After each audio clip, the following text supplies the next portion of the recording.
A Maiden's Unwanted Heroic Epic Volume 1 Part 2 and Volume 2. Chapter 18. Chapter 18. UEC.18. Work. As Alia was having apprehensions, Chris was temporarily put in charge of the engineers and was directing the construction of the fort. Please set up boards in this area. Thin ones are fine. Something that can be used to hide from archers is enough. Also set up anti-cavalry stakes at regular intervals there. This place is quite far from the river crossing point to the west, so if they come across here it will be mainly cavalry. Be thorough with the countermeasures. Yes, ma'am. But is this really okay? This barricade is too.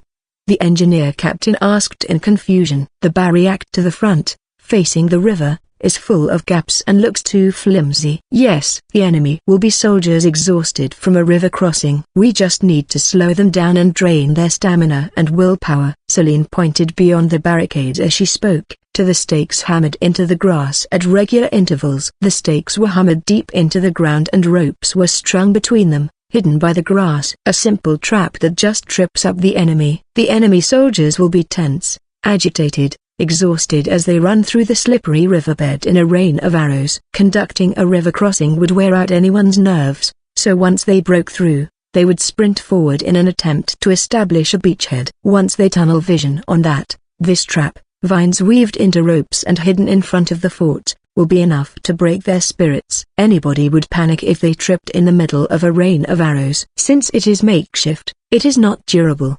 But even if the ropes snap, new ones can just be set up at night. Cutting the ropes for others while arrows rain from above would require self-sacrifice, and cutting them all would require enormous effort. Minimum cost for maximum effect. Chris enjoys the trial and error to achieve this. The goal is not to annihilate the enemy. This fort has been built to drain the enemy's morale and is quite fragile. If this was a wide open field, it would be pointless and not worth the effort spent building it. But if you consider it as a defensive position used to defend against an enemy's river crossing, it is extremely effective. No matter what, the attacking side will always have more casualties when attacking across a river. The soldiers' morale will not be high. They can only hide their fear under a crazed fervor and advance. That is exactly why obstacles that simply slow them down would be more than effective. Soldiers follow the backs of those in front. The soldier standing in front is a hero, and because of this hero, many soldiers are able to advance forward. But if these heroes trip and die in a rain of arrows, the following soldiers will awaken from their fervor, realizing they are next and stop short, reducing morale. This wicked fort is built just for this purpose. But the creator, Chris, does not have such a good understanding of the fine workings of a soldier's mind. Because of Chris's unique thinking, she is bad at reading emotions. Scared, sad, angry. Even if she can see how people are feeling, she still cannot understand what makes them feel that way. Even with Barry's education, what situations cause fear and reduces the morale of soldiers? She had intended to leave everything to Bergen, and when she was put in charge of constructing the fort, this question had troubled her greatly. After much thought, Chris decided to conduct a survey. She gathered privates and corporals to her tent and asked each of them about terrifying experiences on the battlefield. One has to be brave to be a soldier. Each and every soldier has to be a hero. The soldiers believed this and were unwilling to confess their cowardice, so the survey did not yield much results at first. But the situation changed when Gallon joined in. Gallon spoke of his time as a common soldier, confessing his own cowardice. He spoke of how it is not shameful. It is natural to be frightened. In fact, true heroes are those that are aware of their fear but still gather their courage. Gallon used to be famous and is currently the general's aide. His words resounded deeply with the soldiers and changed their perception, allowing Chris to gather useful feedback from many soldiers. This wicked fort was built according to that feedback. The tropics somehow changed from what situations are terrifying, to how to conquer that fear. But Chris did not care either way. To summarize their answers, soldiers fight to protect their comrades and fear being alone the most. Of course, their own death is scary, but if they do not conquer this fear, their comrades who are standing in the same shoes will pay the price. So soldiers risk their lives to protect their comrades. They treasure the lives of the comrades with whom they had shared meals and fear being left alone. That seems to be common consensus among the soldiers.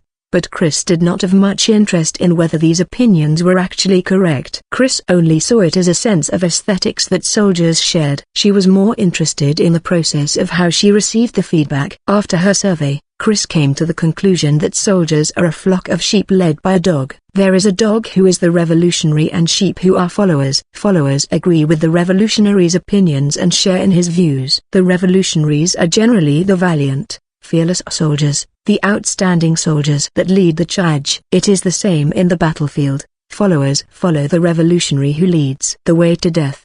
In that case, they just need to kill the revolutionary at the head of the flock. Revolutionaries are the ideal soldiers for other soldiers. Chris predicted that there would be great effect if these revolutionaries are seen caught by trivial traps and killed helplessly. This should be more than enough when their morale is low after a river crossing. There is no time to build a perfect fort. They only need an effective fort. Chris did not forget her objective. It does not matter if they focus their forces here and take the fort. There is no point even if they do. The fort's rear, facing away from the river, is completely defenseless. The number of stakes drop drastically and there is no defensive wall. It is easy to retake from this side. It is easily rebuilt if broken, and if there is a need, it is also easily abandoned. This fort will not offer the enemy any tactical advantage. If the enemy targets the fort, they will not be able to focus their forces at other areas and casualties can be minimized. So Chris actually wants them to attack the fort. Okay,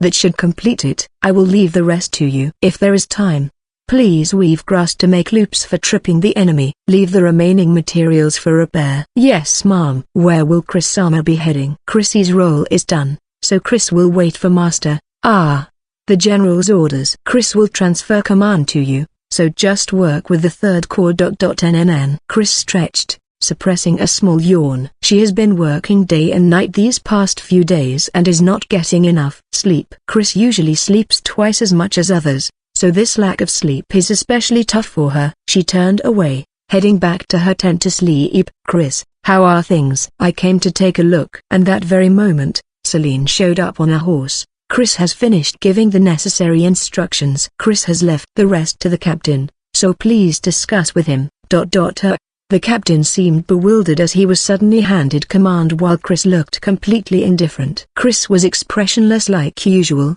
but Celine has spent enough time with her to pick up on the minor details. This chapter is scrapped from readlightnovel.org. Chris's usually wide eyes are slightly narrowed and she was mumbling a little. These are signs that she is sleepy. Celine sighed as she examined Chris's expression, then pulled Chris onto the horse. Chris was wearing a skirt and mounted side saddle. As she settled into Celine's arms, Celine pinched her cheek. Cheek.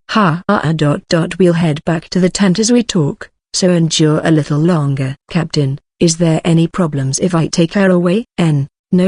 We have received the necessary instructions, Adjutant Christand. Okay. If you need more resources or manpower, say so. Well, there will not be a large battle for a few more days, so there should be no need. But will you need a few more hands for repairs? It will depend on the extent of the damage. But the structure is simple and the current personnel should be sufficient. Okay. But the more I look at it, the more worrying the fort looks. It looks like it will collapse if we just leave it alone for half a year. The fort was built with waterlogged logs. There is plenty of water prepared to extinguish fires and it will be very resistant against fire arrows. But it will also rot quickly and collapse.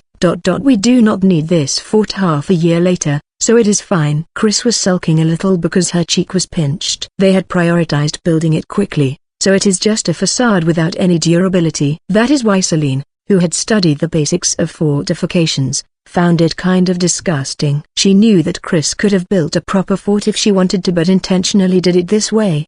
But this is a matter of tastes. I know that, but this is more about how it feels. Celine embraced Chris's warm, sleepy body and patted her head. This is already a habit and was a subconscious action. The captain stared at the sight of these two beautiful girls atop the horse. Their close relationship is well known. Chris is always expressionless and you cannot tell what she is thinking, but she acts like this when with Celine. Although rumors of Chris's abnormality has spread among the soldiers, her beauty and cuteness is also known. This is especially because although Celine is out of their league, is their idol. They have seen Celine fussing over Chris, so the soldiers saw them as a brilliant and charismatic older sister and a slightly weird but genius younger sister. Celine does not act unpleasant, she is not arrogant like other nobles. She is willing to directly converse with common soldiers when there is a need to. Her willingness to accept any useful feedback from them also makes her popular. Just like with Grace in the village, Chris is protected from malice by Celine's popularity. Seriously. As Celine steered the horse towards their tent, Chris's eyes slid shut and she fell asleep in Celine's arms. Celine sighed in exasperation, but still slowed the horse's pace, making sure not to wake Chris. Seeing her sleep like a little girl while on the battlefield, on the front lines might antagonize some because it looks like she is too relaxed. But the two of them are blessed with looks and military talent, making them a sight for sore eyes. They are also about 15 years of age, still on the border between child and adult, so they serve more to soothe the spirits of the soldiers and raise their morale. The minimum age to become a soldier is 15, so to most soldiers they are still young and the soldiers feel protective of them. The heroes protecting the two beautiful Christ and princesses. It is like the setting of a ballad. The Christ and army's soldiers are also well-natured and no one found this sight unpleasant. This is also part of Celine's plan. Celine is aware of the negative rumors about Chris, but Chris is completely indifferent to them. Celine decided that Chris's position will grow worse if these rumors are left alone. Normally, Celine would never allow them to see this side of Chris. But Chris is unique and those that catch glimpses of her true nature would fear her. Celine cannot do anything about that. Chris is Chris and no matter what Celine says, that part of Chris cannot be changed. Celine thought about how to change Chris's image and came to the conclusion that showing this side of Chris should balance it out. Chris is cool and collected, she is polite and serious, but because she was quite pampered in the village, her mental age is actually that of a child. So she acts younger than she looks. Even Celine, who has confidence in her own looks, feels that Chris's looks are perfect. She is a flawless beauty. In her case, her young mental age is another charm point. Celine's plan is quite effective and Celine was satisfied with the looks they were receiving. But Celine's is also still immature. Chris is adorable when she is so defenseless. And since Berry is not around, Chris is only like this with Celine. Chris's detached way of thinking differs from others, but she is also purer and more innocent than anyone else. There is the subconscious desire to show off that such a girl is so dependent on herself, the chicken or the egg. Either way, Celine's actions helped Chris to blend into the army. Chapter 19. Chapter 19. UEC.19, The Revolutionary and the Wicked Fort. Although the armies of the kingdom and the empire have slightly different structures, the soldiers in both armies are mostly voluntary. Certain lands conscript the men as a form of tax, but either way, soldiers are assigned to reserve forces after a few months of training, only coming back 1 month a year, usually during winter after the harvest, for training. If war breaks out, they will have to go and fight, but they receive a salary and will not have to worry about their next meal during training. So many soldiers are from poor families. In the Christ and army, corporals and above are standing soldiers. Some are even common soldiers that were promoted and became career soldiers. On the other hand, corporals in the empire are also reserve soldiers. This difference is largely due to financial reasons. In the case of the Christ and army, most of the running costs of the army is provided by the country. In addition, Bogan himself uses the profits from the mines and farms he owns to employ the lower-ranking commanders,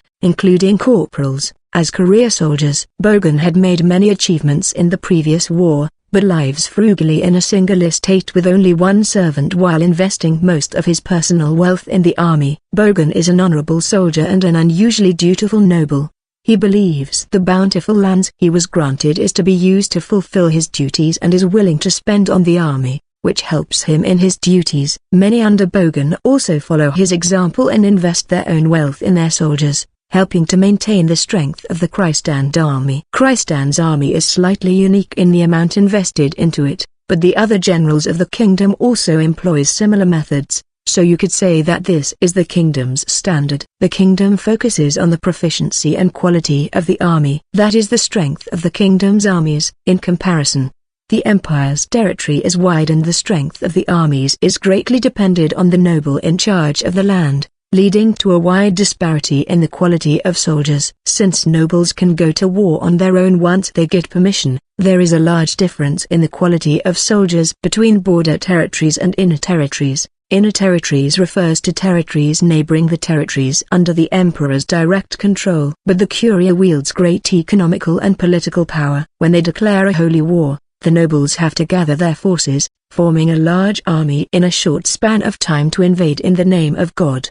The Curia planned to take over the kingdom's fertile southeastern territory while there was confusion over succession of the crown. They declared a holy war and gathered an army of 100,000 from the western nobles. The Curia provides most of the funding to the western nobles but will reap the profits from the occupied lands themselves. The nobles welcome a holy war where they can receive funding to expand their territories and are willing to cooperate with neighboring nobles whom they are usually on bad terms with. A difference in numbers is an advantage in war. That is the first thing anyone is taught about war. As long as their slice of the pie is guaranteed, the nobles are happy to cooperate with others and join a large army for the invasion. On one hand, the kingdom's army, which maintains a stable level of training and sets up stable supply lines. On the other hand, the empire's army, which can gather a large army although there is a disparity in quality, and gathers most of its supplies through plundering. It is difficult to say which is better in this time and age, but in this war at least,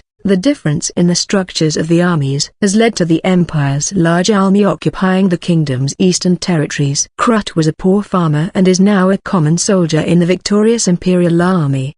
He is part of the famous General Sashenka's northern army. Krut was born as the third son in a small farm. He grew sick of stifling village life and watching his parents be exploited through taxation, so he enlisted as a soldier. A common situation for a soldier. Soldiers do not become soldiers because they want to, but because they have to. That is the case for soldiers in the Elsren Holy Empire. The disparity of wealth in the empire creates poverty, and soldiering is a job for the poor, serving to prevent further deterioration in public order. Holy war. Plundering in the name of God is also a good chance to let these unstable elements blow off some steam. The empire is wide and cannot maintain order throughout its land, so it has the fundamental flaw of having to go to war regularly to let off some steam. Massacres must not be conducted in towns with above a certain population. This is dictated in the sacred convention but not because of any humane reason. There are skilled artisans, intellectuals and merchants in towns. This rule is set to avoid the killing of these human resources through plundering. For example, the deaths of merchants would lead to protests from wealthy classes and problems during post-war governance. Merchants work together to protect their wealth, so if they killed merchants in other countries it would also affect trade in their own country. That is why the sacred convention bars such acts in towns, but naturally small villages that do not fulfill that condition is not included. Villages in occupied land pay the price for this rule. It is common knowledge among soldiers that there is an unspoken agreement that villages can be used to vent their frustrations. The young man Krut unknowingly stepped into this hell. It is common to hear about plundering during war from senior soldiers during the tough training. Training is tough, but you can do whatever you want in war. You can rape the village's beauties who would usually ignore you. You can steal all the valuables you want. Life may be horrible, but that is the one time in your life you can enjoy it to the fullest. Krut nodded and agreed, but he is quite a virtuous man. He did not agree with his seniors. Krut did not want dirty reality. He admired the heroes of legend. He did not join in the plundering and rape that occurred in this war, and it was all he could to suppress his disgust. The scream stuck in his ears. It was unbelievable that people could toy with and slaughter helpless, innocent villagers. The ghastly sight of humans being treated like objects, of the unspeakable rape were burnt into his eyes, and he could not to sleep properly for the next few days. It was his corporal, a man called Ortson, that cheered him up. Ortson is skilled in the sword, a daring and resolute man.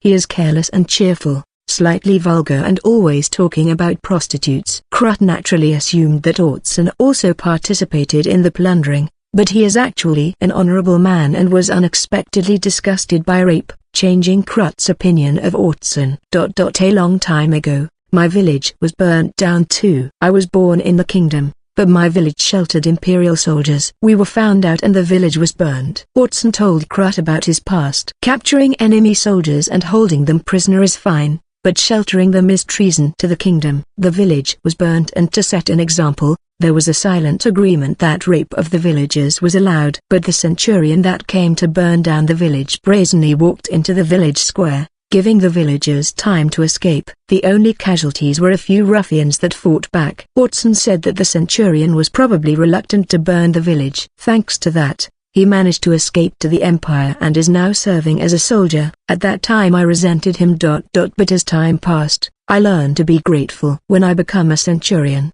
I want to be like him. It's cool, right? But I'm still stuck as a corporal though. Orson spoke like a young boy talking about his hero. Krut respected him. In war it is kill or be killed, but that does not mean they can be inhumane. Orson was just like how Krut imagined a hero would be. At night, they trained together under the moonlight and Orson shared his vulgar stories. Krut grew to know Orson's other friends and learned they were not as he imagined. They were disciplined men, good soldiers. He decided to advance with them and one day climb the ranks to fix the corruption in this army. This is Krut's goal.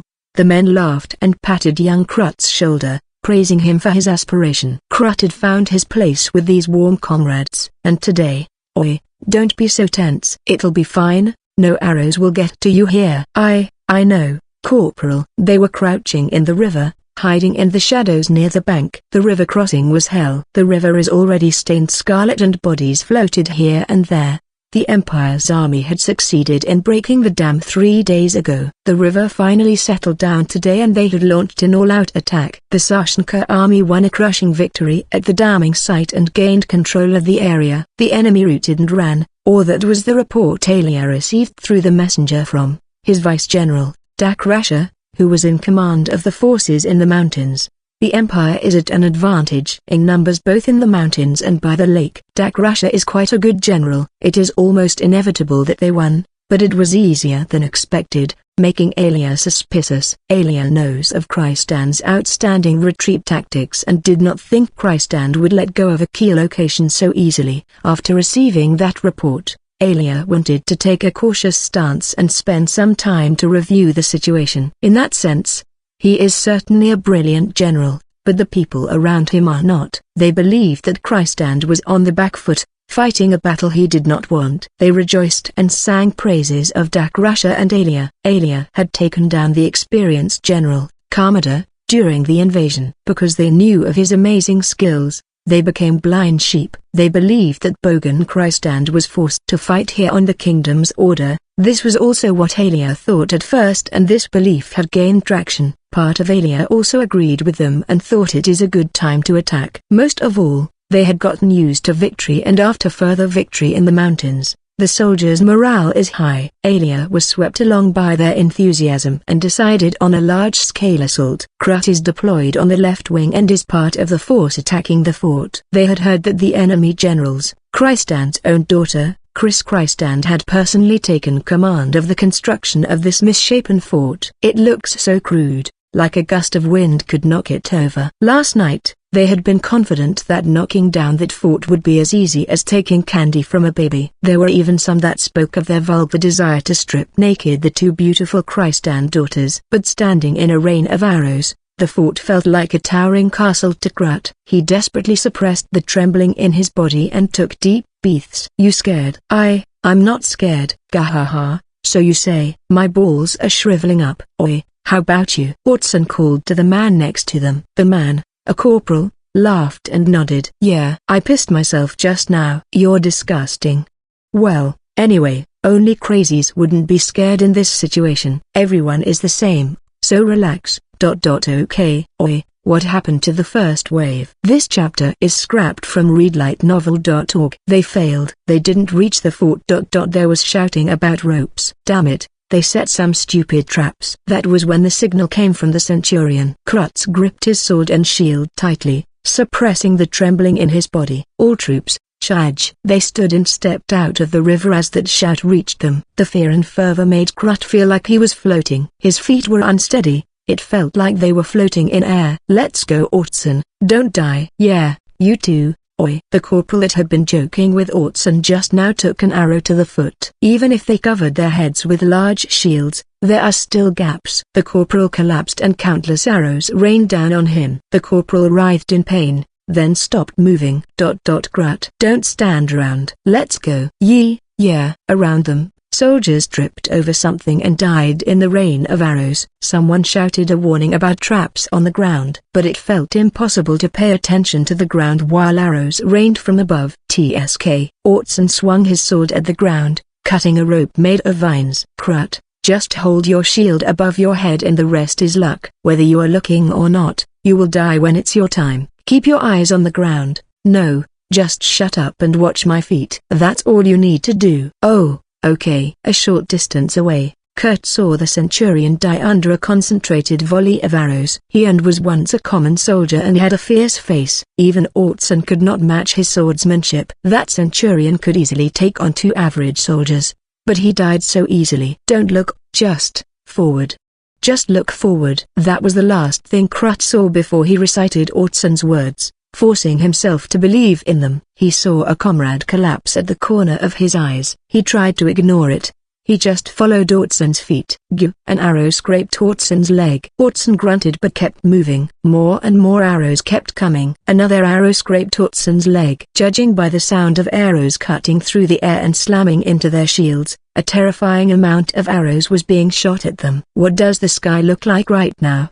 But Ortson ran. Krut followed. Ortson grunted in pain. Krut followed. Ortson fell. Krut stopped. Oh, Ortson-san. Go, Lee. Leave me. Ortson's shield looked like a porcupine with all the arrows in it. 3 arrows were embedded in his arm. In his shoulder too, here and there, an arrowhead stuck out from the side of Ortson's still body. Krut looked around. Most were dead. Krut realized that at some point, they had been leading the charge. He could not see anyone else from his squad. Krut felt his crotch grow warm. He had pissed himself. He turned to run, but the river was far behind him. Instead, the fort was right before his eyes.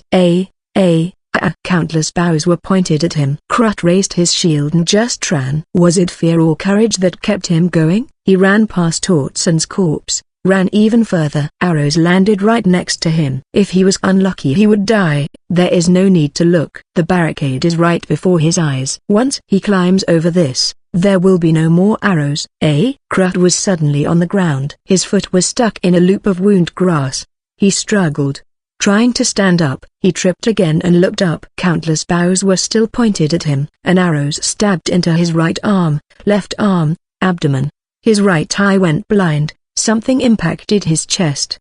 He struggled, writhed in pain. He could not understand what had happened. He did not even have the chance to wield the sword he had practiced. And Krut's young life and dream ended. Chapter 20. Chapter 20. UEC.20. Initiative. The fort is doing well. It can probably hold a 3rd wave, as the messenger reported to Bogan.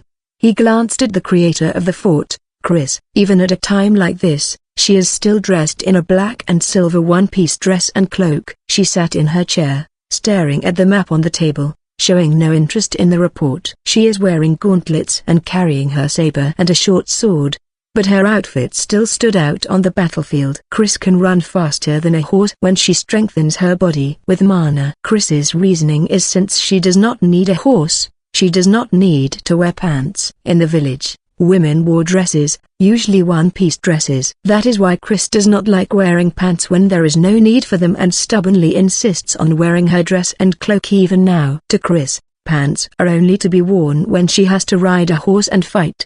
Her sense of aesthetics does not allow her to wear them otherwise. The uniform and armor for soldiers below the rank of captain is fixed while those above that rank generally buy their own. They decide on their own clothing and armor. So according to the rules, there is no problems with Chris's attire, and since she still takes the stance of just coming to deliver letters, no one could complain. Chris is also quite stubborn about it because Berry told her not to stick her neck into strange things. Since she came to deliver letters, anything else is strange things. She participated in the meetings and fortification only because she was told to. Chris herself has no intention of participating in this battle at all. Celine exasperatedly nagged her to wear armor, but she just wore gauntlets and said she was armored. Celine gave up on trying to convince her to wear any more. They are all aware of Chris's skill, and if she said that armor is heavy and more of a hindrance, they could not force her to wear it. She is an absolute believer in efficiency. If she says so,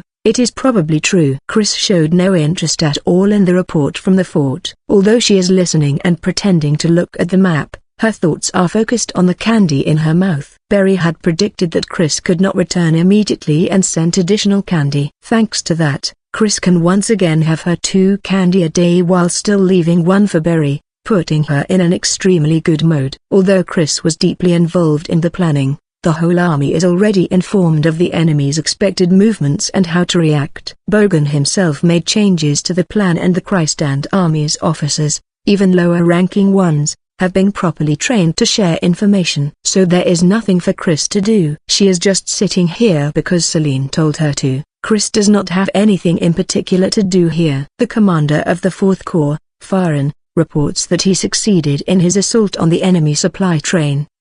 Excellent. As expected of Commander Farhan. This makes our situation even more advantageous. As they were constructing the fort, some troops had been sent to set up an ambush. They had been sent to attack the enemy supply train that would pass through the mountains to the west, and the report that they succeeded had just arrived. It has already been 10 days since they arrived here, 7 days since the enemy arrived. With the enemy's supply lines cut, they will start to fall apart. I want to take this chance to break through them, but we cannot. Making the enemy ground a quagmire backfired. If we attack now, our casualties will be large. Charging through mud will be tough on the soldiers. Galen shook his head in denial. Celine spoke up. It's been so sunny these few days. Won't it dry up after a few more days? If it continues, yes, but so close to the mountains, the weather is unpredictable. It all depends on the weather. Either way, the enemy's morale will drop with time. We can afford to wait a little. They should have brought enough to last half a month. Chris, what do you think? Chris did the calculations in her head. The attack on the enemy supply train succeeded, but that does not mean they burnt all the supplies. Since it was an ambush, they could not stay for long, and there should have been quite a few guards. The 4th Corps that raided the supply train is very good at what they do, but some will still slip by. Chris considered the size of the ambush and the supply train and calculated how much supplies would have reached the enemy. They should have about 15 days worth. If the enemy casualty rate continues as it is now, their casualties should reach about 4,000. So they will need less supplies. It will depend on when they notice the loss of the supply train from the Empire. But even if they realize by today, they should run out of supplies in 20 days at most. Chris rolled the candy around on her tongue as she answered. There is the chance of casualties accumulating and their supplies lasting longer. But in that case, they would completely lose their numerical advantage, so there should be no need to consider that. I see. So the problem is, supplies from the 10,000 left in the west, or even from the enemy's central force. Yeah. But normally, a general would not request for supplies from the central force when it is preparing for the southern invasion. He should try to get supplies from the 10,000 in the west. The possibility is still there if they run out of options though. Bogan is a general and has the intelligence for it. When he asks Chris something, it mostly involved detailed calculations. Chris rolled the candy around in her mouth as she checked the enemy's deployment. Is it possible to find out immediately when the enemy realizes they lost their supplies? That should be no problem. I already arranged for that. Then once we receive confirmation, how about sending 1 corps, a force of 5,000 to set up a defensive position at the river crossing point in the west? If we pretend to prepare for a night attack and send them out at night, the enemy's response should be delayed. 5,000? Isn't that too dangerous? Celine frowned. Even if the enemy sends a large force there, we can counterattack with the main force here and take the enemy headquarters. Conversely, if they leave most of their forces here, the corps can just hold the defensive position and keep the enemy there. This is their shortest route, and if we occupy it, the enemy's supply train will be forced to make a large detour, buying us time. So it's fine if the enemy supplies reach them. The corps at the defensive position is simply to annoy the supply train but will not actually attack. Yes, a large detour will expend some of the supplies being delivered, and the extra time it takes will reduce enemy morale. They will also have to request for more supplies even sooner. Bogan fell into thought for a while, then nodded. So the problem is reducing our main force. No. Only so many troops can fight at one time. So you are saying we have enough reserves? Yes. We just need to buy some time for a few days and force the supply train to make a detour. Then the corps at the defensive position can be moved again, either to stand by as reserve forces again or even be used to flank the enemy. Chris believes it is best to keep to the initial plan and maintain the stalemate here unless there is a good opportunity. All right, let's do it. Messenger, call Kokis. Yes, sir. Ha ha ha, I see. It certainly seems like a difficult mission, but I was getting bored. Please leave it to me. The second Corps Commander Kokis Nakuta Rainiagrand, a large man built like a boulder. It looked like he even trains the muscles on his face. That is how muscular his huge body is, and he feels even larger inside the tent. His helmet and armor resembles a tiger, making him look even more imposing and heroic. His thick voice is loud and makes Chris frown a little every time he speaks. His voice and body and everything else is large. In a tent, he makes it feel claustrophobic, but his large voice and size becomes an advantage on the battlefield, giving the soldiers a strong sense of reassurance. If the commander of the First Corps, Nozin, is flexible in his command of his soldiers, then Kokis is solid. He is the best in the Krystand army for simple charges and defense. He is also an excellent fighter. He has taken countless heads in personal combat, and the soldiers that follow this hero are also extremely strong. They are most suitable for this mission. But the general really has adopted a good daughter. Both girls have a good sense of tactics that most men do not. I wish my son would learn from them. Kokis looked at the handsome messenger as he spoke. The young man lowered his eyes and silently endured that gaze. Don't say that, Kokis. Gurren is also doing his job well. I'm not like other generals. I only use quick-witted and competent messengers. He's just too cowardly. I've heard Chris-sama easily cut down a dozen bandits. She is special. Even I couldn't beat her in a sword fight. And there is nothing wrong with cowardice. We just need to give each person a role that matches their nature and makes full use of their abilities. I understand that, but Kokis still did not look convinced, but raised his hands in surrender. Kokis, you decide when to retreat. Yes, sir. If the enemy exceeds 10,000, we will only be able to hold out 2 or 3 days. That's fine. If you judge it is impossible, then withdraw immediately. Otisama, how about sending the engineers that were building the dam? They should be useful in building a defensive encampment. That's a good idea. Kokis, bring along all the engineers you need. Chris, how much of the reserve material from the fort can we use? About half of the reserve. We left quite a lot just in case. They had only used half the resources used to build a normal fort. The engineers had floated roughly enough resources to build a normal fort down the river, so there is a lot left over.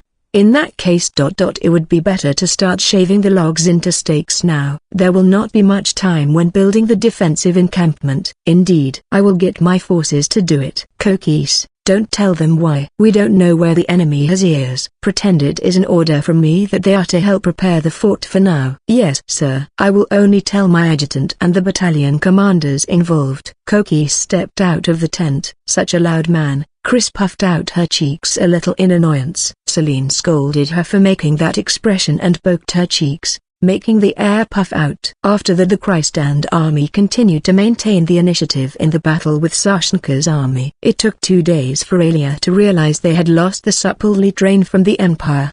He immediately sent a messenger to make an urgent request for supplies from the remaining force in the west.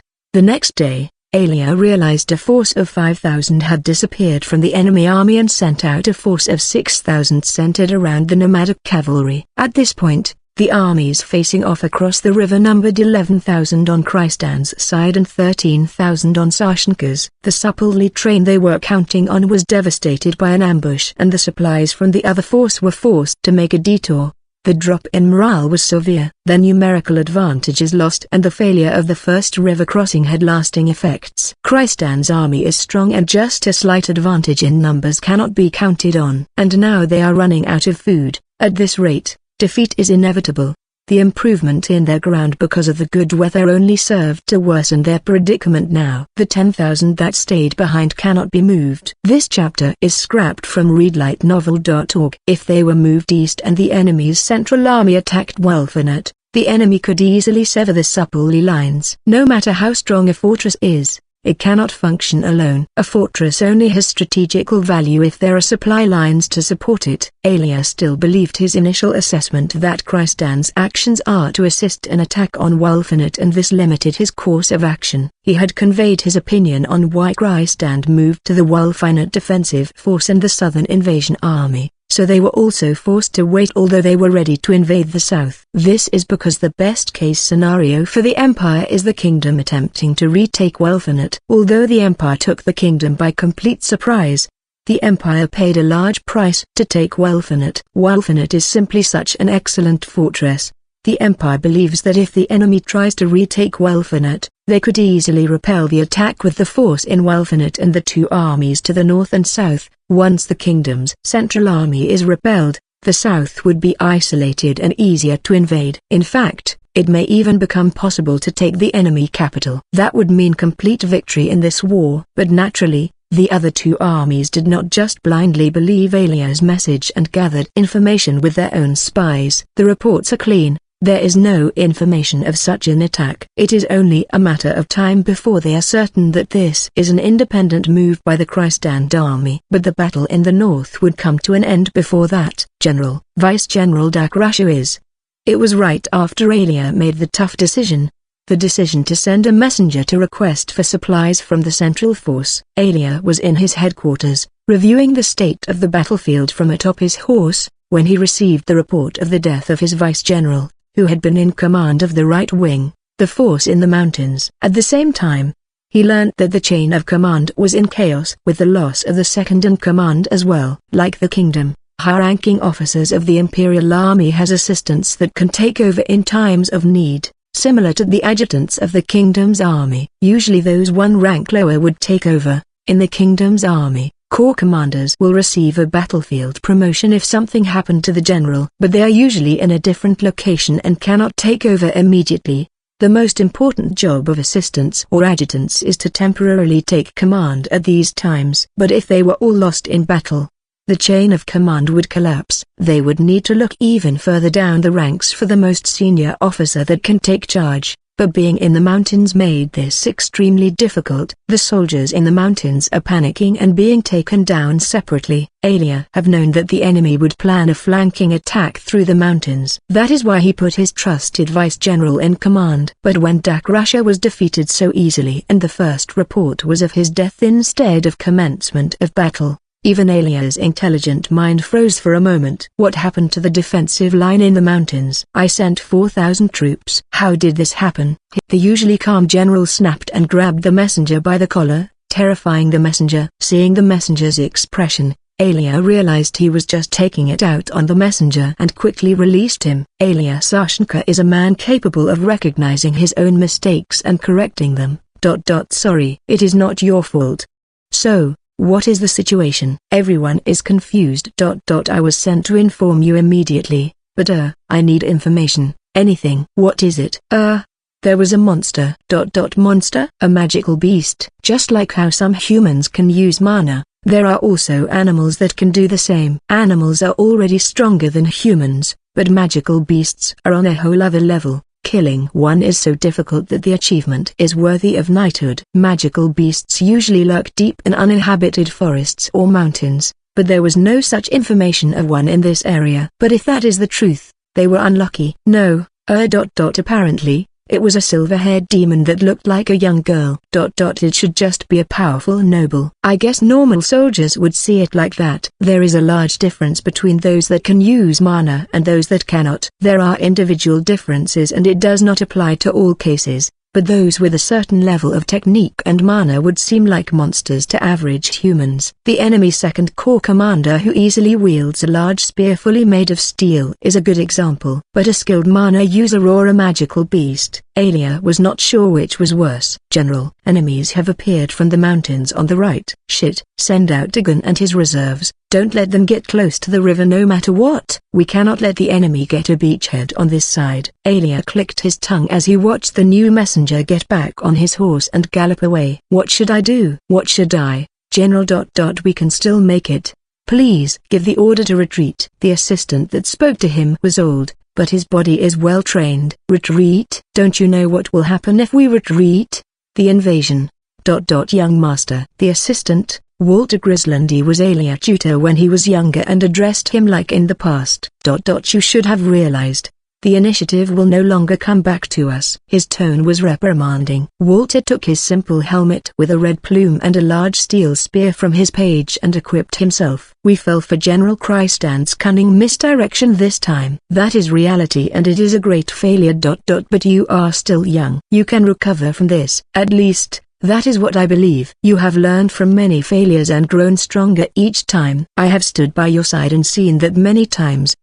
Walter, Alia clenched his fist. There is no other choice. It is only a matter of time before the enemy secures a beachhead with the surprise flank attack. Since the troops in the mountain cannot be counted on, the numbers are even, no, disadvantaged. T/N, original says troops in the forest. I'm assuming that's a typo. After the failed river crossing and lack of food, the ambush and an all-out attack would cause morale to be completely lost and irrecoverable. Alia knew this. "I will take the rear. Tigan will become a good commander. You will need him as a subordinate. I will take on the enemy's blade. Call him back and retreat together." Alia lowered his face to hide his anguish, but his voice trembled when he spoke. "I will avenge you, Walter. I swear on my own name." "That is the young master I know. Good luck. May the blessings of God be with you. I will bring honor and glory to share with you in heaven." Walter smiled as he rode off. Alia could only watch him leave for a short while before he had to switch back to being a general. Chapter 21. UEC.21. The two beauties. In the dim interior of the tent, there is only the slow breathing of a sleeping silver-haired girl. NNN.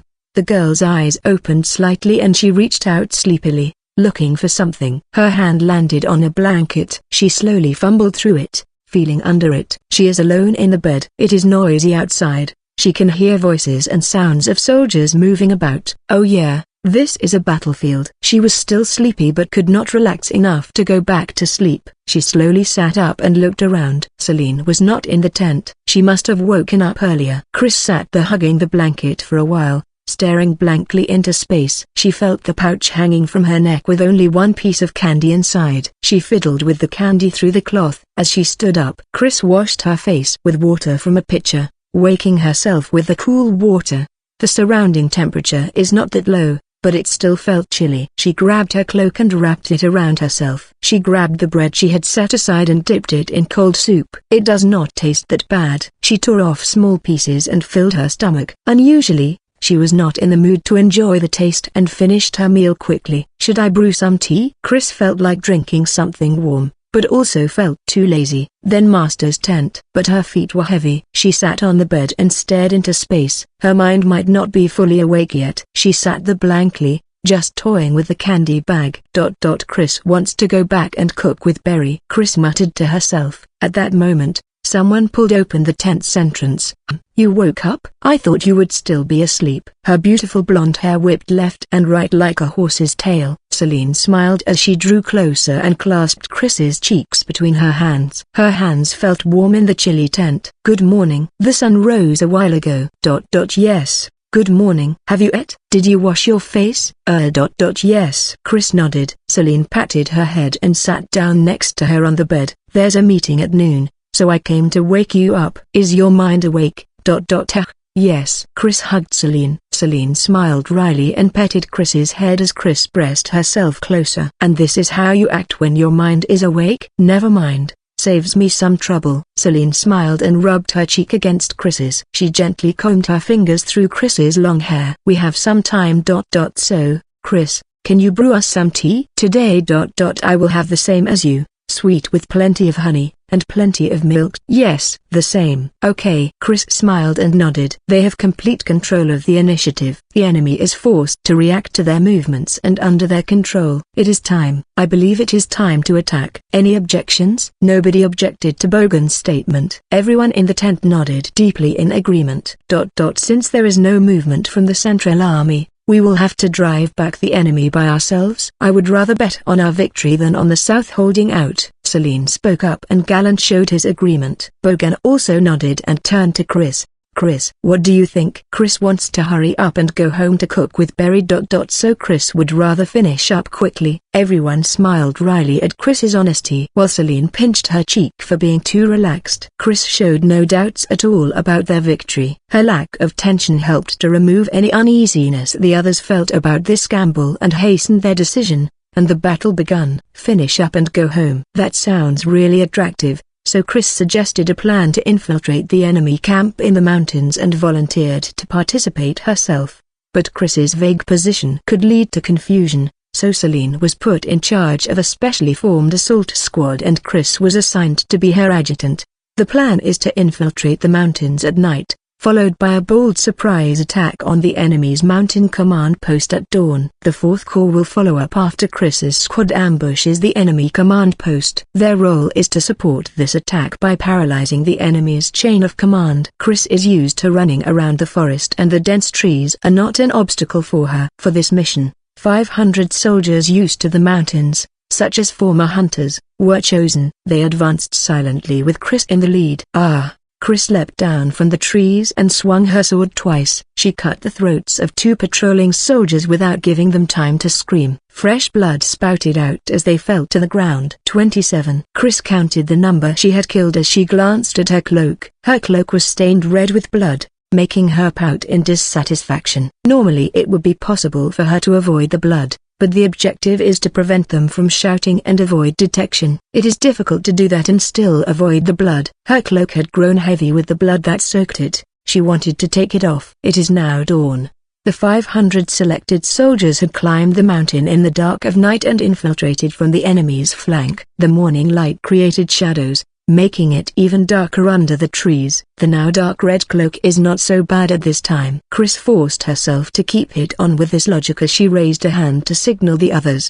The trees rustled as men stepped out, all looking fearfully at the girl in front of them. Even Celine was looking at Chris with a severe expression. Chris focused on reliability and took on the role of leading the squad and dealing with patrols. Even if the soldiers were chosen for their ability to move in the mountains, she could not be sure of their ability. Chris left them to focus on keeping an eye on their surroundings and finding enemy patrols while she disposed of the sentries. Chris found this to be a reliable and efficient system and is quite satisfied with it, but seeing her casually cut down the sentries without receiving a single wound filled the soldiers with fear. That is a natural reaction after watching her kill more people that can be counted on both hands and feet so easily. Even among veteran soldiers, not many would be able to say they killed enough enemies in one day to count on both hands. Soldiers fight in a state of extreme tension while battling the fear of death. Their lives are constantly on the line. Anyone that stands on the front lines and kills 5 in a single battle is already a hero. Killing a single enemy and staying alive is the most that most soldiers can do. This is the norm for most soldiers and that is why they are terrified by Chris. It is true that any who kills many with a single life becomes a hero of the battlefield. In a sense, soldiers are career murderers,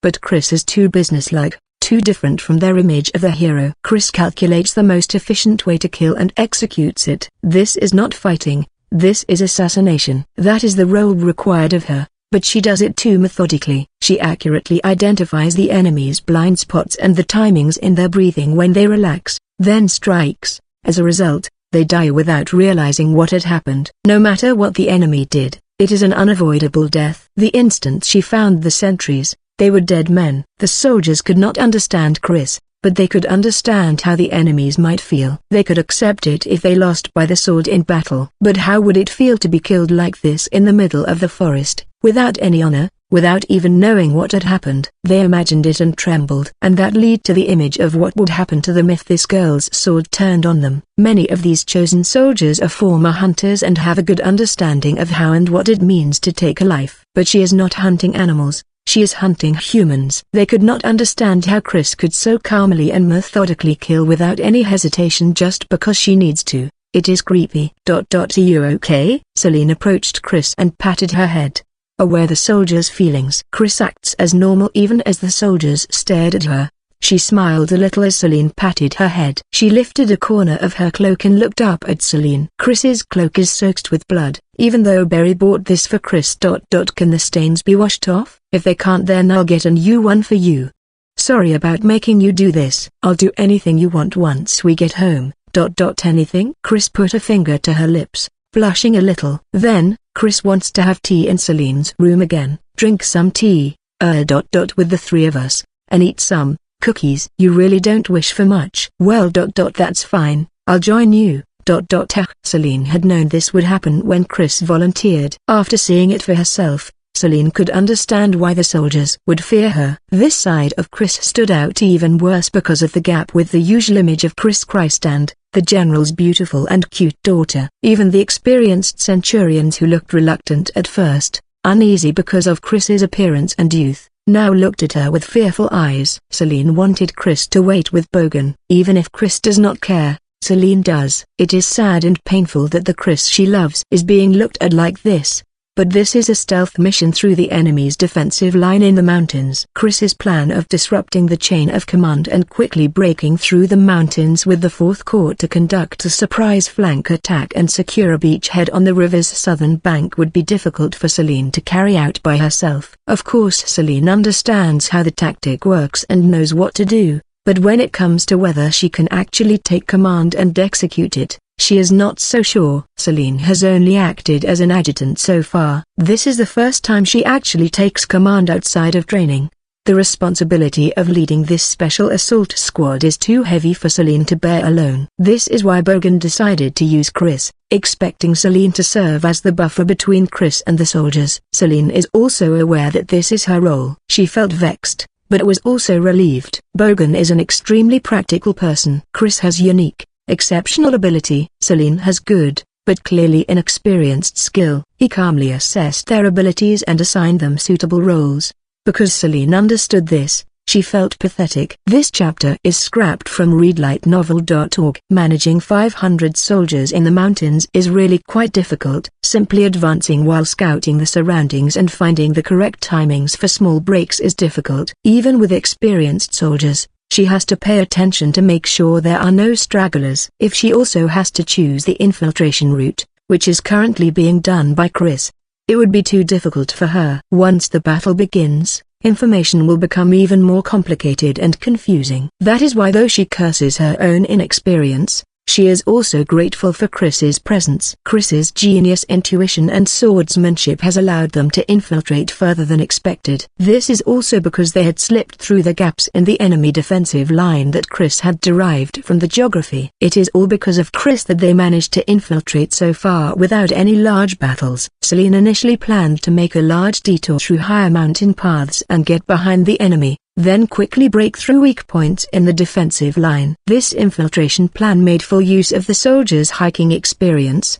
but this plan would involve combat and they would have to rush to get to the enemy command before news of their infiltration did. This would have been extremely exhausting for the soldiers. Instead, Chris suggested climbing the mountain in the night, then taking a long break before descending. Chris descended first without using a rope and scouted the area, getting rid of any patrolling sentries. After that, the soldiers carefully descended using ropes and they slipped through the gaps in the defensive line, completely avoiding combat. They just need to watch out for any patrols or reserve forces. Although they need to be on guard while advancing, the chance of exposure is low since they are not fighting, resulting in lesser mental and physical strain. Once they have carefully descended from the mountain, they can infiltrate deep into enemy lines without wasting energy or fighting. As a result, they have infiltrated much further than the ideal point in Celine's plan. How could I have done this with just my troops without Chris? Celine almost got distracted by the thought but forced herself to focus on the matter at hand. This should be the limit. The enemy's command post should be right ahead of us. Yes, we managed to completely avoid the enemy guard so far. But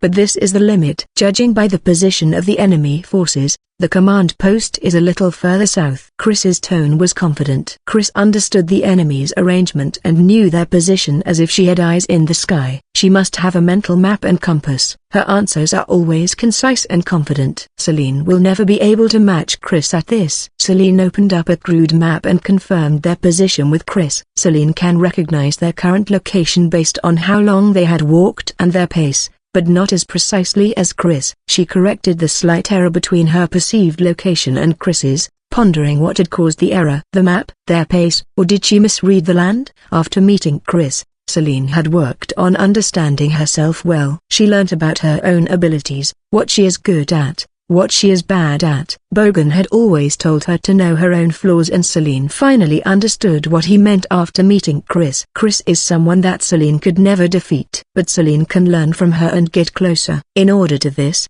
She needs to understand where she is lacking, then she can work on improving, refining herself with her inborn ambition and diligence. This is Celine's strength. There are great expectations of Celine, not just as a suitable successor to the hero, Bogan Christand, but as someone who can exceed him. However, Celine herself never believed that she was talented. She believes she is a normal person who was simply blessed with the opportunity to study under many excellent tutors. Her humility and willingness to learn made her even more popular and attractive. Thus nobody complained about her taking command for such an important mission despite her youth. In fact, they were motivated to fight for her. The soldiers' loyalty to the general's daughter, Celine Christand, suppressed their fear of Chris, balancing out well and allowing them to advance orderly and stealthily. There was also not much objection to Chris taking the lead in dealing with sentries, mostly because it was Celine's decision. Chris also values Celine's popularity highly. Chris knows that it would not have gone so well if she was by herself. She takes things too lightly and does not consider long-term implications. It is because of Chris's outstanding abilities that she unknowingly developed this bad habit. It stems from her absolute confidence in herself. Chris is indifferent to whether the soldiers listen to her. If they listen, good. If they do not listen, then she will punish them herself for disobeying orders in accordance to the rules, exactly according to the rules, with death. Chris has no hesitation about doing this and believes she can deal with any problems that occurs. If she can deal with it anyway, then she doesn't care as long as a certain number is left. Chris's bad habit makes her come to such conclusions too easily. She expected to have to sacrifice 2 or 3, but that loss became unnecessary with Celine in charge. Chris only saw the soldiers as numbers and did not care much either way, but few losses is better. This way she does not need to conduct any executions and the soldiers still follow obediently. Chris is grateful to Celine for this. Celine is simply doing her best to not be a burden to Chris while constantly learning from her. They rate each other highly, are aware of the other's capabilities and complement each other. Commander and adjutant. The two of them had unknowingly created the ideal working relationship. They should not have noticed us.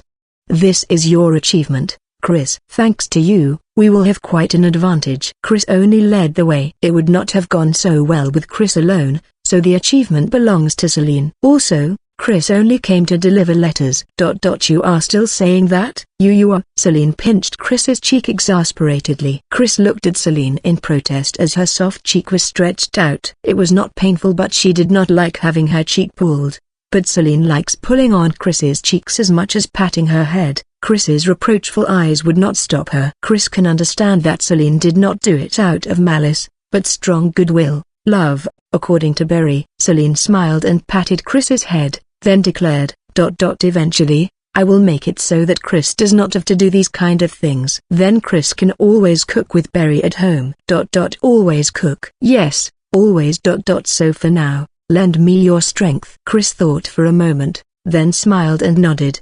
Grace and Gorka, Gallon and Gala, now there is Celine and Berry too. These people never ask Chris for anything, only giving to Chris. They are special to her. She always has trouble thinking of what she can do in return for them, which is why it is a relief whenever they ask something of her. Chris sees everything in terms of calculations, thus she is most comfortable with ±0 relationships. It is unpleasant to receive too little, but receiving too much also makes her feel awkward. Happy to be asked for a favor, Chris's eyes narrowed slightly as her mouth relaxed into a small smile. Okay, then. Once we go home, Chris will not just teach Celine swordsmanship, but also cooking. So, let's cook together with Berry again. Chris has received too much but can only pay back with trivial everyday things. This is because that is what she values the most. If someone is kind to you, do something which made you happy for them. Both Grace and Berry had taught her this, so Chris loyally followed it. This is why Chris said that,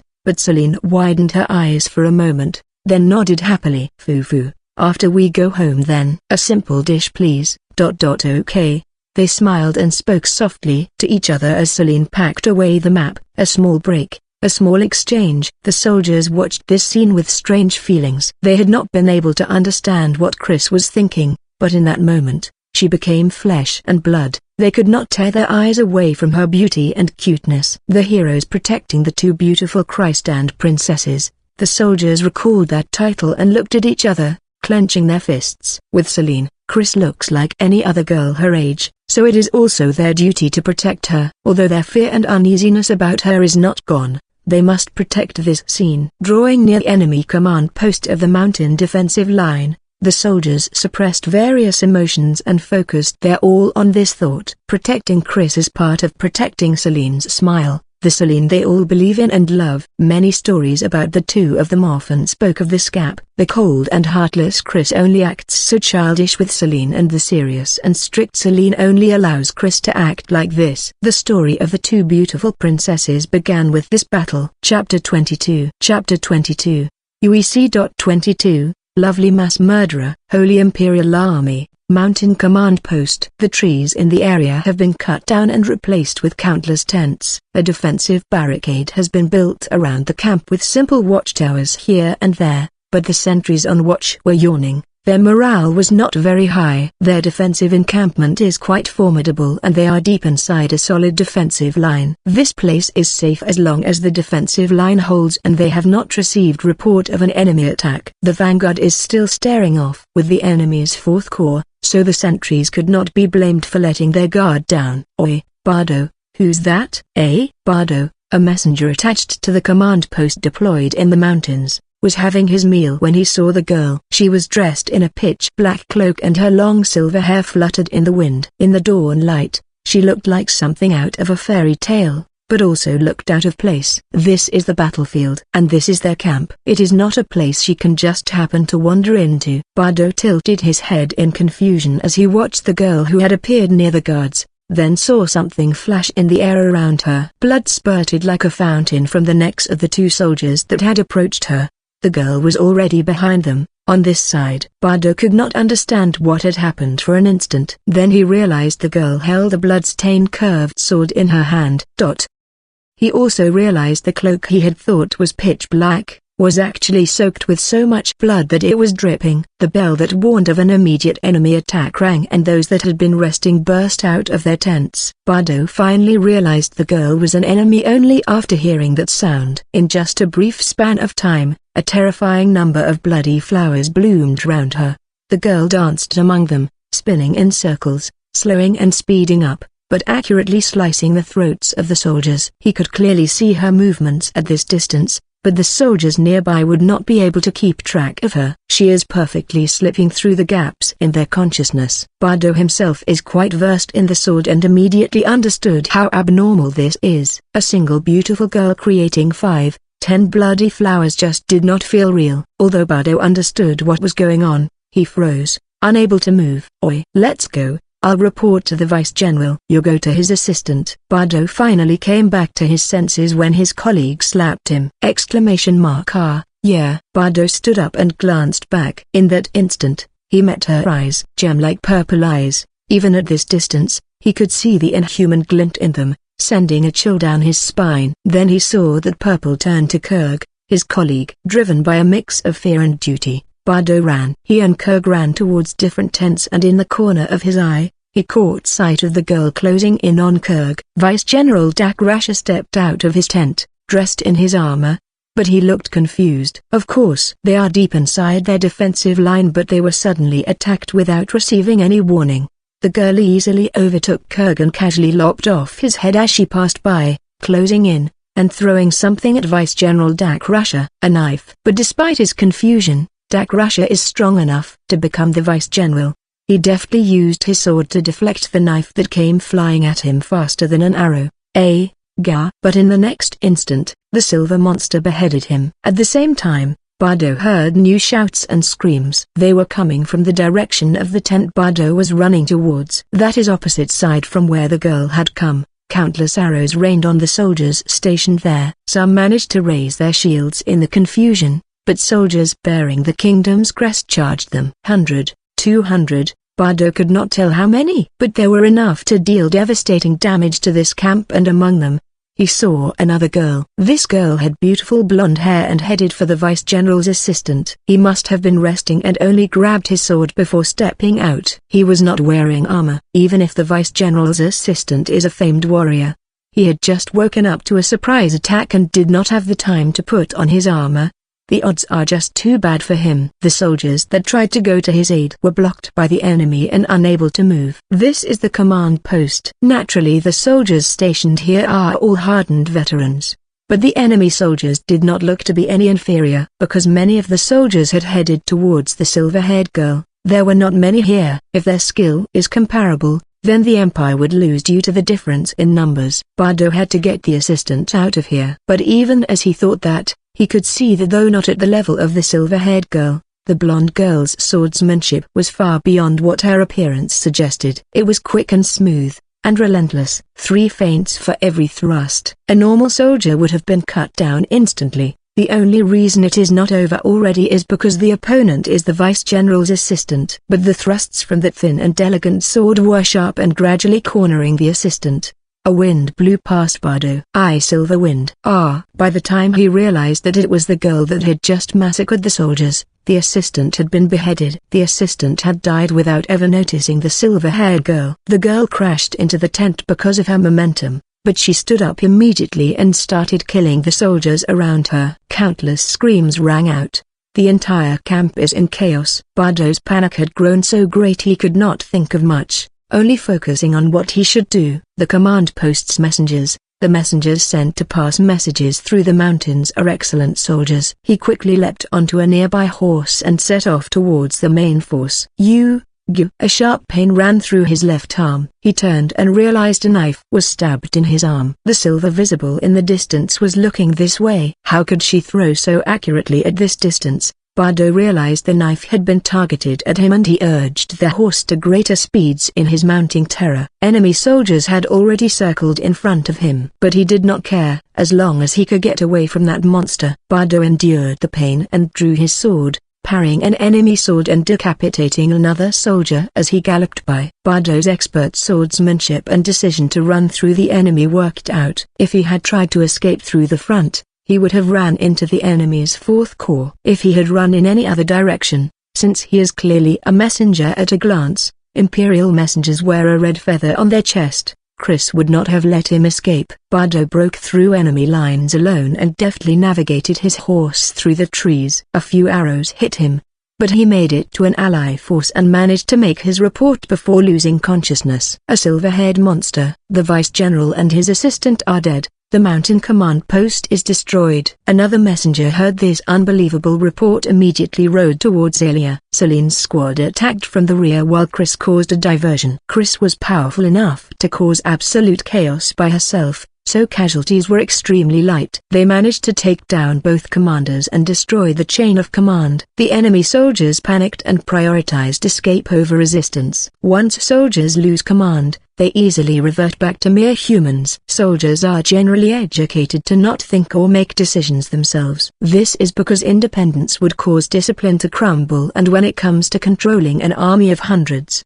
thousands, at times, tens of thousands, this would lead to fatal errors. Face right, face left, raise shields, retreat. This chapter is scrapped from readlightnovel.org. Even such simple orders are difficult to carry out at a scale of hundreds, thousands of people. Orders from above are like a telephone game. There is a time lag before they trickle all the way down. If soldiers acted independently between orders and started acting against the commander's plans, things would get out of hand. Soldiers have to be foolishly obedient enough to suppress their fear and obey the order to advance through a rain of arrows. Even if they were to die, it is only because such discipline is maintained that the system, the army, can function. Orders from above must be unconditionally obeyed. That is an absolute condition for soldiers, and it is the duty of commanders to take care of and arrange for soldiers to always be ready to react to orders when needed. Soldiers also value their own lives. If maintaining discipline does not protect their lives, or other lives, they would die meaninglessly. To soldiers, losing their superiors, losing command is a terrifying situation. Soldiers can only carry out the orders they are given and require orders to save them from a predicament. Losing command means losing any hope of salvation, and once death is all that is left, they easily abandon their identity as soldiers. The instant they saw the flames rise from the Vice-General's and his assistants' tents, they realized they had lost their commanders and anybody they were meant to protect. They forgot their duties as soldiers and ran. They had already been rationing supplies, forced to eat even bugs, Their morale was horrible. When taken completely by surprise and driven into such a predicament, they lost all hope. First soldiers at the edges, then the rest scattered in every direction. Celine watched them go and let out a sigh of relief, then pinched Chris's cheek. You, seriously, I almost cut you by accident. Say something at least, idiot. Q-ish, not idiot. Celine released Chris and examined their surroundings. That was just about a perfect ambush. The enemy command chain has been completely destroyed. It will be difficult for them to regroup in the mountains. The Fourth Corps would have seen the smoke and should be breaking through the Empire's defensive line now. Chris only tried to help Celine. I know that. Thank you. From the start, Celine had not been trying to compete. She had no complaints about Xish stealing the glory. She only stepped in because she had noticed a man that used mana. Celine knows that there are many others in this world that are better than her at the sword. She would not draw her sword just for glory. Celine's position does not allow her to act so simply. Celine has grown to the point where she can snatch a few wins from her father, Bogan. But that does not mean she is better than Bogan. Neither is Bogan the strongest swordsman in the world. Bogan has said that if there is even a chance of losing, then avoid fighting. That small chance might just come to pass. They are commanders. Their sword is only for self-defense. People in such a position must not be killed. Celine had the advantage in that fight and probably would have won. But there was no absolute guarantee of her victory. Celine has not forgotten her role. Her current role is to command the troops and cause confusion among the enemy, not to wield the sword herself. She also understands that in order to do this, she is letting Chris do the dirty work. Seriously. Celine patted Chris's head. White blood stuck to her gauntlet. How many more has she killed? Chris's hair and cheek were stained with blood. She must have hit bone. Her sturdy sword was also slightly nicked. Although Chris is superhuman in a way, she still has limits. Chris hates getting dirty and takes good care of her equipment. These stains and nicks shows how much pressure she was under. She had also crashed into the tent after killing Celine's opponent and is still breathing heavily, very unusual for her. Chris is extremely devoted and is doing her best for Celine. Because of this, Celine feels that she has the obligation to do her part for Chris. Celine commanded the soldiers to watch out for remaining enemies while carefully, as if she was handling a gem, wiped Chris's cheek with a handkerchief. I'll clean you up properly later, so endure it for now. Okay. Chris smiled happily. An innocent smile. A smile no different from those back in the estate. She feels nothing about the lives she has just taken. It was necessary. That was all Chris felt. Celine feels happy to be necessary to Chris, but also felt scared of Chris's precarious state where everything else is worthless to Chris. Just like Berry said, she should not be here. Whether this purity remains clean or is dirtied depends on the people around her. Chris is simply Chris. Even if dirtied, Chris will be Chris. But if possible, Celine would prefer to see a pure Chris. Once we are done, let's go back to Berry. I also feel like eating cookies. Celine feels like tea time. Yeah, I'm in the mood. Chris smiled a little, blushing. Celine kissed her brow and gently stroked her head, wiping the blood off her hair. That is all Celine can do. Chapter 23. Chapter 23. UEC. 23, Bloody Innocence. After taking over the enemy command post, they joined up with the Fourth Corps without encountering any problems. It is difficult to maintain communications in the mountains. The enemy had lost their corps, the command post. The soldiers of the Empire's defensive line are isolated and have to face a whole coordinated corps of the kingdom on their own. Taking them down separately was easy, especially with Chris's force of 500 ambushing them from the rear. The enemy's front line fell apart instantly under their pincer attack. They easily joined up with the Fourth Corps and are now having a quick discussion with the skeletal-faced Fourth Corps commander about their next move. Since the main body of the Fourth Corps is large, it was decided that Celine's squad with soldiers chosen for their mountain experience would go first and clear the way through the forest. Mew.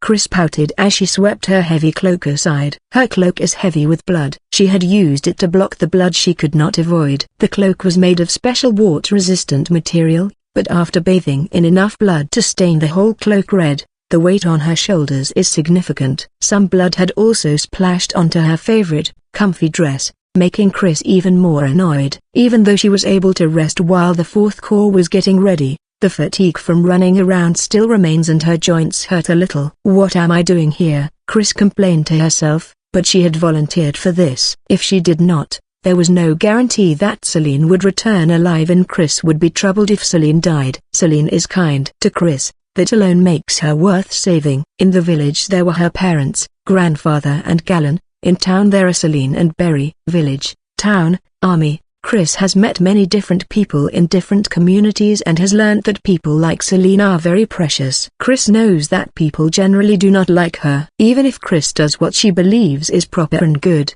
she does not get the expected response. In fact, things often get worse, confusing Chris. But people like Celine are also confusing for Chris. They are kind to Chris, but not because Chris did anything, they just are. Being pampered feels awkward, but is also pleasant and comforting. The feeling of wanting to do something for someone, to make them happy is love, and Chris Sama also has it. The weird situation when giving and receiving are not balanced, is because of love. But what are their motives to love Chris? Chris could not understand. I want to be able to understand Chris Sama. If we can understand each other, then a lot of things will be even more fun and it will be blissful. For both me and Chris Sama.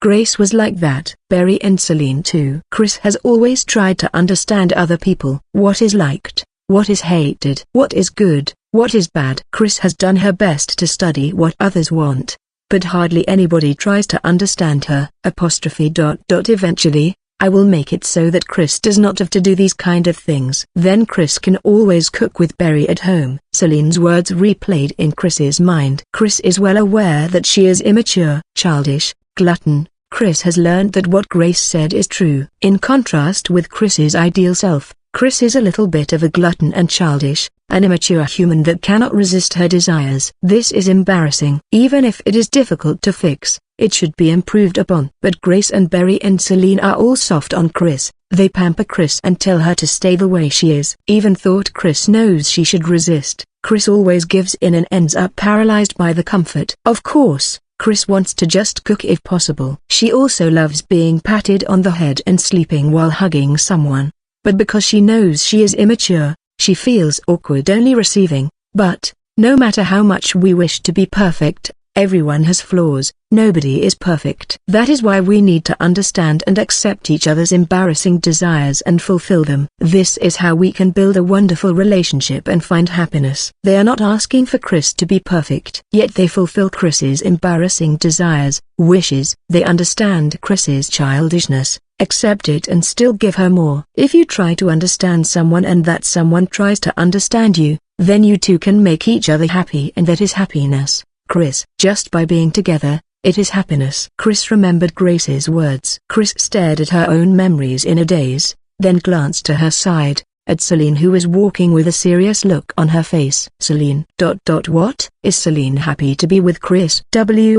What are you asking all of a sudden? Chris tilted her head and looked up at Celine. Celine's face grew red as she glared at Chris. Was I wrong? Chris turned back and faced forward. Celine was silent for a while, then, yes, I'm happy. What kind of embarrassing things are you making me say all of a sudden? We're on a mission. Celine spoke without looking at Chris, her face bright red. Chris widened her eyes a little, then smiled. It felt like a large discovery. Chris wished she could share this with Berry, and her wish to go home grew stronger. Once they stepped out of the forest, they were greeted by a fierce battle occurring across the river. Arrows flew back and forth. Enemy heavy infantry stood at the front, facing the river with large shields. A little behind them, on this side, are lightly armored enemy archers. Celine, Chris will go first! Chris was the first to charge. Feeling weirdly high, Chris leapt into the line of archers. Neck, underarm, thigh, torso. She sliced through soft flesh only. Strangely, she did not mind the blood so much right now. She tore through the line, mass-producing corpses and creating a rain of blood.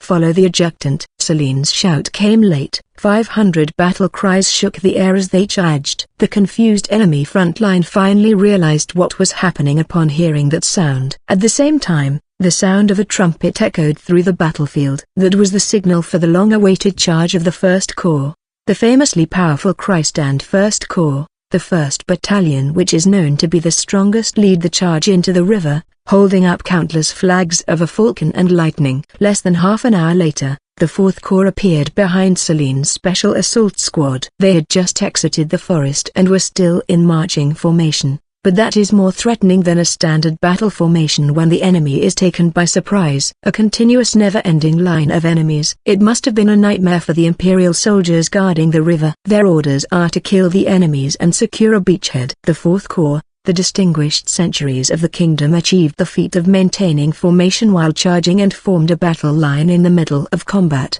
Their organized attack was hell for the Imperial soldiers. It's the time we've been waiting for. Charge! The powerful 1st Battalion of the 1st Corps approached from the front with the shout of their commander, Grameld Vakus. This battalion of 1,000 men is composed only of career soldiers and are effectively the private soldiers of Nozen Velra, the 1st Corps commander. This invincible battalion is known as the Wolf Pack for their bravery. They had been conserved until now, and their war cries shook the very ground as they sung the song of victory for their kingdom.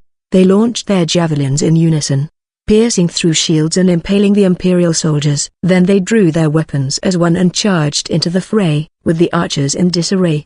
The Empire could not stop their most feared enemy from crossing the river. A terrifyingly large enemy force had also appeared behind them. Their morale collapsed in an instant and they could only run around in confusion. Among them, some squads continued fighting, led by exceptional centurions. But the morale of the already powerful kingdom's army is at an all-time high and, such brave resistance was not allowed. Bathed in blood, Chris weaved through the gaps of the melee, precisely reaping the revolutionaries that sustained the fight. A melee where nobody could fully focus on her is the best situation for Chris, as long as she is not surrounded and not all their attention is focused on her. There is no chance of Chris dying. Right hand, left hand, backhand. Chris switched her sword between different grips as she danced, ending many lives. There was no hesitation or pause in her motion. Killing enemies on the battlefield is correct, and the more Chris kills, the less danger there is to Celine. Chris's sword strokes are smooth and sharp, slicing through flesh and air. She pulled out a sword stuck in the ground and threw it with stunning accuracy into an enemy's chest, then spun and used her reinforced boots to smash the neck of a man who was trying to cut her down from behind. She created chaos and quickly moved on. She grabbed an enemy spear and threw it into an enemy squad with the force of a siege ballista. The spear pierced through multiple soldiers, then shattered, the shrapnel causing the squad to crumble. Nobody could catch up to her. They were sheep that had lost the dog that led them. They could only breathe a sigh of relief that they were still alive and watched fearfully as the silver monster left. Even if new massacres occurred wherever she went, they did not try to follow. The people who would scold,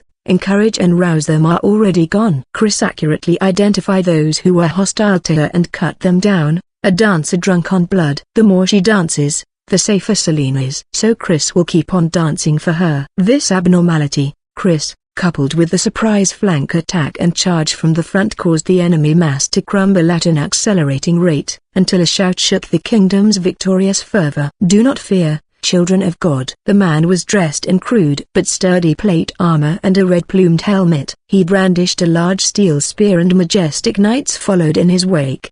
His old, hoarse voice was amplified with mana and could be heard clearly through the symphony of the battlefield. In your right hand is the sword to protect your comrades. In your left is the shield to protect your comrades. Fear not for your life, but for those of your comrades. Only then will the hand of God guide you to heaven. The kingdom's 1st Corps had succeeded in crossing the river from the north and the 4th Corps had appeared from the eastern mountains. But this force came from the southwest, the Empire's headquarters. Mana was surging through the body of the old man carrying a large spear and dressed in heavy plate armor. He looked more powerful than anyone in the mountains, similar to Bogan, no, to Kokis. Many of those following him also manipulated mana, and though they are all old, they all look experienced. Walter-sama, Chris heard such voices from around her. Chris frowned as she felt a little bit of life come back to the collapsed morale of the enemy's front line. This is a powerful revolutionary. There are only a few mounted knights, just 13 of them. But the old man with the plume gathered the surrounding troops,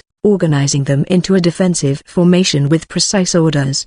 He needs to be killed quickly. Chris sprinted towards him. Chris cut down soldiers heading in the same direction, cutting her way into the enemy mass. That was easily done since they were still reorganizing. Chris quickly closed in on the old man, but, Walter-sama,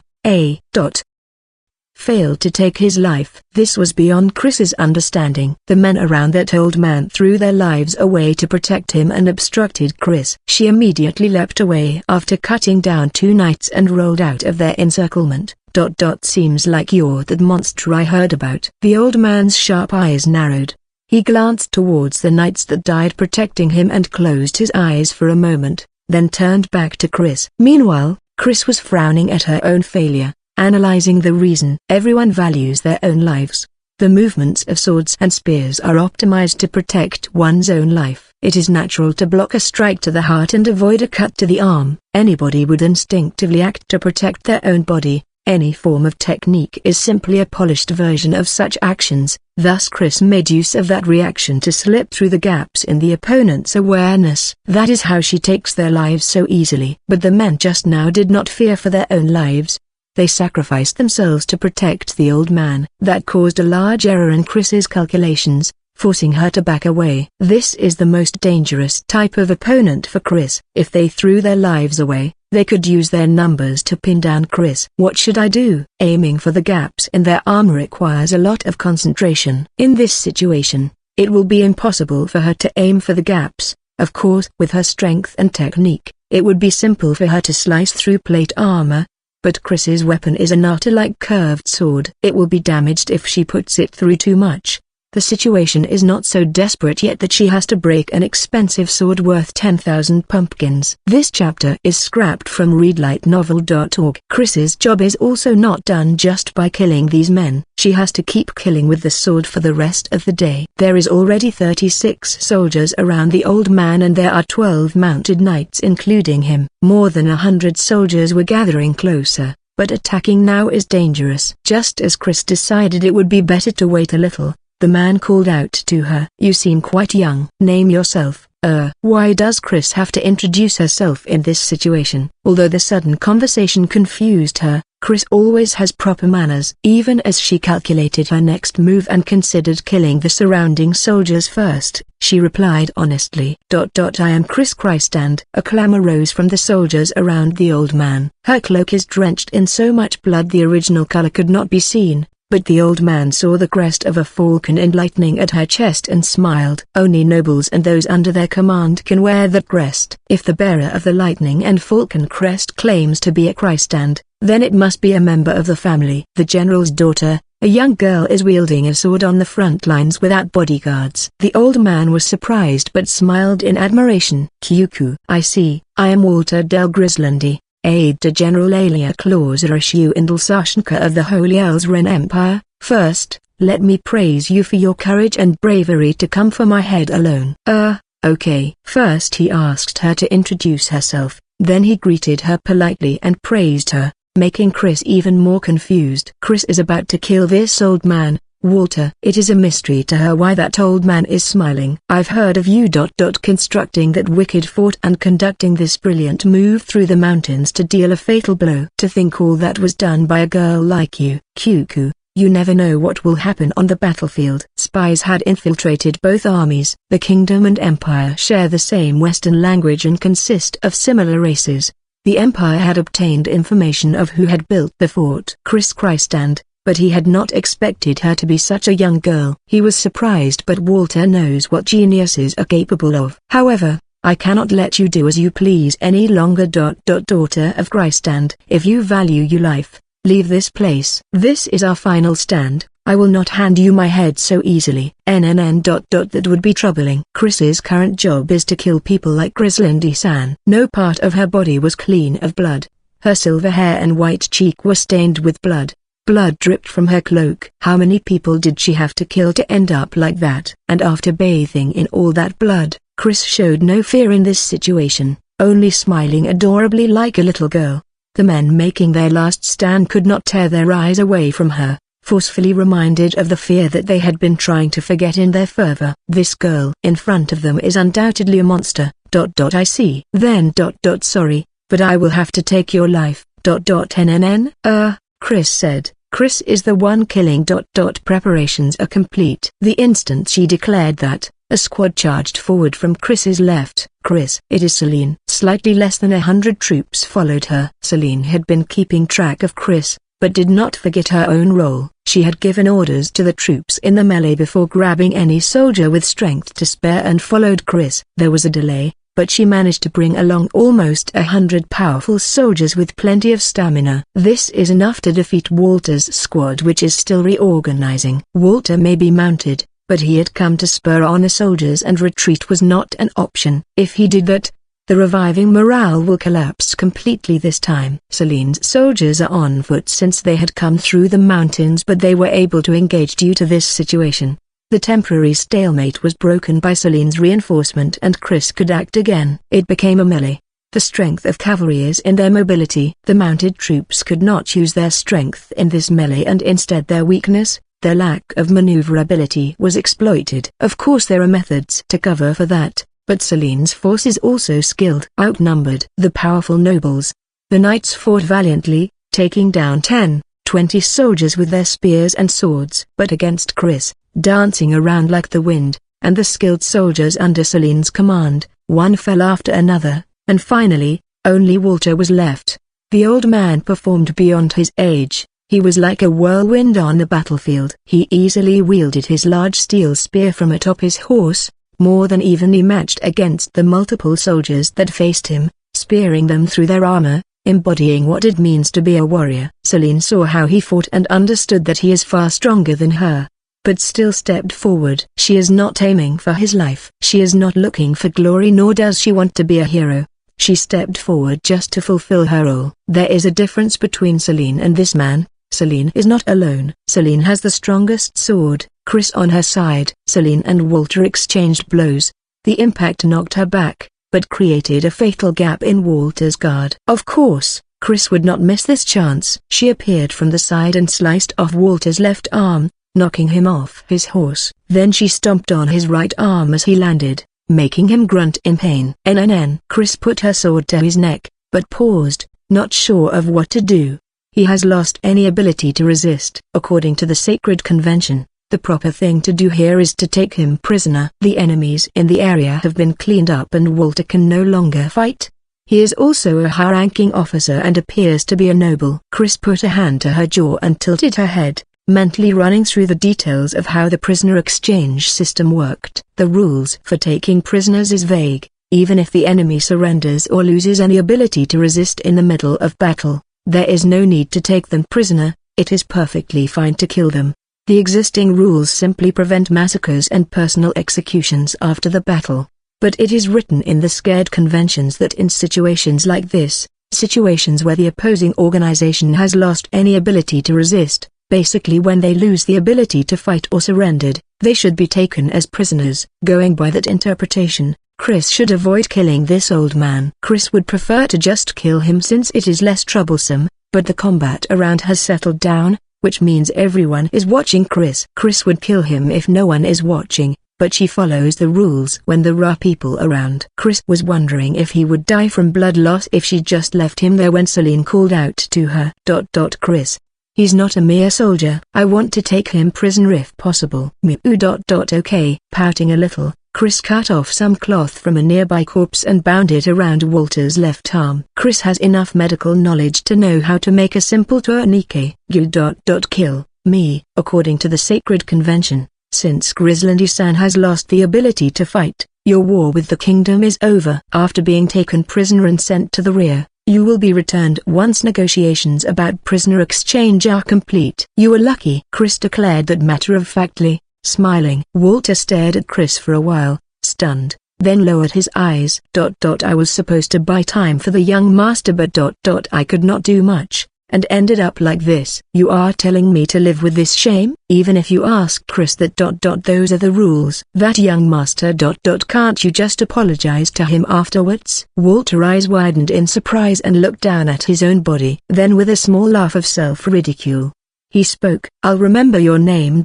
Chris Christ and Okay. Walter stared at the girl's beautiful, but blood-stained figure. She was stained with so much blood that a puddle was forming at her feet. What are you fighting for? For your family? For fame? Chris put a finger to her lip and thought about the sudden question for a while. Chris wants to quickly go home to cook and enjoy tea time with Berry and Celine, So Chris is fighting for that? Tea time? Walter frowned at that word, but Chris just nodded. Then she glanced at Celine and smiled. Yes, we'll drink tea and eat cookies. It is very fun. Chris has made that promise with both Barry and Celine. Chris said that happily. Anyone that saw her smile could see her happiness. Seeing her bloodstained, but blissful expression, Walter was at a loss for words. He could only nod. Chapter 24. Chapter 24. UEC. 24, The Girls' Birdcage. It was a decisive victory. The left wing of the Christ Hand Army succeeded in crossing the river and establishing a beachhead, forcing the Sashenka Army to retreat. The Sashenka Army then decided to fully withdraw since they had completely lost the initiative. But the Christ Hand Army pursued them all the way. Sashenka's retreat was executed excellently, but Christ Hand's pursuit was relentless. The retreating Sashenka Army was not given any time to rest, losing much of its forces and leaving the Empire's supply lines exposed. Just as the Empire's supply lines came under attack, General Geiger also attacked from the south. This gave the kingdom's central army time to temporarily recover from the infighting and execute a large-scale counterattack. The Empire's supply lines were under attack by Christ Hand. Wolfenet was already isolated and had lost its strategic advantage as a defensive location. It was put under siege and the Imperial forces were starved out. That was the end of the battle that became known in the Empire as the Disaster of Arzelon. Come on, stay still. There's no need to rush. The estate is right there. It has been about a month and a half since Chris departed for the front lines. After pursuing the Sashenka army, Chris had come down with a fever, so Bogan had arranged for her to return home with Celine. Celine caught Chris by the back of her collar and sighed. Celine helplessly told the coachman to head straight for the estate. Yet another selfish whim of a noble, but the coachman showed no reluctance. Rumors of Christ Hand's great battle have spread far and wide along with the contributions of the two beautiful princesses. The coachman was proud to be escorting the two small, beautiful heroes and turned the horse towards their estate. They passed by the many stores and houses, arriving at the upper-class residential area. Just suck on this for now! Hammer. Celine sighed and let go of Chris's restless hand, snatching Chris's precious pouch from around her neck. She pinched out the last piece inside and threw it into Chris's mouth. Candy. The sweetness spread through Chris's mouth and she smiled, then remembered the important promise. And the last candy in that pouch is mine. Please bring it back for me. Chris's expression tensed and she stiffened as she realized what the taste of bliss in her mouth meant. Soon the carriage arrived at the estate and Chris caught sight of someone in a white and black apron dress tending to the orchard. Berry, her red hair fluttering in the wind. Chris averted her eyes awkwardly. Celine thanked the coachman as she descended from the carriage, then turned to the frozen Chris with a puzzled look. What are you doing? Let's go. But Chris's brilliant mind worked to find a way out of the situation. Spit it out, wipe it clean and put it back in the pouch. But Chris's aesthetics would not allow that. Barry will be eating this. How about buying a new one? Barry will notice it is a different one immediately and be disappointed in Chris for lying. But then, what to do? Come on already. As Celine dragged Chris off the carriage, Barry caught sight of them and dropped the basket of fruits she was carrying. She smiled then lowered her face, wiping at her eyes before running over. Chris-sama, Oju-sama too. Why is it Chris first? This chapter is scrapped from readlightnovel.org. Celine sounded dissatisfied but had a smile on her face. Chris was still frozen. Barry looked puzzled at her lack of response. Could she be injured? Barry drew closer, concerned. Hey, NNN, and Chris's soft lips were suddenly pressed against hers. This time, Barry was the one that froze, as did the coachman who was about to move off. It lasted only an instant, but felt like an eternity. The candy passed between Chris's lips into Barry's mouth and only then did the two pull apart.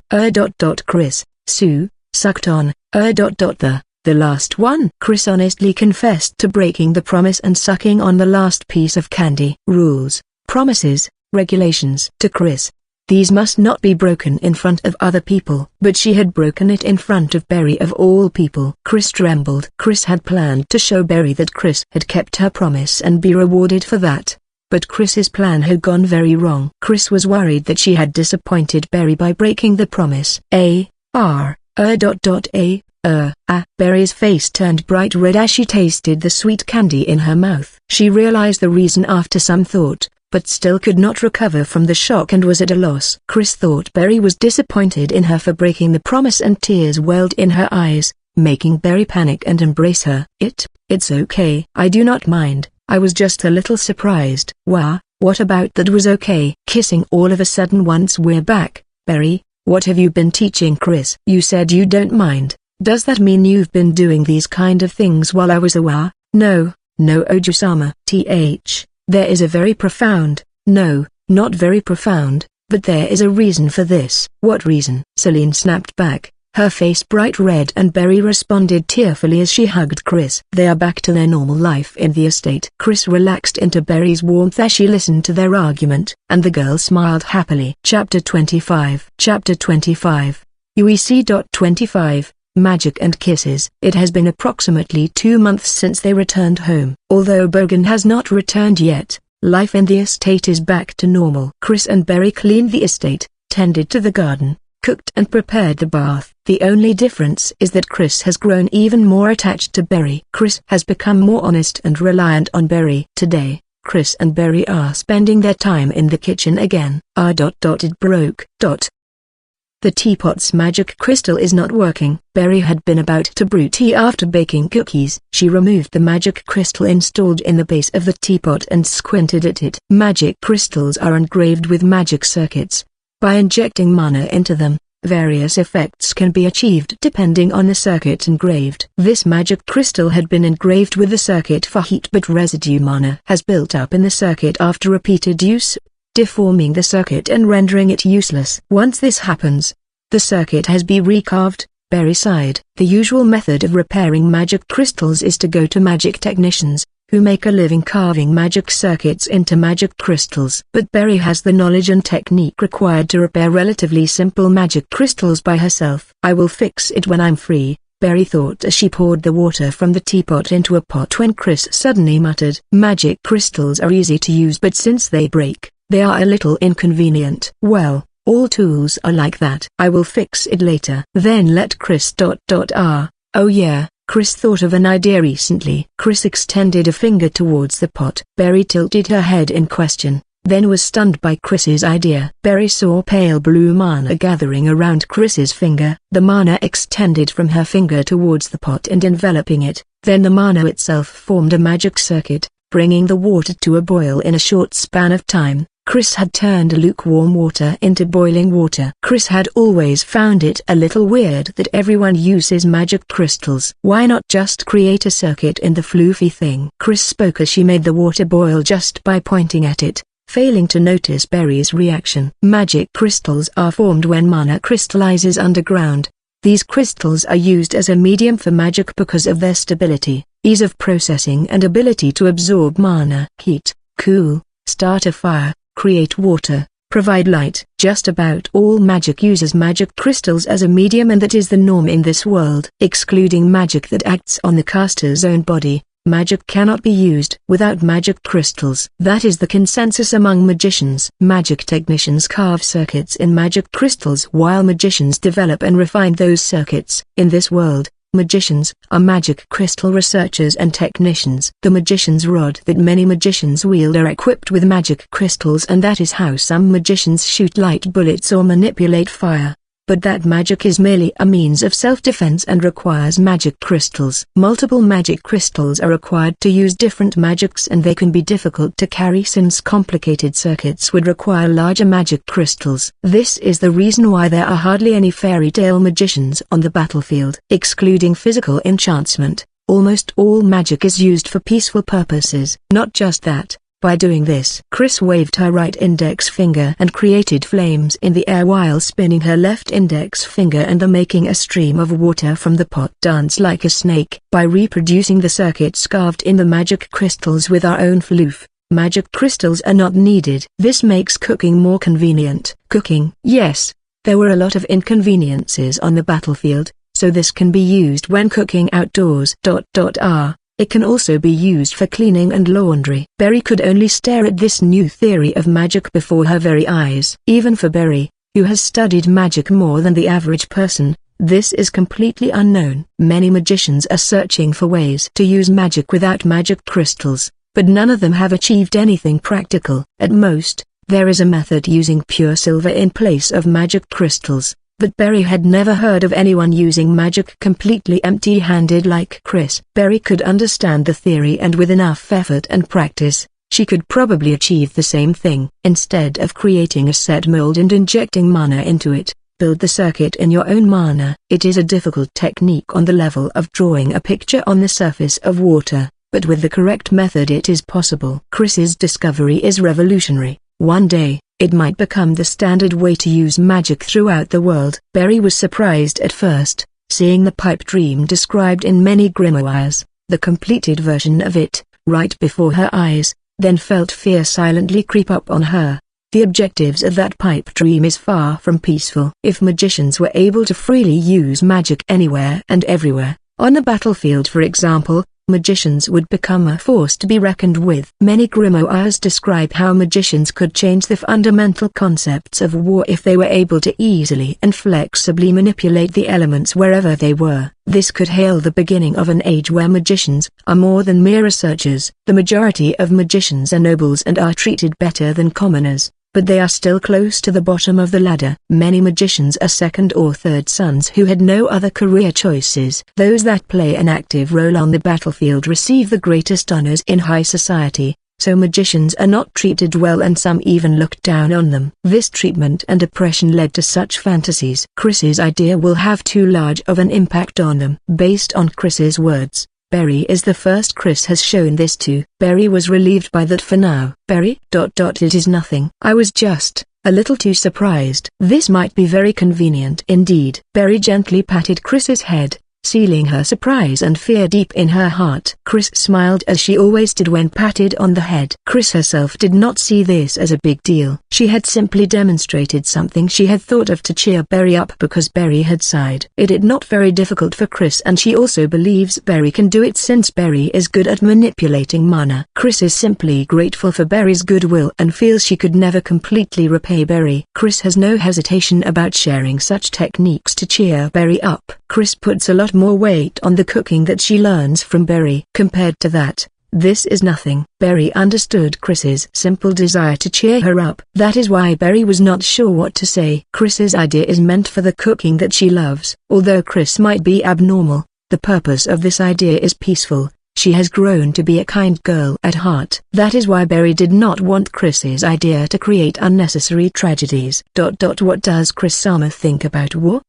Does Chris-sama like it? Hate it? Then, hate. Chris tilted her head in confusion about the question's intent, but still answered instantly. Berry nodded in agreement. I hate it too. The principle of war is simple. Let us say there is an apple and Chris-sama wants to eat it, then one more person. Someone else had the same thought. If both of you want to take the apple for yourselves, Chris-sama will end up fighting with that person. Berry took out an apple from a basket, placing it on a cutting board. Chris watched her with serious eyes. Even if Chris-sama restrained yourself and thought to share, if the other person still says he wants to eat the whole apple, you will still end up fighting. Does Chris-sama understand? Yes. The apple is an example. It could be territory, people or technology. It could even be the idea that Chris-sama has just showed me. Chris's idea. Berry nodded as Chris created a small flame at the tip of her finger and showed it to Berry. Chris-sama's idea is something nobody else has thought of. It is an amazing discovery. Just as Chris-sama said, it can be used for many things, but if it is turned on people, it could easily be used for war. That is right. Chris somewhat understand what Berry wants to say. People who want to know Chris's idea would try to steal from Chris, right? Yes. Chris nodded then replied. Then how about just telling everyone? It does not get reduced like the apple, so everyone can share. Chris knows that Berry is a kind person. This chapter is scrapped from readlightnovel.org, so she can roughly predict the answers that Berry wants. It will be troublesome, but Chris is willing to do it if it is Berry's wish. That is a wonderful thought. But even if Chris-sama tries to teach many people, there is a limit. There is no way to teach everyone in the world, and even if Chris-sama told the people Chris-sama has taught to spread it, it will definitely stop somewhere. Why? Let us say there is an empty-handed opponent in front of Chris-sama. Chris-sama must fight with that person. Although that person has not noticed, There is a sword at his feet. Will Chris-sama tell him that? I see. Chris nodded in understanding. Technology that can be used for war is similar. Even other technology that are just convenient are also like that. It is better to monopolize it and keep it from your enemies. That is the normal way of thinking. And back to the apple example. Apple. Yes. When there is a battle, the strong always wins. But if the weak that always had the apple stolen from them suddenly obtain the power to defeat the strong, they would want to get revenge. Chris-sama's idea has the power to turn the weak into the strong. So it would not be good to spread it. As Chris listened to Berry talk so seriously, she gradually grew more anxious. Berry did not look happy at all. Then, Chris's idea is bad. Number. It is definitely not Chris-sama's fault, nor am I saying that the idea is bad. But I am a little scared that it will lead to unnecessary conflict. Berry embraced Chris and gently patted her head. Chris-sama wants to make daily life more convenient. But there are people that think differently and will use technology for bad things. People that like fighting will not use this technique for cooking or laundry. They will use it for war. That is a very sad thing. So I do not want to see it happen. Chris-sama hates war and I do not want Chris-sama's idea to lead to it. So I want Chris-sama to keep it a secret between us. Secret? Yes. I believe that Chris-sama's idea is a wonderful thing. I would like to try using it to do various things. But if what I said comes to pass, I would be very sad. So I want to keep it as a secret between the both of us only. Okay. Then Celine too. Oju-sama as well. Of course the secret is not absolute. Just as much as possible, but Chris nodded. Chris will not do anything that makes Berry sad. Thank you. Thank you for listening to my selfish request. Chris is always making selfish requests of Berry. After saying that, Chris nervously asked another question. Berry, do you hate Chris now? Foo. That will not happen. I love Chris-sama. Chris wants Berry to tell Chris if Berry does not like something or is angry. It is okay. Why would I dislike it or get angry when the Chris-sama I love is trying to make me happy? Like I said, personally I am very happy that Chris-sama taught me this. It is very interesting and exciting. Chris sighed in relief and smiled happily, then tiptoed a little to press her lips to Berry's. Berry stiffened for an instant, but Chris did not notice. Her expression was full of bliss. Chris also loves Berry. It is mutual. Why? Yeah. Berry's face was bright red and troubled after the kiss, her eyes wandering around awkwardly. It is her fault, but she is still not used to it. The mouth-to-mouth candy from Chris when she came home. That was the beginning of it all. Chris had seen her parents kiss a lot. Berry and Celine also kiss her cheek and forehead occasionally. So Chris saw kissing as something normal between people who are close. That is why she had no qualms about that mouth-to-mouth transfer. Berry felt that this was dangerous and taught Chris about kisses, but since Berry focused on making it comprehensible for Chris, it became a long-winded and roundabout explanation, taking a long time to explain to Chris that kissing is an expression of love done between two people who love each other. Part of the cause is also that Berry herself was slightly embarrassed by the explanation. No. That was the problem, Berry realized. Berry reminded herself that she had left out the obvious part that kissing is normally done between those of opposite sex and also made the mistake of implying that Chris's kiss was a bad thing. Chris saw her relationship with Berry as two people with strong goodwill for each other, meaning they love each other. So when Berry implied that Chris's kiss was a bad thing, Kush had asked if Berry did not like Chris. Berry had desperately denied it and was looking for a better explanation when Chris anxiously asked why Berry explained it like that, whether Berry did not like kissing Chris. Berry was not able to hold out. Berry had hastily replied, "Oh, Oju-sama and the coachman were there, so, it was not that I did not like it. It is just not good to do it in such a place." Chris had asked repeatedly, "Really? Berry does not hate kissing Chris?" And when Berry nodded, Chris kissed Berry again in relief. And that was the beginning. After that Chris became a kissing fiend and kissed whenever she felt uneasy or happy. Chris had not properly understood the explanation that kissing is an expression of love, seeing it as an appealing method for displaying goodwill. Chris had learned from Berry and Grace that loving each other is a good thing. So Chris naturally thought expressing love is also a good thing. Whenever she has the chance, she puts this good thing into practice with Berry and Celine.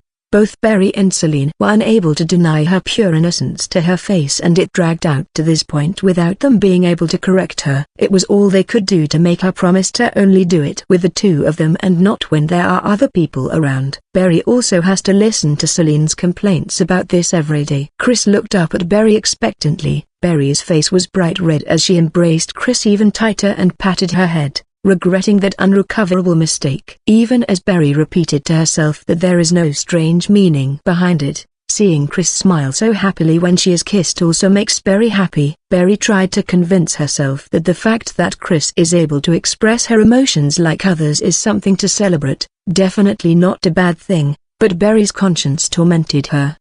We ended up talking a while. Back to what we were doing. Let's return to your room after brewing tea. Okay. Barry shook her head clear of those thoughts, averting her eyes from the problem. Barry is too sweet on Chris and the problem is growing worse day by day, but she is already in a state of resignation. Chapter 26. Chapter 26. UEC. 26. Ceremony. Chris was in the room, reading a storybook lying open in her lap. Chris's latest favorite pastime is relaxing on the soft sofa with Barry and drinking tea while Barry reads children books to her with occasional explanations. Barry recommended children books because they have simple depictions of love and happiness, concepts that Chris has trouble understanding. But these interested Chris more than Barry had expected, mainly because Chris could stick close to Barry during the story. Chris is already partly dependent on Barry by this point, clinging to her all the time. Reading together is time when they are naturally closer together, and Barry pats Chris's head as she teaches Chris various things, all good things for Chris. Although Chris focuses more on being pampered by Barry than the contents of the story, this study method is not that bad. Chris is gradually learning to understand normal feelings from the books. And with this, the knight and princess live together happily ever after. Together. Does that mean they got married? Yes, that should be the correct interpretation. Getting married is happiness. It is written like that in a lot of books. That is difficult to say. But if they love each other, then getting married is a happy thing. Love each other? Barry responded to her own words and hastily continued. Chris-sama, you know that marriage is only between a man and woman, right? Yes, Chris knows that too. Kasama taught Chris that before. Chris seemed confused why Barry would point that out, but Barry breathed a sigh of relief. Barry would not be able to bear it if Chris said, then Chris wants to marry Barry. To Barry, Chris is cute and pure, a simply adorable existence. Barry would definitely feel the urge to hug her tight and impulsively say me too, even though she knows that would make things worse. Barry cleared her throat and recovered to her serious teaching expression. Marriage itself is a contract to become husband and wife. It is just a contract to become family and have children. But it is also a vow to raise children together, to spend your lives together, so marriage would be happiness for people who love each other. My sister's marriage with Master was like that and they were very happy. Chris's Kasama and Tosama also seemed very happy. Chris recalled Grace and Gorka. Barry smiled in response. That is nice.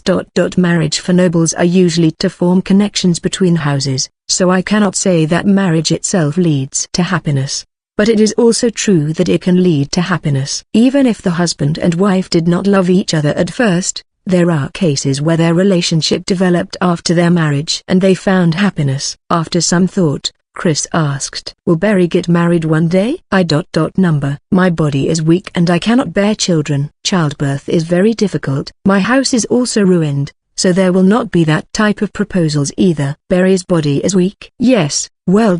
As Chris-sama can see, I am healthy now, but when I was a child I could not go outside. I could only stay indoors and read. So I was a little weird. Barry laughed softly. I cannot tell what Oju-sama is thinking. I was often told this. The same at Chris-sama. Barry too? Yes, I was a little different from others. So although I cannot completely understand how Chris-sama feels.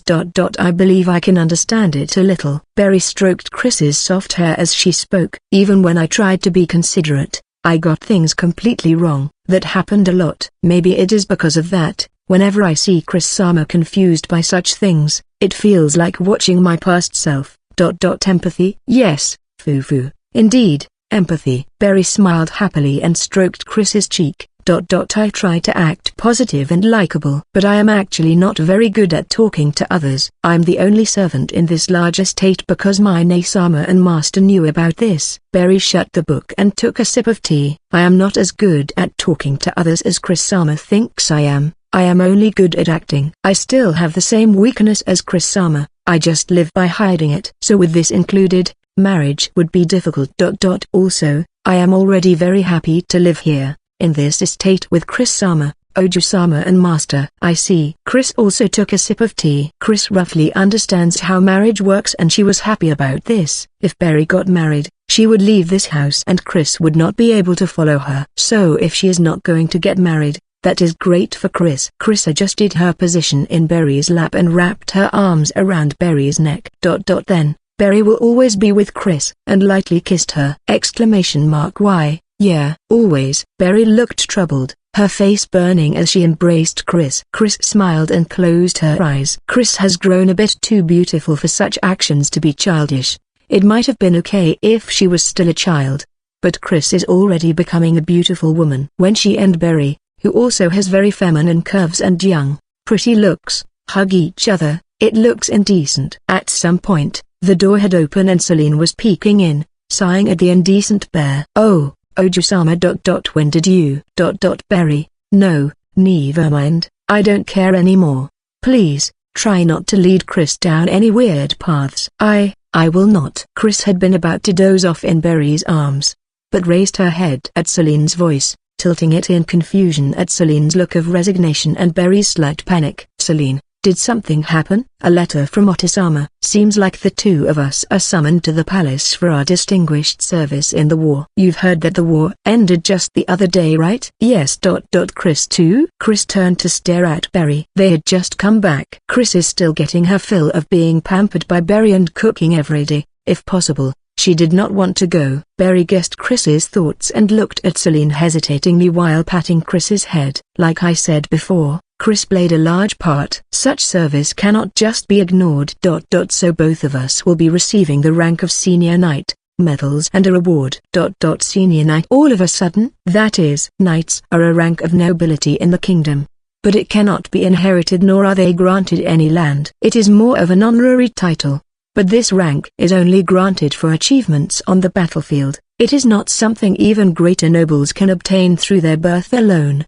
The title of knight is split into senior and junior knight. Those granted this rank usually start from junior knight and after earning enough achievements, are promoted to senior knight. But in cases like this, where their achievements are exceptional, they can skip straight to senior knight. I was also a little surprised that we will be senior knights. Well, with the situation being what it was, it is effectively thanks to Otisama that the country is saved. That should be the reason behind their generosity. I see. It is surprising. But then Chris really has no choice but to go. Berry had heard from Celine about what had happened on the battlefield. Chris's explanation was simply, Chris helped build a fort and fought a little.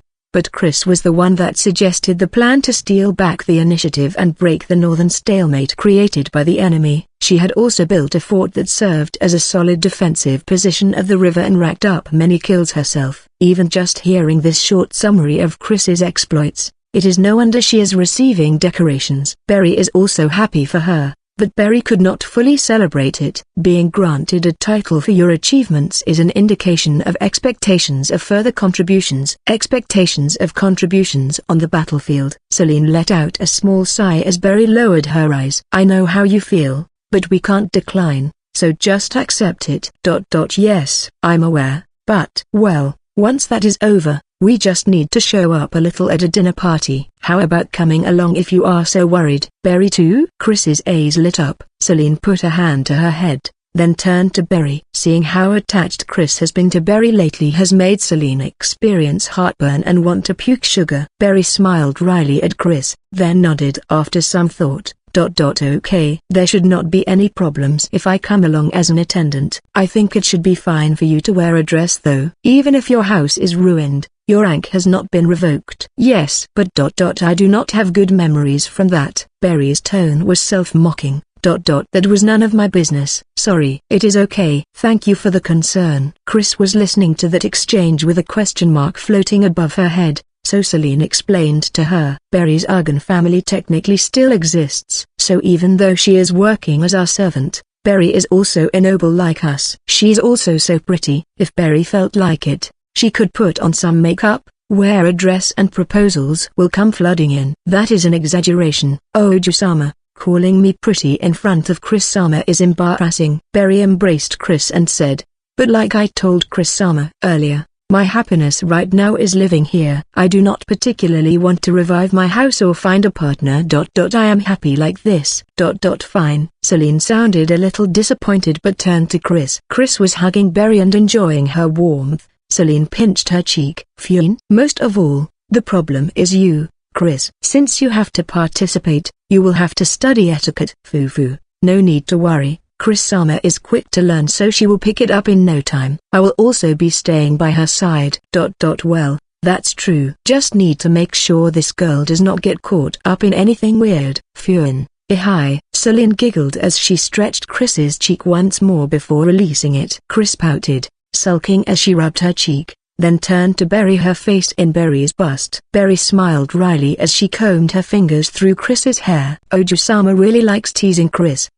Celine bullies Chris. Chris-sama is too cute, so Oju-sama cannot help but tease you. Lately Chris-sama has been with me all the time too. Oju-sama also wants some attention. I see. Hey, stop teaching Chris stupid things. She is already a little bit of an idiot. Chris pulled Celine into the hug and smiled. Chris can also pamper Celine. I am not at an age for that. Celine looked disgruntled, but her cheeks were flushed. Though she complained that her clothes would get wrinkled, she did not resist. Chris will make what Celine wants to eat for dinner today. How about beef stew and hamburger steak? Apple pie would be a good too. Now that you mention it, we have not made apple pie in a while. Let's have that today. Seriously.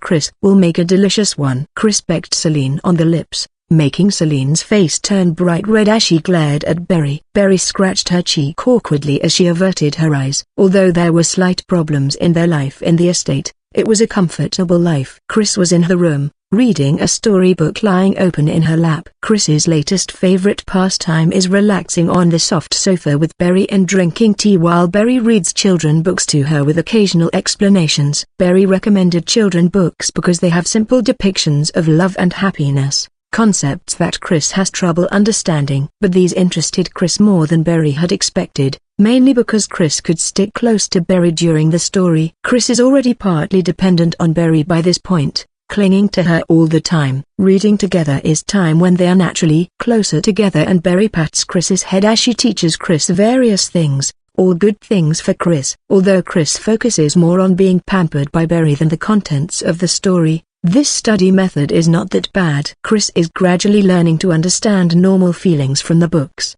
And with this, the knight and princess live together happily ever after. Together. Does that mean they got married? Yes, that should be the correct interpretation. Getting married is happiness. It is written like that in a lot of books. That is difficult to say. But if they love each other, then getting married is a happy thing. Love each other? Berry responded to her own words and hastily continued.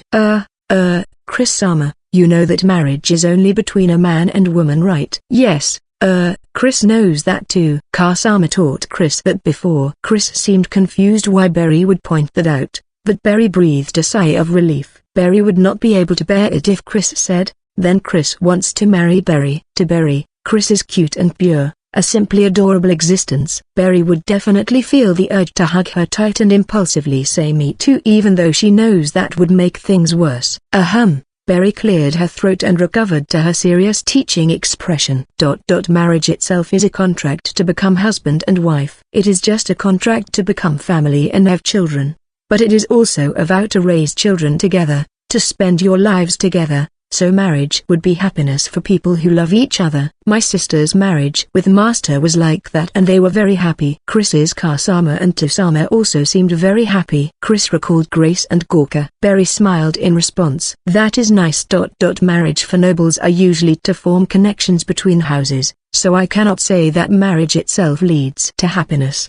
But it is also true that it can lead to happiness. Even if the husband and wife did not love each other at first, There are cases where their relationship developed after their marriage and they found happiness. After some thought, Chris asked, "Will Barry get married one day?" This chapter is scrapped from readlightnovel.org. Number. My body is weak and I cannot bear children. Childbirth is very difficult. My house is also ruined, so there will not be that type of proposals either. Barry's body is weak. Yes, well. As Chris Ksama can see, I am healthy now, but when I was a child I could not go outside. I could only stay indoors and read. So I was a little weird. Barry laughed softly. I cannot tell what Oju-sama is thinking. I was often told this. The same at Chris-sama. Barry too? Yes, I was a little different from others. So although I cannot completely understand how Chris-sama feels. I believe I can understand it a little. Barry stroked Chris's soft hair as she spoke. Even when I tried to be considerate, I got things completely wrong. That happened a lot. Maybe it is because of that. Whenever I see Chris-sama confused by such things, it feels like watching my past self. Empathy? Yes, Fufu. Indeed, empathy. Barry smiled happily and stroked Chris's cheek. I try to act positive and likable, but I am actually not very good at talking to others. I'm the only servant in this large estate because my Nae-sama and master knew about this. Barry shut the book and took a sip of tea. I am not as good at talking to others as Chris-sama thinks I am. I am only good at acting. I still have the same weakness as Chris-sama. I just live by hiding it. So with this included, marriage would be difficult. Also, I am already very happy to live here, in this estate with Chris-sama, Oju-sama and master. I see. Chris also took a sip of tea. Chris roughly understands how marriage works and she was happy about this. If Barry got married, she would leave this house and Chris would not be able to follow her. So if she is not going to get married, that is great for Chris. Chris adjusted her position in Barry's lap and wrapped her arms around Barry's neck. Then, Barry will always be with Chris, and lightly kissed her. Why, yeah, always. Barry looked troubled, her face burning as she embraced Chris. Chris smiled and closed her eyes. Chris has grown a bit too beautiful for such actions to be childish. It might have been okay if she was still a child, but Chris is already becoming a beautiful woman. When she and Barry, who also has very feminine curves and young, pretty looks, hug each other, it looks indecent. At some point, the door had opened and Celine was peeking in, sighing at the indecent bear. Oh, Oju-sama. When did you? Barry, no, never mind, I don't care anymore. Please, try not to lead Chris down any weird paths. I will not. Chris had been about to doze off in Barry's arms, but raised her head at Celine's voice, tilting it in confusion at Celine's look of resignation and Barry's slight panic. Celine, did something happen? A letter from Otisama. Seems like the two of us are summoned to the palace for our distinguished service in the war. You've heard that the war ended just the other day, right? Yes. Chris too? Chris turned to stare at Barry. They had just come back. Chris is still getting her fill of being pampered by Barry and cooking every day, if possible. She did not want to go. Barry guessed Chris's thoughts and looked at Celine hesitatingly while patting Chris's head. Like I said before, Chris played a large part. Such service cannot just be ignored. So both of us will be receiving the rank of senior knight, medals and a reward. Senior knight. All of a sudden? That is, knights are a rank of nobility in the kingdom, but it cannot be inherited nor are they granted any land. It is more of an honorary title. But this rank is only granted for achievements on the battlefield. It is not something even greater nobles can obtain through their birth alone. The title of knight is split into senior and junior knight. Those granted this rank usually start from junior knight and after earning enough achievements, are promoted to senior knight. But in cases like this, where their achievements are exceptional, they can skip straight to senior knight. I was also a little surprised that we will be senior knights. Well, with the situation being what it was, it is effectively thanks to Otisama that the country is saved. That should be the reason behind their generosity. I see. It is surprising. But then Chris really has no choice but to go. Barry had heard from Celine about what had happened on the battlefield. Chris's explanation was simply, Chris helped build a fort and fought a little. But Chris was the one that suggested the plan to steal back the initiative and break the northern stalemate created by the enemy. She had also built a fort that served as a solid defensive position of the river and racked up many kills herself. Even just hearing this short summary of Chris's exploits, It is no wonder she is receiving decorations. Berry is also happy for her, but Berry could not fully celebrate it. Being granted a title for your achievements is an indication of expectations of further contributions. Expectations of contributions on the battlefield. Celine let out a small sigh as Berry lowered her eyes. I know how you feel, but we can't decline, so just accept it. Yes, I'm aware, but, well, once that is over, we just need to show up a little at a dinner party. How about coming along if you are so worried? Berry too? Chris's eyes lit up. Celine put a hand to her head, then turned to Berry. Seeing how attached Chris has been to Berry lately has made Celine experience heartburn and want to puke sugar. Berry smiled wryly at Chris, then nodded after some thought. Okay. There should not be any problems if I come along as an attendant. I think it should be fine for you to wear a dress though. Even if your house is ruined, your rank has not been revoked. Yes, but I do not have good memories from that. Berry's tone was self-mocking. That was none of my business. Sorry. It is okay. Thank you for the concern. Chris was listening to that exchange with a question mark floating above her head. So Celine explained to her, Berry's Argan family technically still exists. So even though she is working as our servant, Berry is also a noble like us. She's also so pretty. If Berry felt like it, she could put on some makeup, wear a dress and proposals will come flooding in. That is an exaggeration. Oju-sama, calling me pretty in front of Chris-sama is embarrassing. Berry embraced Chris and said, but like I told Chris-sama earlier, my happiness right now is living here. I do not particularly want to revive my house or find a partner. I am happy like this. Fine. Celine sounded a little disappointed but turned to Chris. Chris was hugging Berry and enjoying her warmth. Celine pinched her cheek. Fine. Most of all, the problem is you, Chris. Since you have to participate, you will have to study etiquette. Foo-foo. No need to worry. Chris-sama is quick to learn, so she will pick it up in no time. I will also be staying by her side. Well, that's true. Just need to make sure this girl does not get caught up in anything weird. Fun. Hi. Celine giggled as she stretched Chris's cheek once more before releasing it. Chris pouted, sulking as she rubbed her cheek, then turned to bury her face in Berry's bust. Berry smiled wryly as she combed her fingers through Chris's hair. Oju-sama really likes teasing Chris. Celine bullies Chris. Chris-sama is too cute, so Oju-sama cannot help but tease you. Lately Chris-sama has been with me all the time too. Oju-sama also wants some attention. I see. Hey, stop teaching Chris stupid things. She is already a little bit of an idiot. Chris pulled Celine into the hug and smiled. Chris can also pamper Celine. I am not at an age for that. Celine looked disgruntled, but her cheeks were flushed. Though she complained that her clothes would get wrinkled, she did not resist. Chris will make what Celine wants to eat for dinner today. How about beef stew and hamburger steak? Apple pie would be a good too. Now that you mention it, we have not made apple pie in a while. Let's have that today. Seriously. Chris will make a delicious one. Chris pecked Celine on the lips, making Celine's face turn bright red as she glared at Berry. Berry scratched her cheek awkwardly as she averted her eyes. Although there were slight problems in their life in the estate, it was a comfortable life. Chapter 27. Chapter 27. UEC. 27. Dress dilemma.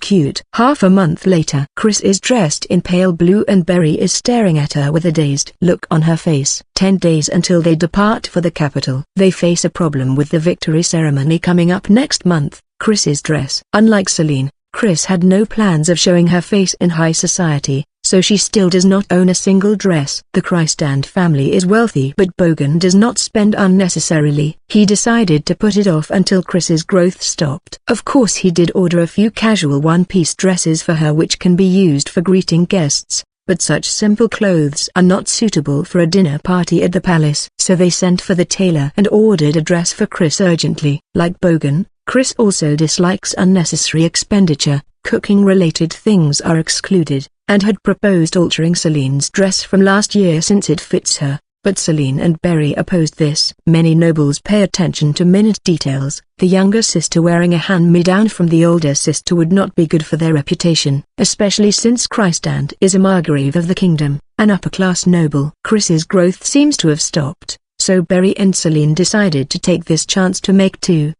dresses for her. asking the impossible of their usual tailor. The tailor readily agreed.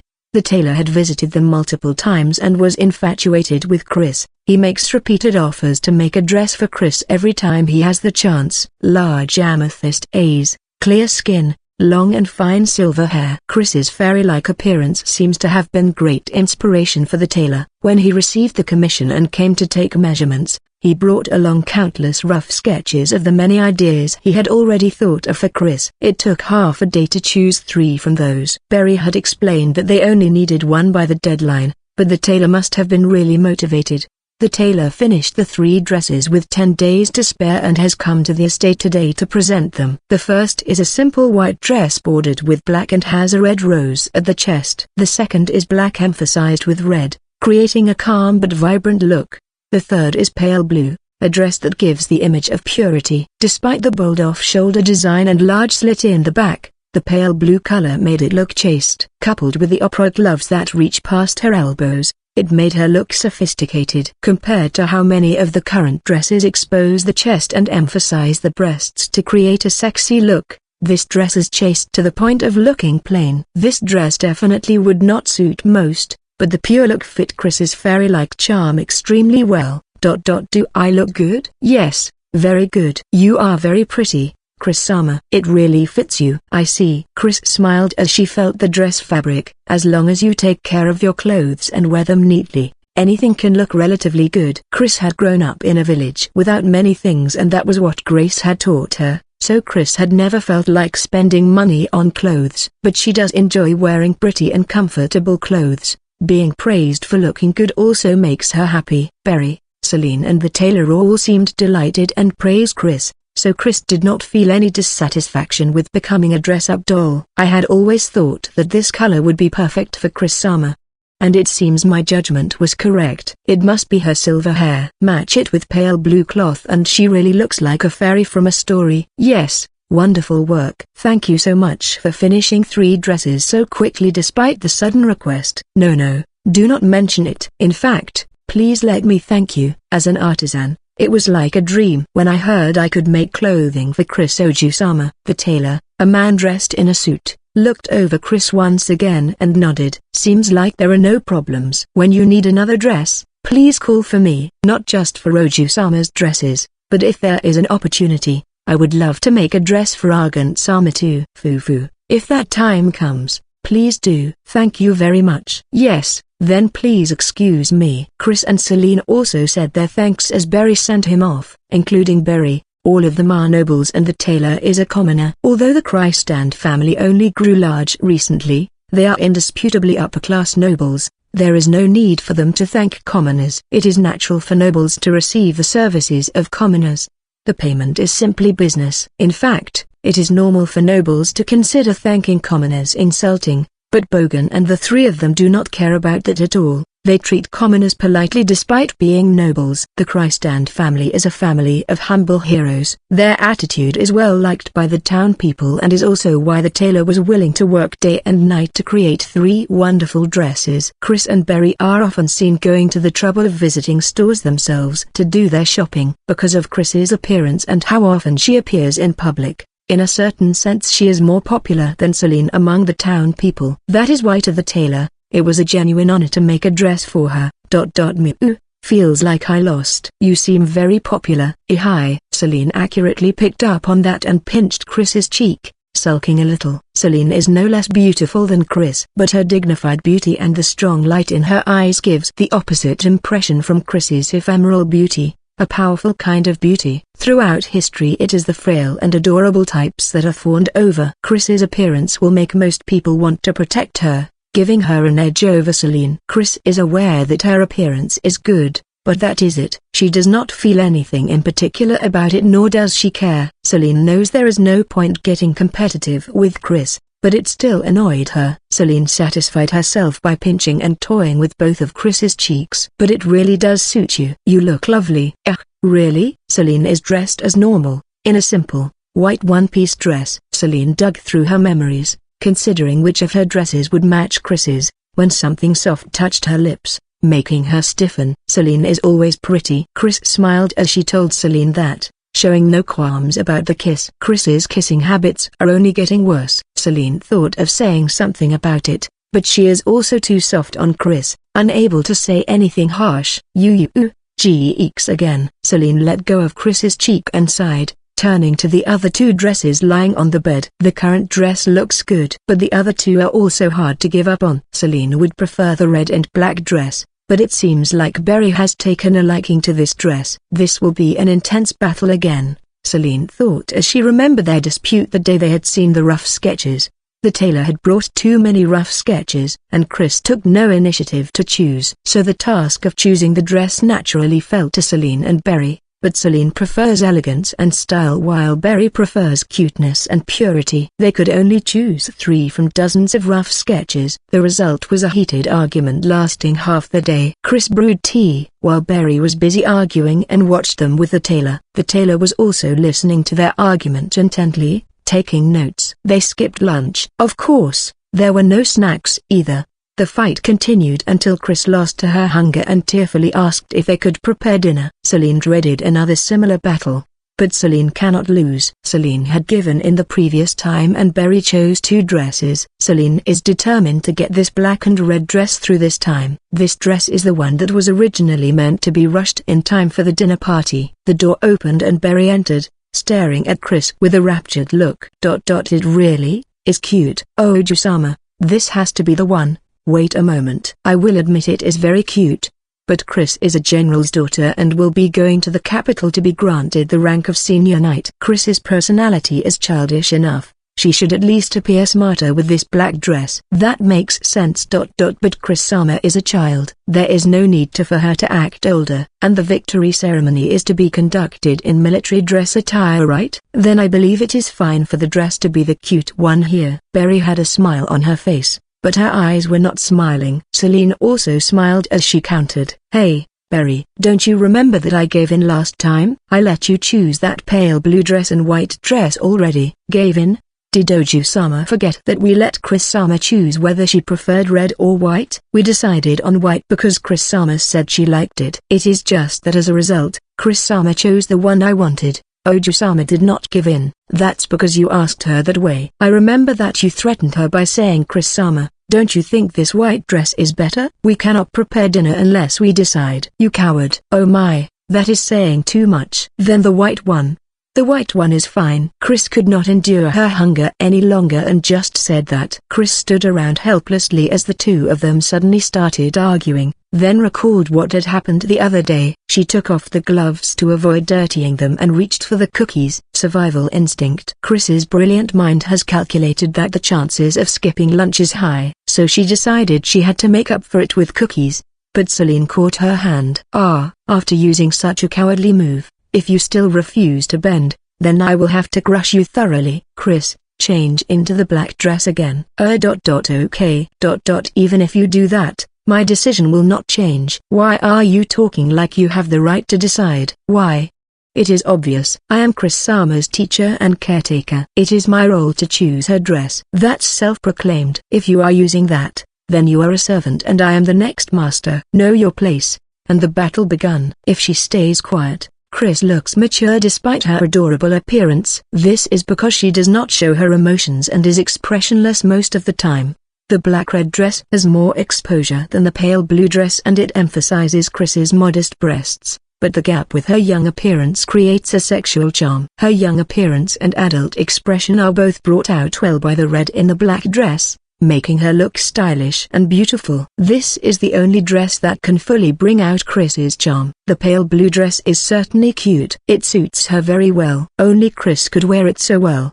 But since she is going to the capital to receive the rank of senior knight, she should wear this vibrant black and red dress, was Celine's argument. This chapter is scrapped from readlightnovel.org. Chris was nodding at Celine's praise of her, but Berry disapproved. I can understand Oju-sama's opinion, but accepting the other party's views but showing no sign of backing off. Berry made Chris change into the white dress. The white dress looked even more pure than the pale blue dress, but the black accent also made it look stylish. The red rose at the chest stood out, a point of vibrancy in an otherwise simple outfit. Berry argued that Chris's true charm is in her innocence and if Chris needs to be stylish, This dress would be a good compromise. It is true that the cool, sexy black and red dress also suits Gersh well. But since Chris Sama is not looking for a partner, that dress would be unsuitable. It might be okay if Chris Sama is good at deflecting men, but she is not and is quite shy. We should emphasize the adorable general's daughter side of her. That's just your tastes. You're overprotective. She needs the experience. It is not just my tastes. This is for Chris Sama's sake. Chris Sama, there will be a lot of dishes at the dinner party. Would you want your meal to be interrupted? No. This black dress will make a lot of men come talk to you, giving you no time to eat. So this time, let's go with either the white or pale blue dress. Hiya. Celine pulled Chris away as she was about to be ensnared by Berry. Berry, that's cowardly. Chris, you would not give in to food during such an important event, right? Chris is a splendid lady, right? Yes. The dinner party is a social gathering among nobles. Even though there is food, you cannot be eating the entire time. In fact, you will be thought of as an embarrassing and greedy girl if you do not restrain yourself. Do you want to be seen that way? Chris does not. That's right. Rather than glutton Chris prefers Lady Chris, right? Then you must not listen to Berry's stupid words. Oh my, Berry frowned. Stupid? Even if our opinions differ, Oju-sama resorts to insults. That's because you tried to ensnare Chris with cowardly methods. Not just once but twice. Those methods will not work every time. Ensnare is such an exaggeration. I am simply offering my opinions for Chris Sama to consider when choosing her dress. Chris Sama, you poor thing. It is okay. Even if Chris Sama is a glutton, I love Chris Sama and everyone will think it is cute. It is a dinner party in the royal palace. There will be many dishes Chris Sama has never seen before. Do you want to enjoy those dishes with me? Food. Celine appealed to her reason. Berry appealed to her desires. This match was already more of who can convince Chris rather than choosing the dress. Noon had already passed. It is the usual time for tea time. What are you arguing about? Oh my, master, welcome home. About 2.5 hours after the sun was at the highest point in the sky, Bogan came in. Bogan had finally finished cleaning up after the war and had come home yesterday. He had left early this morning to participate in a meeting regarding the army's reorganization. But when he came home after finishing his work for the day, he had heard noisy voices from Chris's room. He recalled that the dresses were to be delivered today and came to take a look, only to walk in on Celine and Berry's argument. He stopped them and listened to what each had to say. Either one is fine, he thought as he felt the fatigue weighing down his tired body grow heavier. Is my opinion, master. Berry just won't listen. Doesn't Otisama also think that this black dress is nicer? Anyway, I understand both of your views, but calm down first. It was a pointless argument, but Bogan felt relieved by it. He had been fighting with honor and lives on the line. He felt the tension from that heavy responsibility relax. He is home now. His stern features relaxed. After Chris had come, the two of them had become a little noisier, but it is a good change. Celine had been too serious after he had lost his wife and now she had mellowed a little. Berry also seems to be enjoying herself more than before. The person being fought over is uncomfortably glancing between the two of them, looking to Bogan for help. Seems like Chris is just a dress-up doll here. Bogan smiled wryly and compared the two dresses, then answered. Military dress is the standard for a victory ceremony. But there is no problems with women wearing dresses. Can't she just wear that black dress for the victory ceremony then wear Berry's one for the dinner party? Really? Yeah. You should also wear a dress. It will be a hot topic if both of you wear dresses. There are already songs of you two on the battlefield. Songs? Berry tilted her head in question as Celine blushed. The heroes protecting the two beautiful Christ and princesses, throw yourselves into the whirlwind of battle. Two beautiful princesses dance for us. The twin eagles share a pair of wings, guiding us through the storm. What was the rest? I don't remember, but it's a song about Celine and Chris. T/N, pain. Anyone who can think of better lyrics, always welcome. Oh my, there was such a song? Oju-sama, why did you not tell me about this? There's no way I could. That's too embarrassing. Bogan laughed. It's a good thing. You know that many commanders wish for the love of their soldiers, but not many can obtain it. On the battlefield, this is something to celebrate. On the battlefield. Bogan saw Berry lower her eyes a little. I know that Berry still cannot accept it, but that is true. But I can understand. Chris helped us a lot. Without her, the kingdom would still be at war. Of course, I will do the most that I can. But I am not the hero that the public thinks I am. I have limits. Having her at my back at those times is most reassuring. Please understand this. Yes. Celine clenched her fist as she watched Berry nod, then glanced towards Chris. Chris was staring at the cookies with stiff expression. Her limit must be close after skipping lunch. Then. Are we done choosing the dress? Yes. If Oju-sama agrees. Well, fine. I will accept this. Chris breathed a sigh of relief at finally being released and took off her gloves. She can finally eat the cookies. But, a voice stopped her. Oh yeah, Celine, once Chris is done changing, bring her to my room. I need to quickly run through the ceremony procedures with you two. I will be going to Koki's estate tonight, so I don't have much time. Okay, Otosama. Chris froze. Chapter 28. UEC.28 Journey Memories. Stretch out your leg and take a large step. Repeat that 300 times and it is 1 league. Walking at a normal pace, you can cover 8 leagues in an hour, so traveling on foot, you can cover 70 to 80 leagues in a day. T/N, Ancient Japanese League, ranging from 533.5 meters to 655 meters. Not the modern Japanese League at 3.9 kilometers or Nautical League at 5.6 kilometers, which leads to interesting Chris walking speeds, hardly normal pace. The Christand estate is located in Guggen, roughly 600 leagues from the capital, Alban area. Since they are traveling by carriage and horseback, there is no one on foot. They travel slightly faster than the average traveler and can cover close to 90 leagues a day if they wish to, but that does not mean their journey becomes any shorter. This is because towns along the main road are generally located about 60 to 80 leagues apart. If they camped outside every night, they could reach the capital in 6 days. But that is assuming they bring along all the necessary food and horse feed.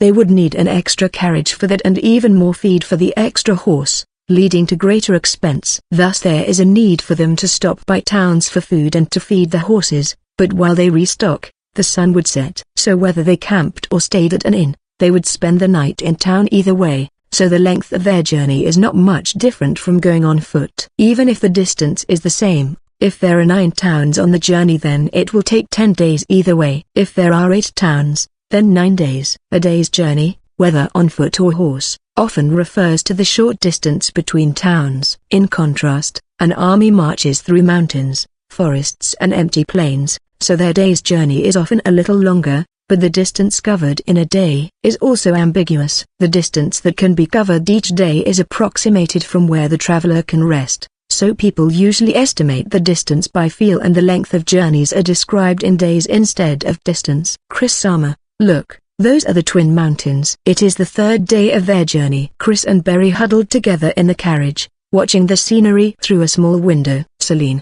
Bogan and Galen are outside on horseback, riding together with the guards, so the two of them are alone in the carriage. Berry is dressed in her usual white and black apron dress. Chris is wearing a white one-piece dress under a black hooded cloak with silver embroidery. Chris's previous cloak was stained with too much blood and had to be thrown away. This new cloak was chosen for her by Celine and is her latest favorite because of how comfortable and warm it is. Chris played with the fabric as she responded to Berry. Mitskronia and Bernaik, right? Yes. They each have their own names but are usually referred to as the Twin Mountains. See how their shapes are very similar? Just like twins. South of Guggen, 2 steep mountains blocked the path to the capital. The mountains are said to have been split into 2 by a battle between dragons. Mitskronia and Bernaik, the 2 twin mountains, also known as the Dragon's Maw. The 2 mountains separate the center from the north. They are the border between Kuriel and Alkal. In between the 2 mountains there is a gently sloping path that a carriage can just fit through, serving as the only trade route between the center and the north. 500 years ago, the area north of here, basically the area around Guggen, belonged to barbarians and these mountains were the border of the kingdom. Naturally, this was a key location for both the barbarians and the kingdom. Not that the kingdom was much different from the barbarians at that time, and many fierce battles were fought over it. Vast amounts of blood has seeped into the ground of this strategic location. Thus many soldiers follow tradition and call them the Dragon's Maw. Because of the griffons, savage flying beasts tamed by the barbarians, The kingdom suffered greatly on this land. Muscronia and Bernac are the two heroes that finally captured the mountains. Their names often appears in books. The northern barbarians of that time were split into many clans. Bernac infiltrated them alone, obtained the aid of the powerful clans and attacked the Griffin clans from behind. Muscronia took that chance to lead a large force into the mountains. Many men were lost, but they broke through to the north and captured the Dragon's Maw. They then constructed a stronghold on the north side, cementing their victory at the Dragon's Maw. When it is already 500 years ago, the history in books could be fabricated and Chris hates reading those. Chris judged that most of those are fiction, but there is one interesting exception: the Battle of Dragon's Maw. There are many records of it and it is often brought up in books that Chris has read. The clans that cooperated with Bernac went through a period of strife and formed the Ana Empire to the north of the kingdom, while the defeated barbarians scattered to the northeastern and northwestern mountains. Thus the mountain clans do not have a good relationship with the kingdom and the empire, but they still honor the old non-aggression pact, so peace continues. The battle was described as necessary to protect the peace of the kingdom, not an invasion. But Chris could tell that it was definitely an invasion to expand the kingdom's territories. It is doubtful if the multiple supposed invasions by the barbarians even happened. History is decorated and affected by perspective. Political fronts are recorded as if they are facts. History books are not always right. But among such cases, the Battle of Dragon's Maw is quite interesting because it can be confirmed in many books. Chris absent-mindedly stared at the mountains with Berry, thinking about how she would go about it. Chris has knowledge of this area's map, but it is the first time she has seen it herself. Accurate maps are valuable and even then, there are often large differences with what she actually sees. If Chris was to deploy an army here, how would Chris arrange them? How would Chris build a fort? Chris stared at Berry as she imagined that. Fufu, are you sleepy? No. Chris looks at the scenery so that she can imagine such things. She memorizes the scenery and imagines how she would deploy troops against a potential enemy in various conditions. By imagining these, she can be ready to deal with anything that happens and also pass the time. Chris does not have the habit of enjoying the scenery. Trees are trees, flowers are flowers. At night, the stars will show and the moon will shine. These do not bring out any particular emotion in Chris. She simply sees and analyzes what there is. She has never felt joy from looking at the scenery, but Chris found it curious that Berry seemed to be enjoying the act of watching the scenery itself. Berry had told Chris to ask anything that she found weird, but even Chris was reluctant to ask what is fun about that. When someone is enjoying themselves, for Chris, as long as Berry is happy, that is fine. Berry pointed at this and that from the scenery outside the small window. Today's evening sun is beautiful. The flower patch over there was very pretty. Chris nodded as Berry spoke, but did not feel what Berry seemed to be feeling. Ask me if there is anything you find weird, Chris-sama. Eh? Berry laughed softly as she stroked Chris's cheek. Berry had noticed that Chris had a question, but Chris did not ask it no matter how long she waited. Normally, Chris would ask immediately, but this time, Chris only stared at Berry curiously and did not ask anything. Berry thought about why and finally realized Chris was being considerate, so she urged Chris herself. Berry was overjoyed by Chris's kindness and embraced her tightly. I do not have the habit of enjoying the scenery either. Well, the mountains feel large and I think the flowers are pretty, but that is it. Really? Yes, I am enjoying watching the scenery together with Chris-sama. With Chris. Berry nodded and looked outside. Chris-sama, do you remember the roast bird we made? The one the three of us stuffed together. Yes, it was very delicious. Did you have fun making it? A lot. It was fun. Celine was very bad at it. Berry held up a finger as Chris nodded honestly. That is it. Fun memories are also fun when you recall them. Just like now, I am enjoying the act of making memories with Chris-sama by watching the scenery together from this carriage. Making memories. Yes, that previous memory was very fun because we cooked together. Right now, I am also together with Chris-sama, so I am having fun. And when I remember this, I will enjoy it again. Chris could kind of understand, but also could not. Berry smiled as Chris groaned with difficult expression. This chapter is scrapped from readlightnovel.org. I am happy simply by spending time with Chris-sama. It is fun whether we are watching the scenery or doing something else. Even if it is boring to watch the scenery alone, if I am with Chris-sama, then it is very fun.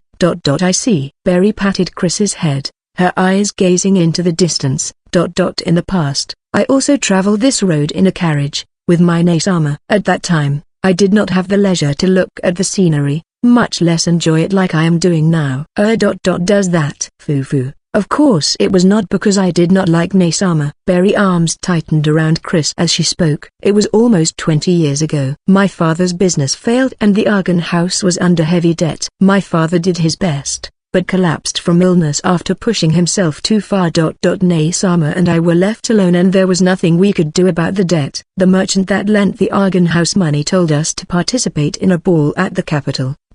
Ball. Yes, there are many types of people in the capital. To some of them, the Argan house's debt is trivial. We were told to become the mistress of such people. A common story for powerless nobles. There are many who want noble status. And then Barry was told to become someone's wife. Barry nodded. The correct way to put it would be selling herself into bondage. They would be lucky if they were chosen by someone who valued them for their noble status. Many nobles are beautiful. There are those that buy ruined ladies and widows to fulfill their carnal desires. The two of them were sent to an infamous ball where such people gathered. Barry was not even 10 yet. At that time she was sickly and underdeveloped, basically a child, but she was still made to participate in the ball because she would be popular among certain people. There is no slavery in the kingdom, but there are people who are effectively slaves. In the end, the two of them were sent to the capital as slaves. Since we were supposed to become someone's mistress in exchange for money, we had no say no matter what kind of person it would be. It was a very difficult time for us. They were made to wear vulgar dresses,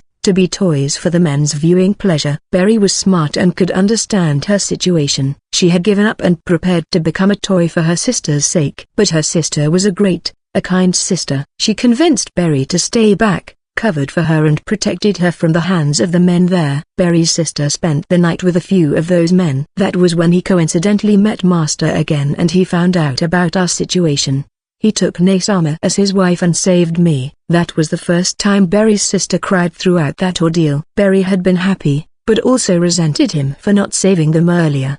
But later, she found out that Bogan had sold many valuables, including family treasures, for them and grew ashamed of herself. Bogan had only met Barry's sister a few times when she was younger, but Bogan was not put off by her sister's experience and said she was the most wonderful and beautiful woman he had met. He was the only one suitable for her sister. Part of why I said marriage would be difficult for me is because it reminds me of unpleasant memories from that time. Honestly, even now I am still scared of men and do not like wearing dresses. I was also a little scared of boarding this carriage to the capital. Chris patted Barry on the head, looking at her worriedly. Barry smiled brightly in reply. But since I am together with Chris-sama, I am enjoying myself and am very happy. The scenery outside the window looks different from before and is very beautiful. This is all thanks to Chris-sama.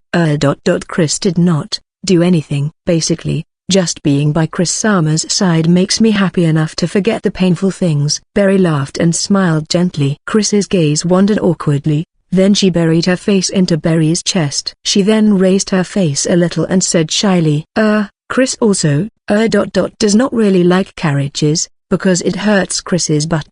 But Barry prepared a blanket, and hugs Chris like this, so it is not painful, and is comfortable.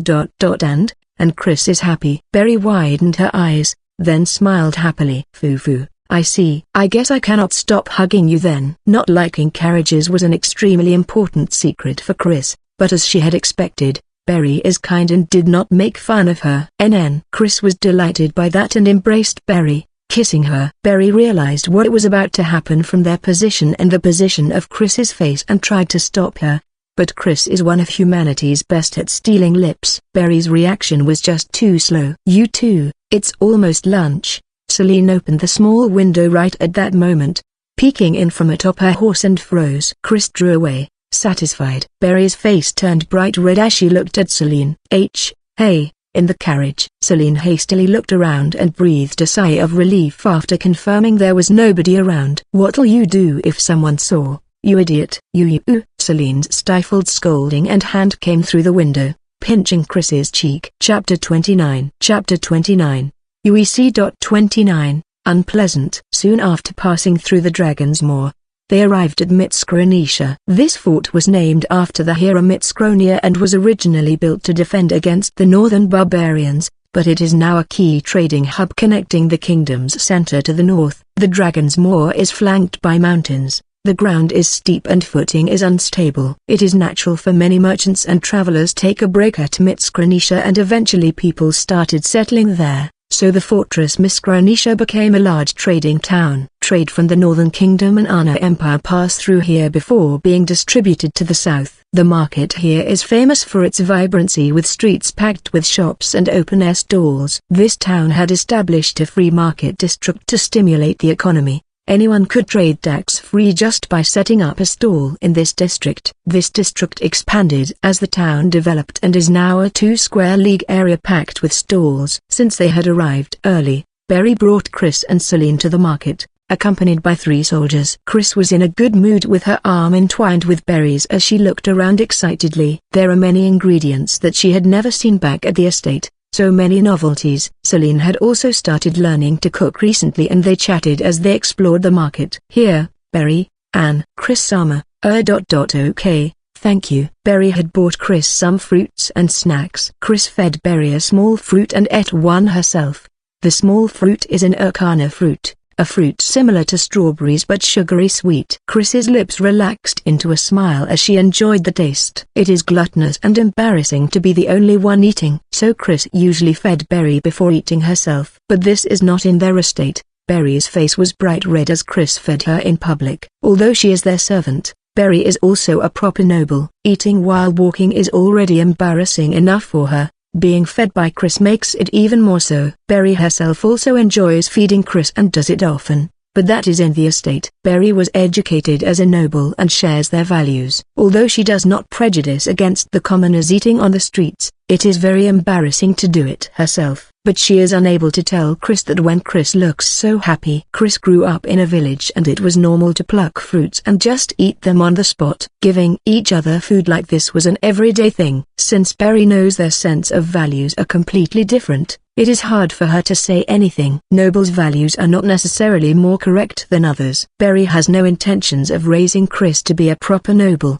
She just wants Chris to be happy. As a result, this thinking limited Berry's actions and the embarrassing act continued.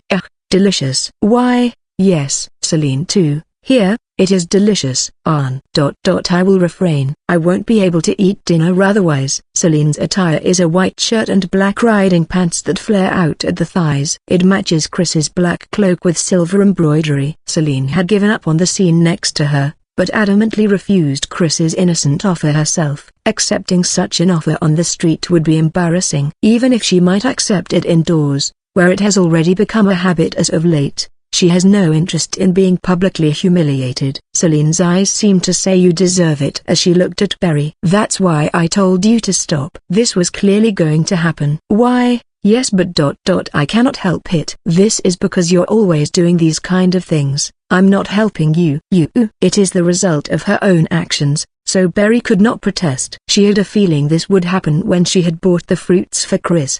But Berry is too soft on Chris. She had lost to Chris's silent plea combined with upturned eyes and bought fruits they could eat while walking around. Berry blushed from both embarrassment and happiness, but did not stop Chris. Her arm is tightly entwined with Chris's, but leaving Chris free enough to hold the fruits. Celine smiled wryly as she watched them walk together happily. The three of them with their beautiful appearances drew a lot of attention. The market is crowded and not a very safe place. There were some that looked at them with ill intent, but the lightning and falcon crest stopped them. Unlike simple bandits that attack any passing carriage, thieves that lurk in towns are wiser. They know very well what will happen if they do anything to those girls. Lower-ranked noble daughters are often the targets for kidnappings. Kidnapping them is like kidnapping any other girl in town. Once the kidnapping is accomplished, things will work out somehow. But daughters of powerful nobles are different. Such nobles will do everything they can to find the culprit, even if they had to look through every piece of hay in the haystack. The country will also take action. Such crimes are seen as a rebellion against authority that was granted by the absolute ruler, the king. The culprits must be caught and punished in the most cruel way to set an example. Such punishments also extends to anyone associated, whether or not the person is actually involved. Anyone suspected will be taken in and anyone that belongs to the same group will be executed. Basically, every single person involved in any shady dealings in the vicinity is included. In the past,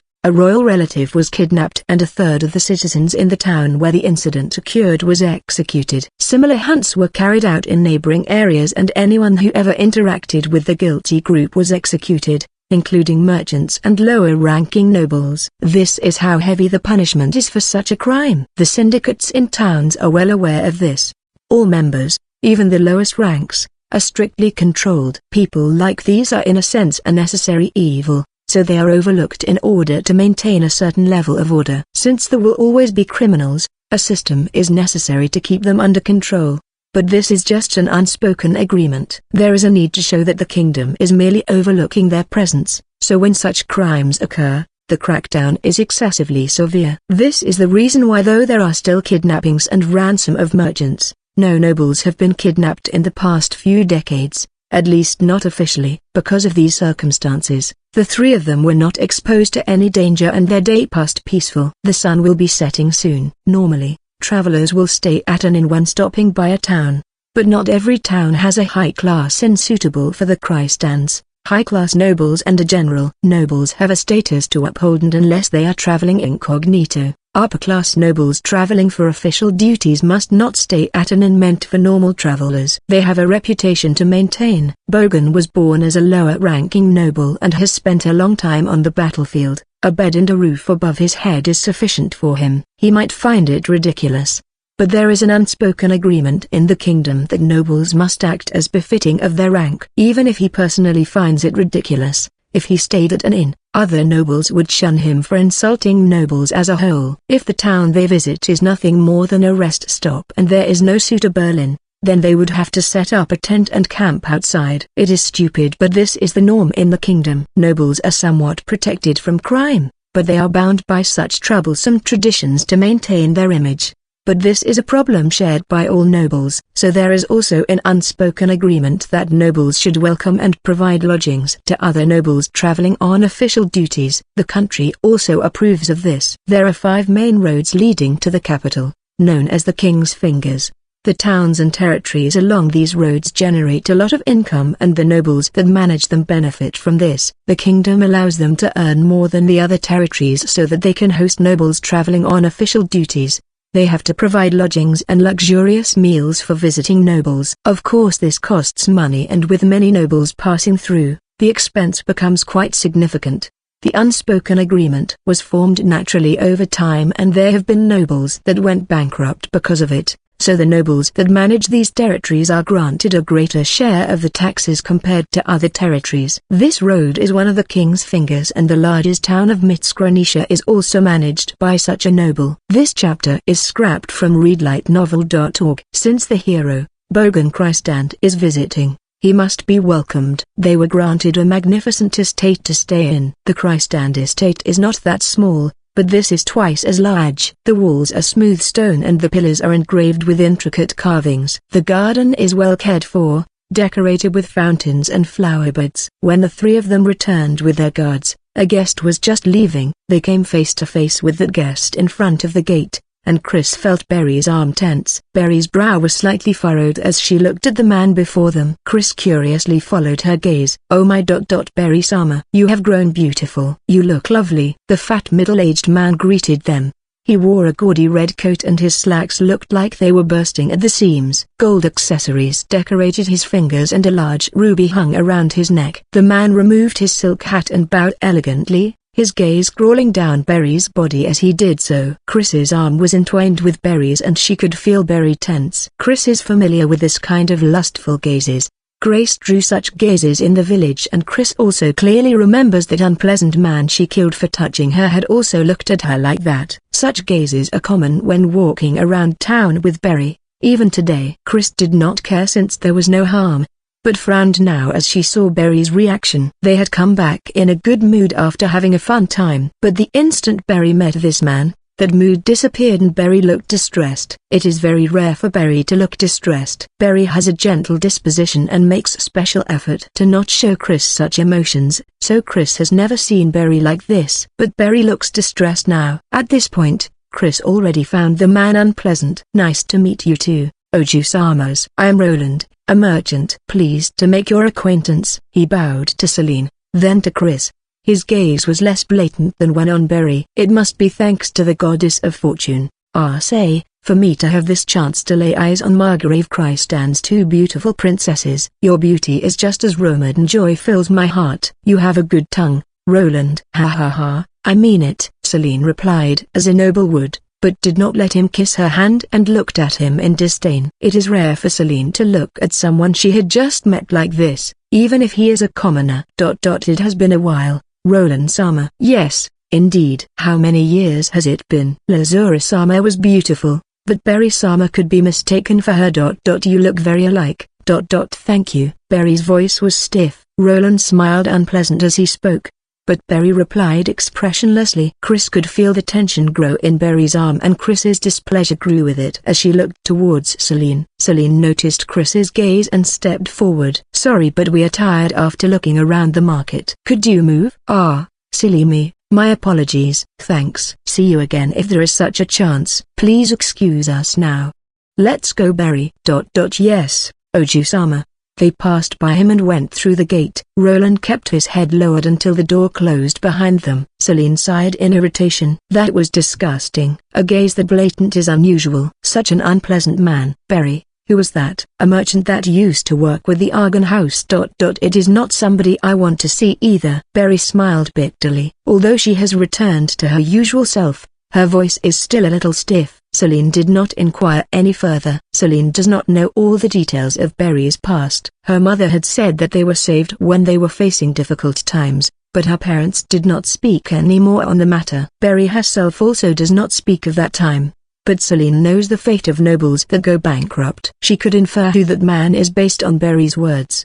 The displeasure she felt grew stronger and she vented it by pinching Chris's cheeks. How long are you going to cling to Berry?" "We are guests here, so behave yourself properly when we are here." Now. Berry is also spoiling Chris too much. Seriously. Chris reluctantly let go at Celine's sudden unreasonable demand and looked up at Berry. Berry smiled back with her usual smile. Chapter 30. UEC. 30. Killing Intent, Wishes and Love. Celine and Berry are special to Chris. This is why Chris paid extra attention to Berry. Berry smiled and appeased Bergen's concerns. She appeared to enjoy their meal and they bathed together like usual, but Berry seemed a little different from normal. Chris thought about the reason and the more she thought about it, the more unpleasant she felt. "Let's kill him." It did not take long for her to come to that decision. Chris feels nothing about killing people. Killing people and plucking fruits are the same for her. She will pluck a fruit if she is hungry and she will kill if the person is unpleasant. After coming to the estate, Chris has always been in a good mood because of Berry. That toned down her abnormality, but her true nature has not changed. She is still abnormal. Berry is important to Chris. Anything that is unpleasant to Berry is also extremely unpleasant for Chris and she did not hesitate to start making plans. Chris empathized with Berry in her own way and that resulted in this decision. Chris was able to infer a little about that man based on Berry's story in the carriage. It is just a vague guess that he is someone that did horrible things to Berry in the past. But that is enough. Chris did not mind it much when she heard Berry's story at first since it is a thing of the past, but since he showed up before them and is causing Berry distress, it would be better to kill him. Chris's thinking is simple.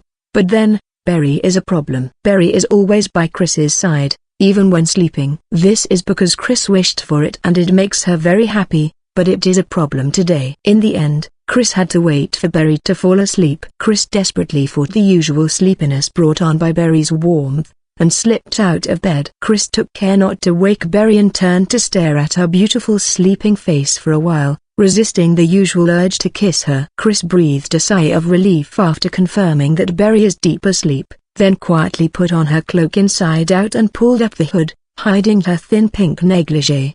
The cloak has silver embroidery and the Christ and crest on the chest, but it is made of many layers of cloth and when turned inside out, it becomes pitch black. Their room is narrow, half of a room that was refurbished into 2 rooms. Rooms like this are common in the estate due to number of visiting nobles. Due to this layout, Celine's room is accessible from their balcony. The weather is good. The bright moonlight will be a problem though. Chris judged that it should be fine with the cloak and planned to travel along the roofs. Chris ignored her curved sword and drew her knife. This is so that Berry does not notice even if she wakes up. Chris planned to finish this quickly, fast enough that she could say she just went outside for a breath of fresh air. According to Bogan, Roland just happened to be visiting this town and came to give his regards to the noble in charge here. Chris had also heard Bogan mention that Roland is staying at a nearby inn. Luckily, there is only one high-class inn nearby. No need to spend time searching. Even if Chris cannot find him, she can just grab a person or two and torture them. Let's go. But Chris glanced at Berry,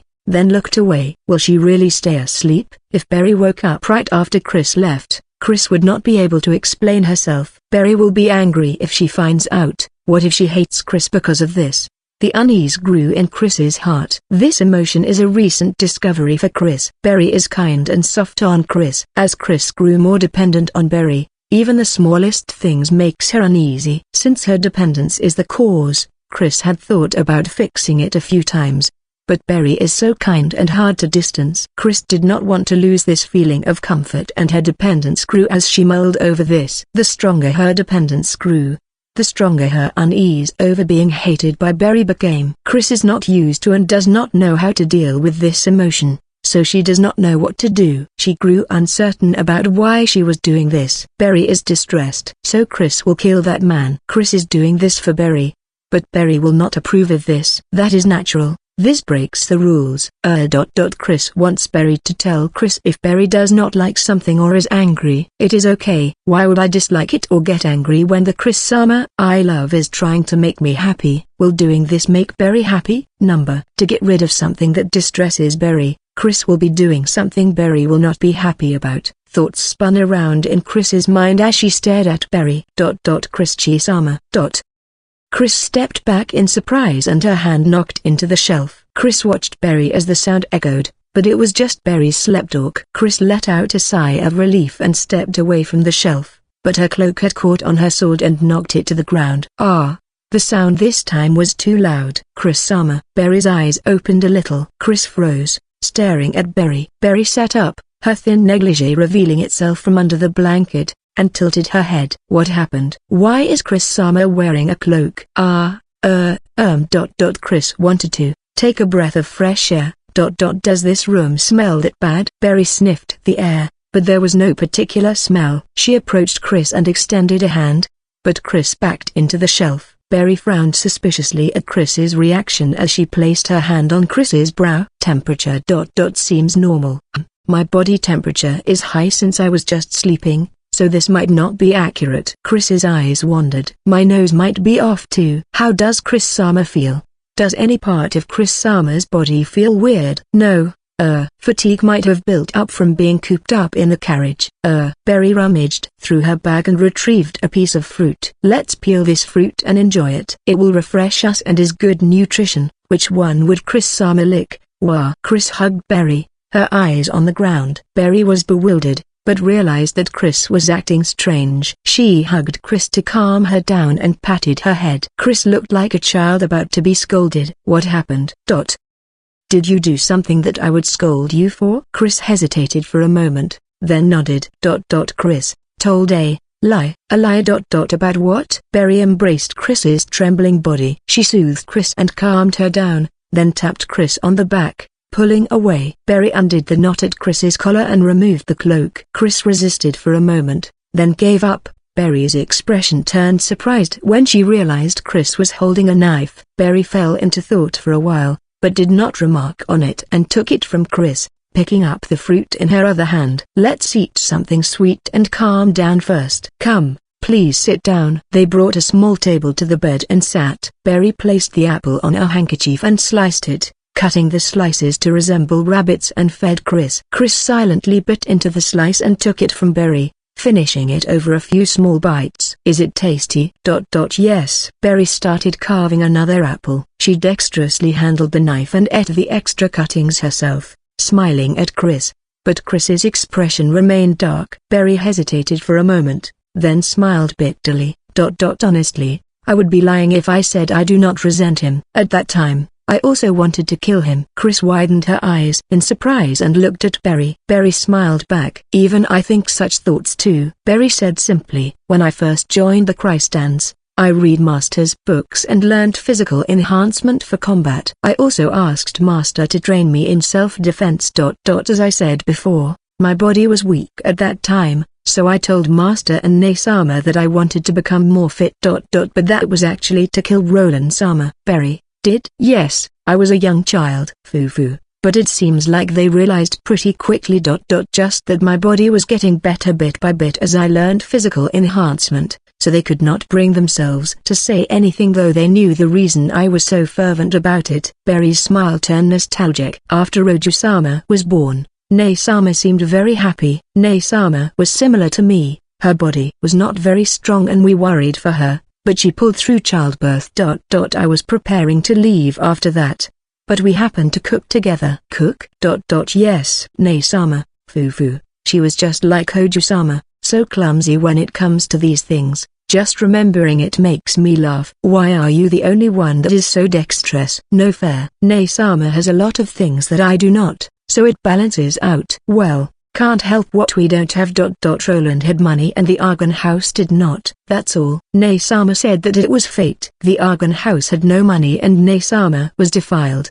But thanks to that she met Master and was blessed with Oju-sama. Ne-sama said she had found happiness. She might be clumsy but she had a dexterous sister to make up for it. She said she was happy eating my delicious cooking every day. The apple's shape slowly changed, forming the side profile of a woman. My greatest regret was letting Ne-sama be defiled. I could not forgive that. But Ne-sama told me that if I wished for her happiness, she would be happier if I was grateful for where fate has brought us and found happiness myself rather than be caught in the past and commit a crime. She said that since I am good at handling blades, I should use it for cooking, not stabbing people. Berry sighed and placed the apple and knife down on the handkerchief. Chris-sama, did you pick up that knife for my sake? Chris is not sure. Chris replied weakly. That person makes Berry feel unpleasant, so Chris also finds him unpleasant. So, but Chris knows Berry would not like this, so Chris is not sure. Chris is not sure if this is good or bad. Chris's voice faltered. Then you did it for my sake. It was my fault for making Chris-sama so worried. Berry is not. Berry pressed a slice of apple to Chris's lips and smiled. I agreed with Ne-sama, but at the same time I also believed that she could only say that because we were lucky. In the end, Ne-sama passed away together with her second child. A younger sister would be nice, but a younger brother would also be good. You showed me how they can help make up for what you are lacking. I want to give Celine a younger sister or brother. Bogan said he wants a boy, but seeing how he dotes on Celine, both seem fine. I will be leaving her alone. Take care of her in my place, Berry. She is similar to you. I am worried that she will work too hard. Oju-sama was a little too serious and stubborn. Ne-sama was worried about Oju-sama and wanted to give her a younger sister or brother. She thought that it would let Oju-sama relax a little, so she tried. But failed. Berry lowered her eyes as she recalled the past. And so Ne-sama left Oju-sama in my care. I did my best to act bright, to make up for Ne-sama, but Oju-sama kept driving herself further into a corner. I am really bad at these things. I just do not know what to do. But then, Chris-sama arrived. Chris? Yes, Chris-sama. Berry pulled Chris closer and laid Chris's head on her lap, stroking Chris's brow. After Chris-sama arrived, Celine-sama became so cheerful that she is like a completely different person. I also enjoy doing many things together every day and had a lot of fun. This must be what Ne-sama meant by fate. Fate. I resent Roland-sama, but thanks to him, Ne-sama met Master, I met Oju-sama and I also met Chris-sama. That's why I am very happy now, and even if I could redo the past. I would still choose the path that would let me meet Chris-sama. Berry's loving caress moved from Chris's brow to her cheek. Berry's smile was extremely gentle. Chris-sama is a lot more dexterous than me. Most things would be simple for Chris-sama, but I would like for Chris-sama to use that strength for fun things. For happier things. Fun? Yes. Killing someone with a knife might make you feel better, but using the same knife to cook is much for fun and a much happier thing, right? Yes, at the very least, that is what Ne-sama taught me. Thanks to that, I am very happy right now. I wish for Chris-sama to find such happiness too, so I am teaching Chris-sama the same thing. That is all. Chris's eyes wavered as she looked up at Berry. They wavered uneasily, the eyes of a lost, scared child. Chris eventually met Berry's eyes again and asked hesitatingly. Berry is not angry at Chris. Chris-sama picked up the blade for my sake. I am very happy about that. If as a result of that, Chris-sama does something that someone would be angry about, I am also guilty. At that time, I will atone for it as well. But Berry did not. Berry's pressed a finger to Chris's lips. Her touch was gentle, a mere caress, but it was enough to seal away Chris's words. This chapter is scrapped from readlightnovel.org. That is how it is. I have decided to stay with Chris-sama no matter what, so please keep that in mind. I am more stubborn than I look. Berry laughed cheerfully and continued. But rather than getting scolded together, I would prefer to cook together, drink tea together and rest together like this. If Chris-sama feels the same about me. If meeting me was also fate for Chris-sama, then. Berry paused for a moment, shutting her eyes before continuing softly. Please. Stay with me like this forever. Berry's words made Chris feel vague, uncertain emotions. Chris does not know what those are, but no matter what they are, Chris's answer is set. Chris embraced Berry, raising herself to sit on Berry's lap. Chris pressed her lips to Berry's to convey her own feelings, then answered happily. Chris also wants to stay with Berry forever. They fell silent for a while with Berry just stroking Chris's pale cheek. Tearful brown eyes surrounded by long lashes peered into Chris's eyes and the hand stroking her cheek felt comfortable. Chris tilted her head at Berry's silence, but Berry clasped Chris's cheeks between her hands. And silently replied by slowly pressing her lips to Chris's. Berry's lips gently touched Chris's, pressed harder, then slowly pulled away reluctantly. To Chris, it felt like a much longer kiss than usual. Berry seemed to come back to her senses and pulled away, her cheeks turning bright red and her eyes wandering. This is the first time Berry has kissed Chris on the lips. Chris was a little surprised, but was also delighted and returned the kiss carefully, just like how Berry did it. Berry's cheeks grew even redder and her voice was a little shrill when she spoke. It is late, shall we sleep? Okay. The apple. Why, yes. I forgot, we have to eat it first. Chris will feed Berry. Here, Ann. Okay, Ann. The sound of a door slamming came from the balcony and they turned. But the balcony door was still open. The sound must have come from Celine's room. Celine? Chris tilted her head while Berry scratched her cheek and smiled awkwardly. The next day. Celine, are you okay? Whose fault do you think it is? They had just finished their breakfast, got dressed and were about to board the carriage. Celine glared at Chris as she sniffled. She had caught a cold after being standing in the cold night wind for an extended period of time last night. Instinct. Celine had a vague premonition. Bogan had also met Roland and had spoken to Berry, concerned about her. At that time, Celine's thoughts were that this confirms that something had happened in the past. It was a coincidence that the unpleasant merchant, Roland, had paid a visit to this estate. But then Bogan mentioned that Roland is staying at a nearby inn. Chris had been concerned about Berry this whole time, but she had looked at Bogan then. She had been expressionless as per usual, but for some reason, this caught Celine's attention. Chris's mood shows surprisingly easily. When they were looking around the market, the corners of her mouth were relaxed and she looked happy. After they came back, she had grown more and more expressionless. Since Chris was concerned over Berry's unusual behavior, it is natural that her good mood would dissipate since she is worried about Berry. But even so, Celine felt uneasy. If there is a need, Chris would not hesitate to kill. Chris is attached to Berry to a precarious extent. She would not forgive anything that saddens Berry. If she does not forgive, what would she do? Celine could not believe that Chris would not do it.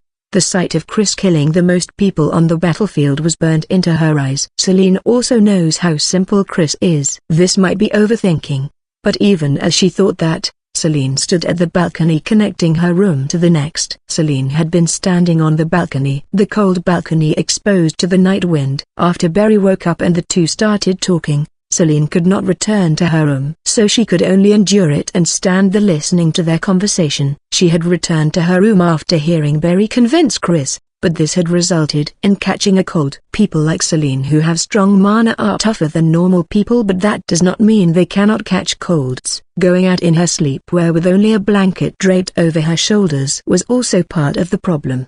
But it was just instinct and she was not sure. Since it would be weird to get dressed for a hunch, in a sense it was inevitable that she ended up standing there in that outfit. She could have returned to her room when it got too cold, but Celine is part of the army. She is so overly serious that she applied the rule of not leaving your post without a replacement to this situation, and it led to this. Since her bad premonition had come true, it was not a waste, is what Celine tried to convince herself. But since Barry solved everything, Celine did not do anything and felt like she lost out. Celine sniffed disgruntledly. How about resting in the carriage? I can ride a horse with Chris-sama. My cold is not that bad. And at times like this, it's better to breathe the outside air than be cooped up somewhere cramped. Barry's brow was creased in worry, but Celine replied in a sulking tone. Galen had been watching them and interjected, But you need to participate in a ceremony. Don't be stubborn. You can ride on the luggage cart. But, Gallant-sama, I appreciate your concern, but that would look too. Just hang a curtain. A soldier's treasure is their own body, whether you are a commander or common soldier. Didn't Bogan teach you that? Yes, Celine blushed. Barry glanced towards the luggage cart and got an idea. Then how about the three of us ride together? The luggage area is quite empty and we should not need to worry about transmission if we leave a gap for wind. We can also watch over her. The luggage cart has some luggage, but it is meant to carry the valuables they will be rewarded on the trip back, so there is plenty of space. The three of them can fit with no problem. Barry and the soldiers quickly set up a curtain with Chris helping, then laid out a large amount of blankets at Chris's request. Chris happily hugged Celine from behind while Barry watched them with a smile. Thank you very much, Oju-sama. I did not do anything you need to thank me for. It was weirdly infuriating when the two of them had started flirting after their conversation, so Celine had slammed the door loudly enough for them to hear, but she glossed over that. Part of it is because she is sulking, but it is also because she had heard Barry's story. There's no need to take care of me anymore. You should focus on taking care of Chris. Barry's eyes widened, then lowered. Okay. I am sorry for overstepping my bounds. I am grateful too. Celine spoke without looking at Barry. Okara-sama's wish came true. Right here. I got a stupid, empty-headed, idiotic and troublesome sister. So neither of us are able to focus on ourselves. Is this fate too? Yes, it must be. I believe it is. Barry stroked Chris's head as Chris puffed out her cheeks. Chris is not stupid. You are the only one that thinks that. Hi. Celine pinched Chris's cheek without even looking back. Barry laughed softly as she stopped Celine. And their journey continued. Chapter 31. UEC. 31. The capital of delusions. The capital, Albanaria.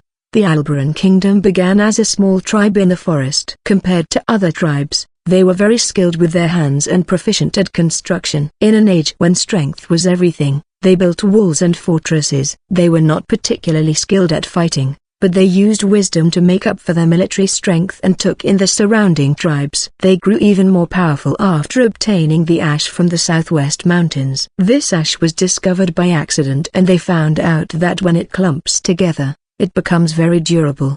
They researched into it and understood how it worked, developing forged stone. They used this to build strongholds and walls, creating many fortresses and fortified cities. There was no longer anyone in the vicinity that could match them. The king declared himself the descendant of God, Albaran, and built the capital Albanaria at the center of the kingdom, making it the foundation of the kingdom's power. The capital is the symbol of the king's power. Albanaria is surrounded by tall walls made of forged stone. The castle and houses within are all built with forged stone as well. This beautiful white city stands in the middle of a plain, glittering in the sunlight. Because of its appearance, Albanaria is known as the White City. They passed through the town sprawling outside the walls and entered through the huge gates. Chris stared blankly at all the houses made of forged stone. It all seems very sturdy. No other city is built with so much forged stone. Wooden clay walls are easier to build and are cheaper. The wealthy and artisans that work with fire live in houses built of brick and forged stone, so it is not unusual but it is rare to see so much of it. This city seems difficult to burn, Chris observed as she stared at the colorful roofs despite the name of White City. Compared to the crowds of merchants outside the walls, it became quiet once through the gates and the pedestrians are all well dressed. After passing through the city and a district of large estates, they arrived at the castle gates which are on higher grounds. Beyond this point is royal land. Even nobles cannot step through these castle gates without permission. Their guards, excluding the coachman, also cannot follow. Inside the gates was a large garden. Water had been drawn in from a nearby river to create a small river flowing through the garden. The garden is designed to be vibrant with fountains here and there. The few people present,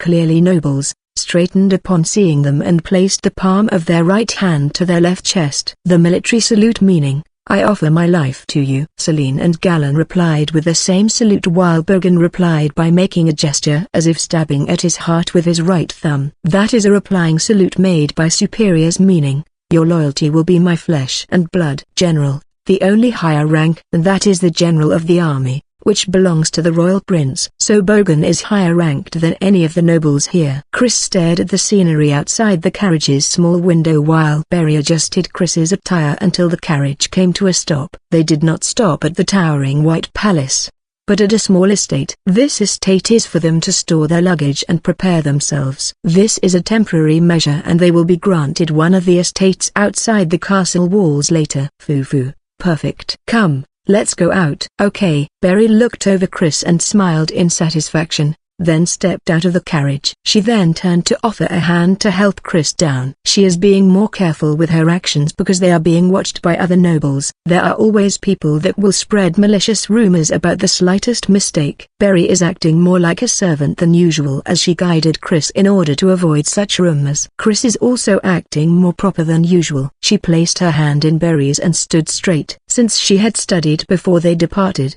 she acted more like a noble than most nobles. A dozen servants and an elderly man in a black suit stood in front of the doors with their heads bowed. The elderly man, the butler, raised his head and smiled as he saw Bogan. "Welcome, Margrave Christand. I am Ors. I am in charge of the Arun estate. We are the servants that will be taking care of your every need and will ensure that your stay is pleasant." The king's brothers and other direct relatives are archdukes. More distant relatives would be dukes. Below duke is Margrave, meaning Bogan has the highest rank among normal nobles. Unless there are exceptional circumstances, generals that guard the kingdom's borders usually hold the rank of Margrave. Below that is Earl, Baron, then knight. These ranks are remnants from a time when feudal lords existed and wielded great power, but now they are ranks granted to represent the lands under a noble's charge and their duties.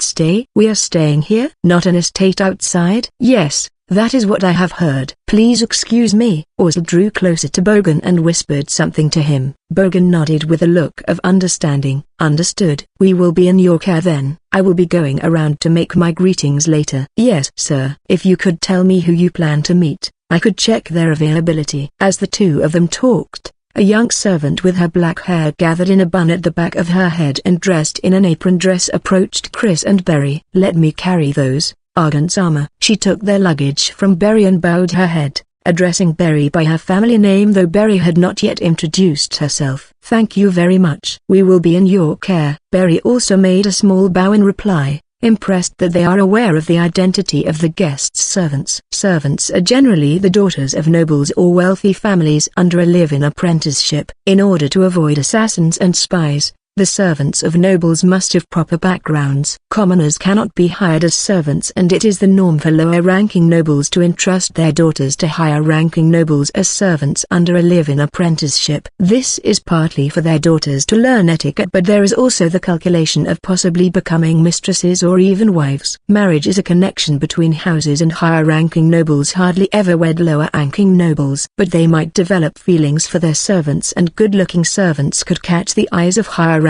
nobles. Such connections lead to success in life, so lower-ranking nobles willingly entrust their daughters to higher-ranking nobles and there is no shortage of servants. This is a system that has developed over time. Servants working on royal land which is often visited by higher-ranking nobles are also naturally of higher rank, so most would be higher-ranking than Barry, whose family's rank is baron. But the servants of guests are treated as of higher rank. Although Berry knew about this, she was honestly surprised that they are aware of her background. Berry was impressed by the quality of royal servants, but this is an extremely special case. Even royal servants do not normally check up on the servants of guests. Some nobles would bring more than a dozen servants. Finding out about all of them would take a lot of effort, and even if they did, it would be impossible to differentiate between similarly dressed servants that they had never met. But this time is different. The servants working on royal land knows the rumors of various nobles. Bogan had lost his wife, so naturally there were nobles that offered their daughters to work under him. A rank that has been earned is hardly ever lost, so although Chrystand is a new margrave, he is a good target for marriage. But Bogan turned them all down. Bogan did not want to keep a mistress, a rare thing in this age. He had vowed that his wife would be his partner for life and had no intentions of marrying again. Berry is also extremely skilled as a servant, so there was no inconvenience. Berry herself also did not require extra hands, and Bogan does not like unnecessary expenditure. He had no reason to hire new servants and turned down all the offers. But those that did not know his personal circumstances saw things differently. It is common for margraves to have dozens of servants, so it is natural for people to assume there is some profound reason for a margrave to stick to only one servant, especially if that servant is the younger sister of his lost wife. So it is no wonder that many suspect that Berry is Bogan's mistress. It would not be good for appearances to marry his wife's younger sister right after losing her, so they have not officially wed yet. But that would mean Berry is effectively Mrs. Chrystand, so it is natural for them to pay extra attention to Berry. Although the Chrystand house was originally weak, it is now a margrave. Nobody thought the master of such a house would only have one daughter, Celine, as the sole successor. It is perfectly normal to assume that he is waiting to marry Berry and have more children. Although there are female head of houses among nobles, childbirth is life-threatening. Even after taking a husband, there is the possibility of a stillbirth and the mother passing away from puerperal fever without leaving a child, so sons are normally named as heir. There is no prejudice against female heirs, but it is not welcomed either. Because of Berry's background and position, it is natural to assume she will be the margrave's next wife, and considering that Bogan stubbornly refuses to hire any other servants, any other women, Berry's personality is suspected to be the cause. It is suspected that she is a deeply jealous woman. Because of these reasons, the servants saw Berry as extremely dangerous. She is someone they must not be rude or discourteous towards, but Berry was unaware of their wariness. Although she has the manners of a noble, Berry's body was weak and she did not go out as much as her sister. She lacks knowledge of high society. She had no way of knowing the servants' image of her and was simply impressed by them, thinking that she has to learn from them.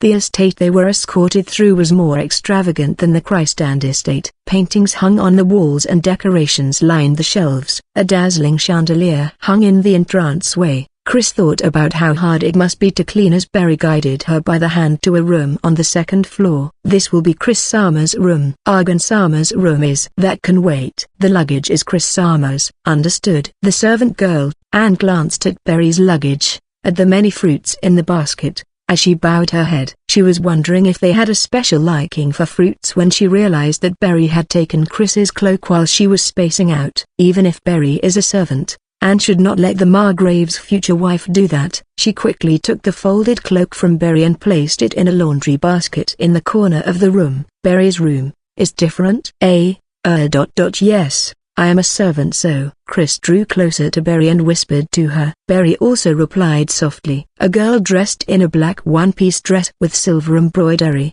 Her silky, almost see-through, silver hair framing an adorable fairy-like face. Chris, together with a woman with neat shoulder-length red hair and a youthful, but mature beauty. Berry. Anne blushed as she watched them whisper to each other, their faces close together. Anne had heard rumors that the two Chrystand daughters and their servant are especially beautiful, but they exceeded Anne's imagination. Anne knows that she is cute, but she feels ridiculous now. These people are like characters from a fairy tale and she can only sigh in admiration. On top of that, the distance between them felt somewhat immoral. Anne hastily stopped her wild imagination. Chris is in her teens. She is petite and slender, but has grown to have a distinct female charm. There are even girls at her age that have already married and given birth. Berry is aware of this and is being careful about the distance between them, especially with Chris's dependence on her. But their usual habits are showing through. Even if they stood apart, they are leaning towards each other. Chris looked as if she was snuggling up to Berry with her hand rested on Berry's arm. The young,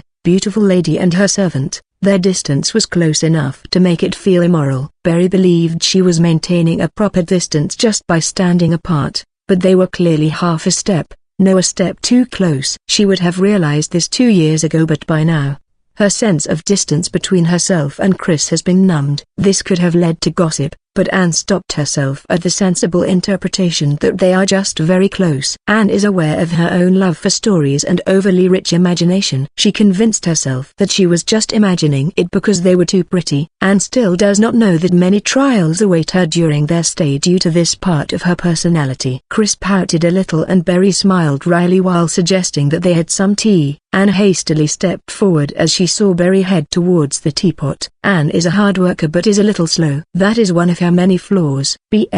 Black tea? Please leave such trivial matters to me. Okay, sorry for stepping out of line. No, it is all right. Right after saying that, Anne berated herself. What's all right? Berry seemed a little surprised, but smiled quietly.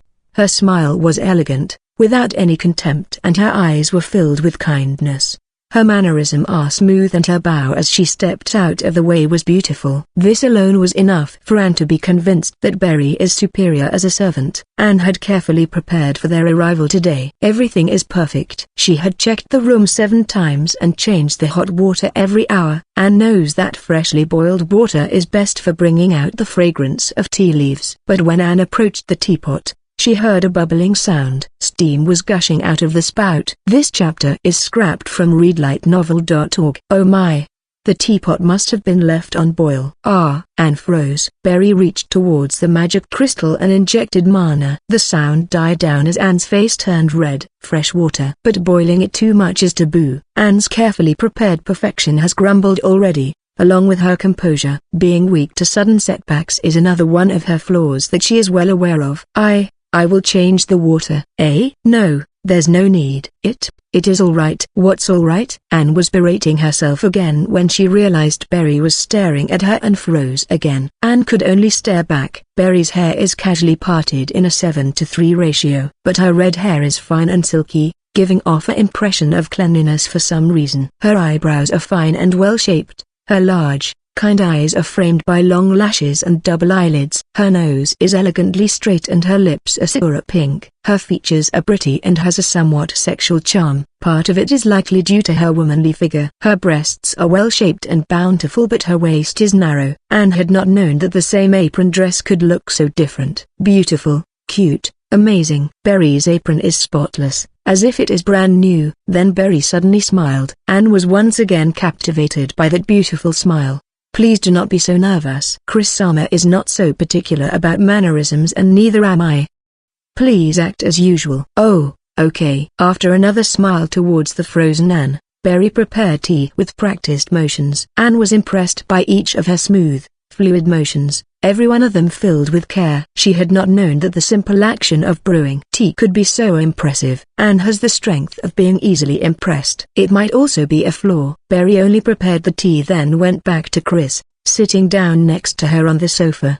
The distance between them really is close. Chris snuggled even closer to Berry and leaned towards her as she stared at Anne with interest, but still expressionless. What happened? Nothing. She just seemed a little nervous. She is being too careful around us. Anne placed the tea that was like a work of art on a tray and slowly approached them. Even if it was brewed with overboiled water, it is still a work of art. Anne's hand trembled as she placed the teacups on saucers and carefully poured the tea. Her hand trembled even more as she felt their gazes on her. Chris finally understood that it must be embarrassing to be so clumsy as she watched Anne. It is embarrassing for anyone to show their inexperience. Chris recalled how embarrassing it was for Gorka to see her poorly dissected rabbit. Xish was happy to be able to empathize with a stranger and excitedly turned to Berry. I got it. She is nervous because she is embarrassed that she's clumsy. The tea splattered a little, a few drops landing in the saucer. I'm sorry, I'm sorry. Chris-sama, you cannot say that. But, it is embarrassing to be seen when so bad. Stop. Anne was hastily wiping the spilled tea with a cloth when she saw Berry press a finger to Chris's lips out of the corner of her eye. This is already a habit for Berry. Berry stared into Chris's eyes, their noses almost touching. Being told she is bad when she is trying her best will make her even more tense. Let's see. Please try imagining being told you are bad when you are testing out a new recipe and it does not work out. That is not nice. Yes, being considerate is very important. Small things like that can hurt people. Please be careful. Okay. Berry smiled as Chris averted her gaze, stroking Chris's cheek and tracing her lips with her thumb. Berry smiled as she traced Chris's lips, telling Chris she was not angry. Chris nodded and drew closer. This is already beyond the distance where their noses are touching. But since they were not alone, Chris had to draw away as Berry whispered, "Not now," with a troubled look, and pulled her hand away. Anne caught sight of this scene as she was cleaning up. Were they about to kiss? Her face grew bright red as she imagined what was mostly the truth, but she quickly decided that she was imagining things and shook her head. After so many mistakes, she does not have the time to be daydreaming. The tea leaves are grayberries. It has quite a refreshing fragrance compared to the almarai we usually drink. Berry showed no signs of noticing Anne's expression as she changed the topic. She was worried about Chris being down after being scolded, but Chris was relieved that Berry acted as normal and really did not seem angry. Chris took a whiff of the tea and responded, "Jillian. No, more like Asem." Yes, unlike almarai, the fragrance is from the original tea leaves. T/N. Not sure how to phrase this part better, in that sense, it is the same as Jillian and Asem, but you are correct. Grayberries is related to Asem. It has a more refreshing taste than Asem, so I would recommend it straight or with lemon. Anne suddenly realized something as she listened to Berry while pouring the tea. Anne had been prepared to answer, "This is grayberries. It has a refreshing taste, so it is recommended to straight or with lemon if asked," but she had not prepared lemons. Shall I get some lemons? No, not for me. Chris-sama, how about you? Chris hesitated as she watched the steam rising from the tea. Chris wanted to answer the same as Berry, but Chris's tongue is sensitive. Extremely sensitive. Berry saw her dilemma, and laughed softly. She took the honey and added a scoop to her tea, then added even more to Chris's. She then slowly mixed them to let the tea cool as she turned to Anne. What is the schedule for the day after tomorrow? Please come to the castle at the 4th morning bell. A day is 24 hours, starting from sunrise. There are large clocks built from magic crystals that can tell the exact time, but in most places, time changes according to the seasons and the time of sunrise. So instead of saying which hour of the day, such as 7th hour or 10th hour, time is stated as which hour of the morning, or which hour of the afternoon after the sun is at the highest point, and which hour of the night after the sun sets. Since a bell is rang every hour, the 4th morning bell indicates the 4th hour after sunrise. Chris-sama, we will take a bath and start preparing from sunrise on the day after tomorrow. We will need to arrange your hair and prepare many other things, so we will be quite busy. Okay. Chris's hair needs to be arranged? Yes. Chris-sama's hair is pretty when let down straight like this, but it will also be nice to arrange it properly sometimes. Berry will arrange it nicely for you.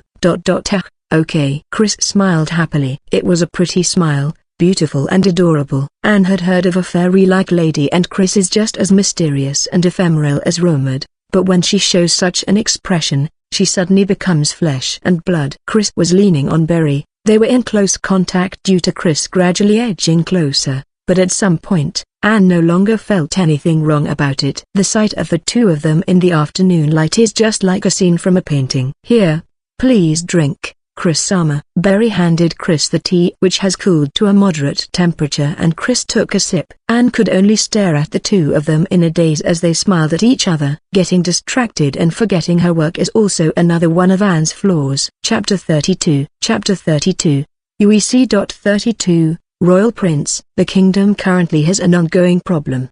The king has contracted a mysterious illness, and this led to a dispute over the succession of the throne. This dispute occurred because the king named the 11-year-old princess, Crescenta, his successor instead of the royal prince, Guildenstein, who was originally first in line for the throne. The royal prince Guildenstein is a perverse person who enjoys toying with slaves and other unethical, obscene entertainment.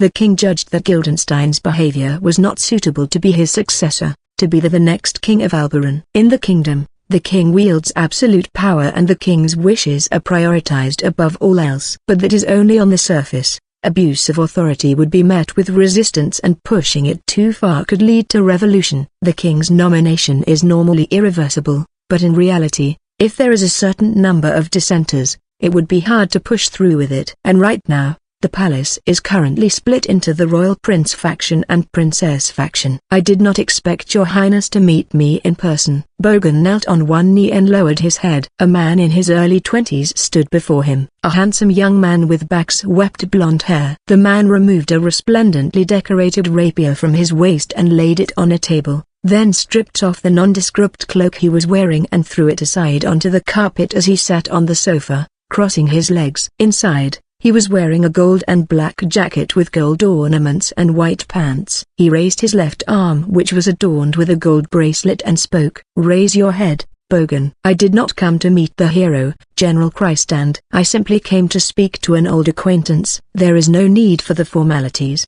Understood. "Thank you." The man indicated the opposite sofa as Bogan stood up. "This man is the royal prince and first in line for the throne. Guildenstein Kalnerosvalsakarini Alberon, an archduke of the kingdom and the general of the army, someone much higher ranking than a margrave, than Bogan. He appears young, but appearances are deceiving for nobles that use mana. He is in his mid-30s. The bodies of those with mana usually stay in their prime for a longer period, so it is common for many to only show signs of aging past their 40s. It's already been 15 years since we've met in person. "Yes, Your Highness." "Since the battle with the Empire." "No need for yes, Your Highness. It's just the two of us here." "This is troublesome," Bogan thought as he bowed his head. Bogan has no interest in the infighting happening in the palace. He had wanted to join in such things when younger, but that desire has been lost with age. Bogan does not want to get involved with the palace politics. "First, let's celebrate the victory." "I brought wine from my secret stash." "Yes, sir." The servants had been told to leave and they are the only ones in the room. Guildenstein sloppily poured the wine into a glass and slid it over to Bogan. Guildenstein is infamous, but he is an extremely practical person and hates useless formalities. Though he is royalty, he paid no care to how he poured the wine. Bogan took the glass and raised it as Guildenstein raised his. As Guildenstein took a sip, Bogan also sipped. "It seems that the wine really is from Guildenstein's secret stash. It is a good wine with deep flavor." "You really are good at war." "I did not think you could take a bite out of the Empire in the North in that situation." "I was not mistaken to recommend you as a general." "No, it is thanks to my excellent subordinates." "Don't be humble. I've seen plenty of your work in the past." There was a great war 15 years ago. Guildenstein had gathered a large army and attacked the Empire's western lands. At that time, Wulfenet was the border between the kingdom and the Empire. The expanded territory beyond that is due to Guildenstein's achievements. Despite his poor conduct, Guildenstein is far from incompetent. In fact, he is extremely capable and befitting of royalty. At that time Bogan was a corps commander and Guildenstein promoted Bogan to general for his achievements in that war. They talked for a while about the recent war. It seems Guildenstein had already obtained a certain amount of information and knew how the situation developed so well it is like he was on the battlefield. Guildenstein's information network extends deep within other countries. It is terrifying how he knows what would normally be impossible for him to find out. But Bogan also knows that Guildenstein would only use that information for one purpose. Guildenstein is an unparalleled battle junkie. He simply values Bogan highly as a soldier. Guildenstein has an almost childish desire for battlefield stories, and regardless of his other aspects, Bogan likes this part of him. Guildenstein is infamous and the rumors are likely true, but when interacting with him in person, Bogan could not bring himself to dislike Guildenstein. But still, the two beautiful princesses. The rumors have reached the palace. Seems like they're quite amazing. Thank you. I can confidently say that both of them are more talented than I am. One day, they will definitely become new pillars of support for the kingdom. To that extent? Well, if you say so, it's probably true. Guildenstein chuckled as he stared at his wine. I'm sorry. The capital was quite slow because of the quarreling. I know the burden on you and Garka was quite heavy.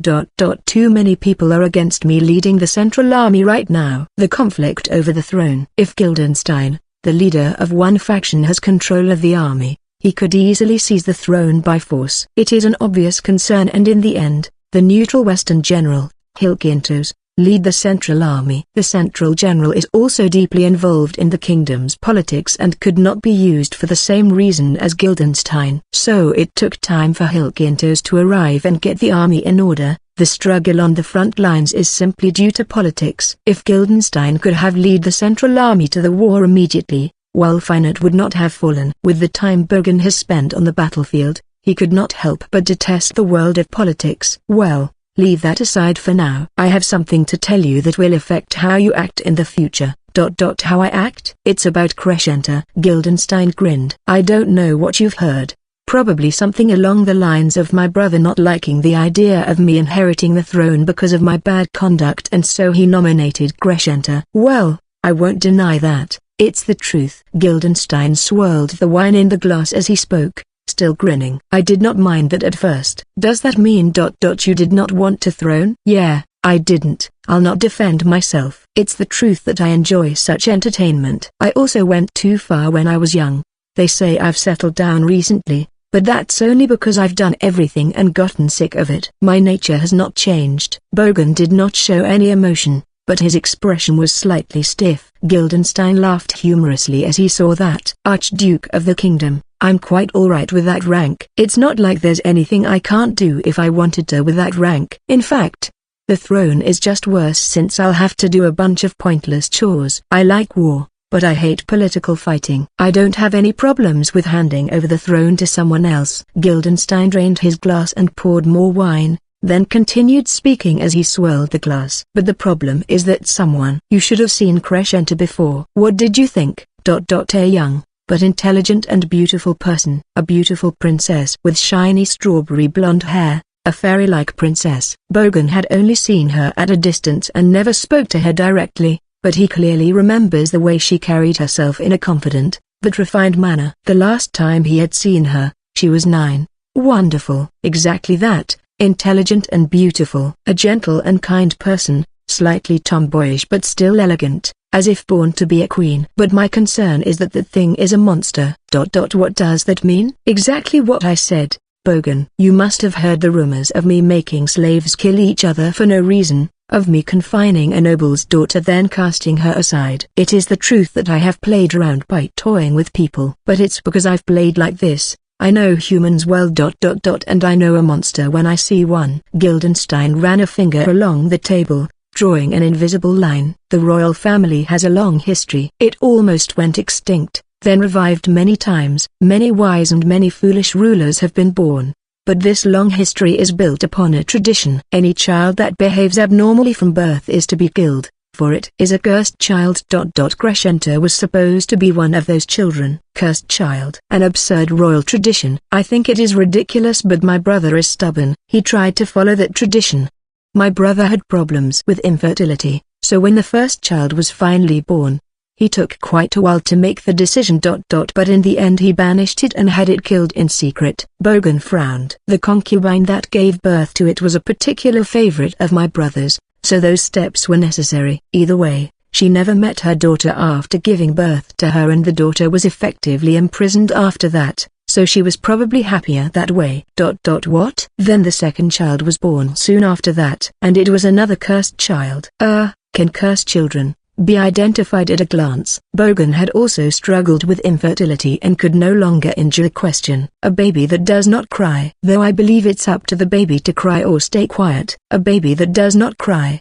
But it was an unfounded concern, and that baby was brought up as the princess. Cuckoo, it would be better to say that it immediately learned to cry. Guildenstein was smiling, but his eyes were not. The concubine died of puerperal fever after hearing that she had given birth to another cursed child. It must have been too much after what happened to her previous daughter. My brother grieved and asked many times if it really was a cursed child. The servants did their best to make the cursed child cry. In the end, the cursed child learned to cry and survived. I went to see it once to celebrate the birth, Guildenstein continued. It was just like any other baby. It threw tantrums and cried. I was disappointed since I had heard that it was a cursed child, but it seemed like a perfectly normal baby. But something weighed on my mind. The eyes were different. Eyes? An act. Bogan. That thing was able to act when it was a baby. Though at that time I only felt that something was off. It was quite a while before I realized it. It's the ideal princess, Guildenstern said, still grinning. It makes selfish demands occasionally, loves flowers, reads books, admires fairy tales. It does not excel in any particular field, but is not poor at anything either. But this is all its act. That thing is smarter and sees things more clearly than anyone else. It knows how others see it. It is simply acting in accordance to what others wish for. With all due respect, but it's not my imagination. I can tell. All of my brother's children born after that have died. The cause of death varies, but there have also been other suspicious deaths in the palace, and I was almost killed too. Your Highness was surprised, right? Guildenstern's mouth was still twisted in a grin, but his eyes were dead serious. I do not sleep with women. If I did, they could kill me in my sleep. He said that casually. That day, something had put me in a good mood and I called for a woman. I was in the mood to break out my special wine, but when we got to my room, that wine and a glass was already prepared. There were even fruits and a sharpened knife, and I was thinking about praising the considerate servant who prepared these later. But that day, I fell asleep next to that woman for some reason. There must have been sleeping drugs mixed in the wine or in the glass. The sharpened knife was for the woman to kill me. It was definitely a situation where the woman could have easily killed me if she wanted to. This chapter is scrapped from readlightnovel.org. Guildenstern's eyes narrowed as he recalled that night. The smile had disappeared from his face. I was not killed only because on that day, I happened to call a woman I treated normally. If I had called for another woman, I would definitely be dead. I am very well aware of how much I am hated. Bogan stroked his chin, thinking for a moment. But, just because of that. That is enough. All servants said they did not prepare those things. Crescenta also happened to be staying in that building to recover from some flu. I had a premonition. I asked around and found out that Crescenta had apparently demanded wine earlier that day. So the servants had guided it to my wine cellar. They even pointed out which wines were part of my prized collection so that it would not drink those. The royal prince stared at his wine as he spoke. That was when it clicked. That was when I realized that was how Crescenta had been getting things to work in its favor. It never showed any signs of it, using methods where it would never be suspected, and removed everything in between her and the throne. Guildenstern traced the rim of the wine bottle. My brother's illness is probably Crescenta's doing too. They say it's an unknown illness, but he's been poisoned. Nobody suspects Crescenta. My brother dotes on that thing, as do the fools around them. They haven't noticed a thing. But, well, you won't believe it just cause I said it. That's the kind of person you are. I simply told you this as thanks for what you did in the war. It's reward. Like I said, this is for you to think about how you act in the future.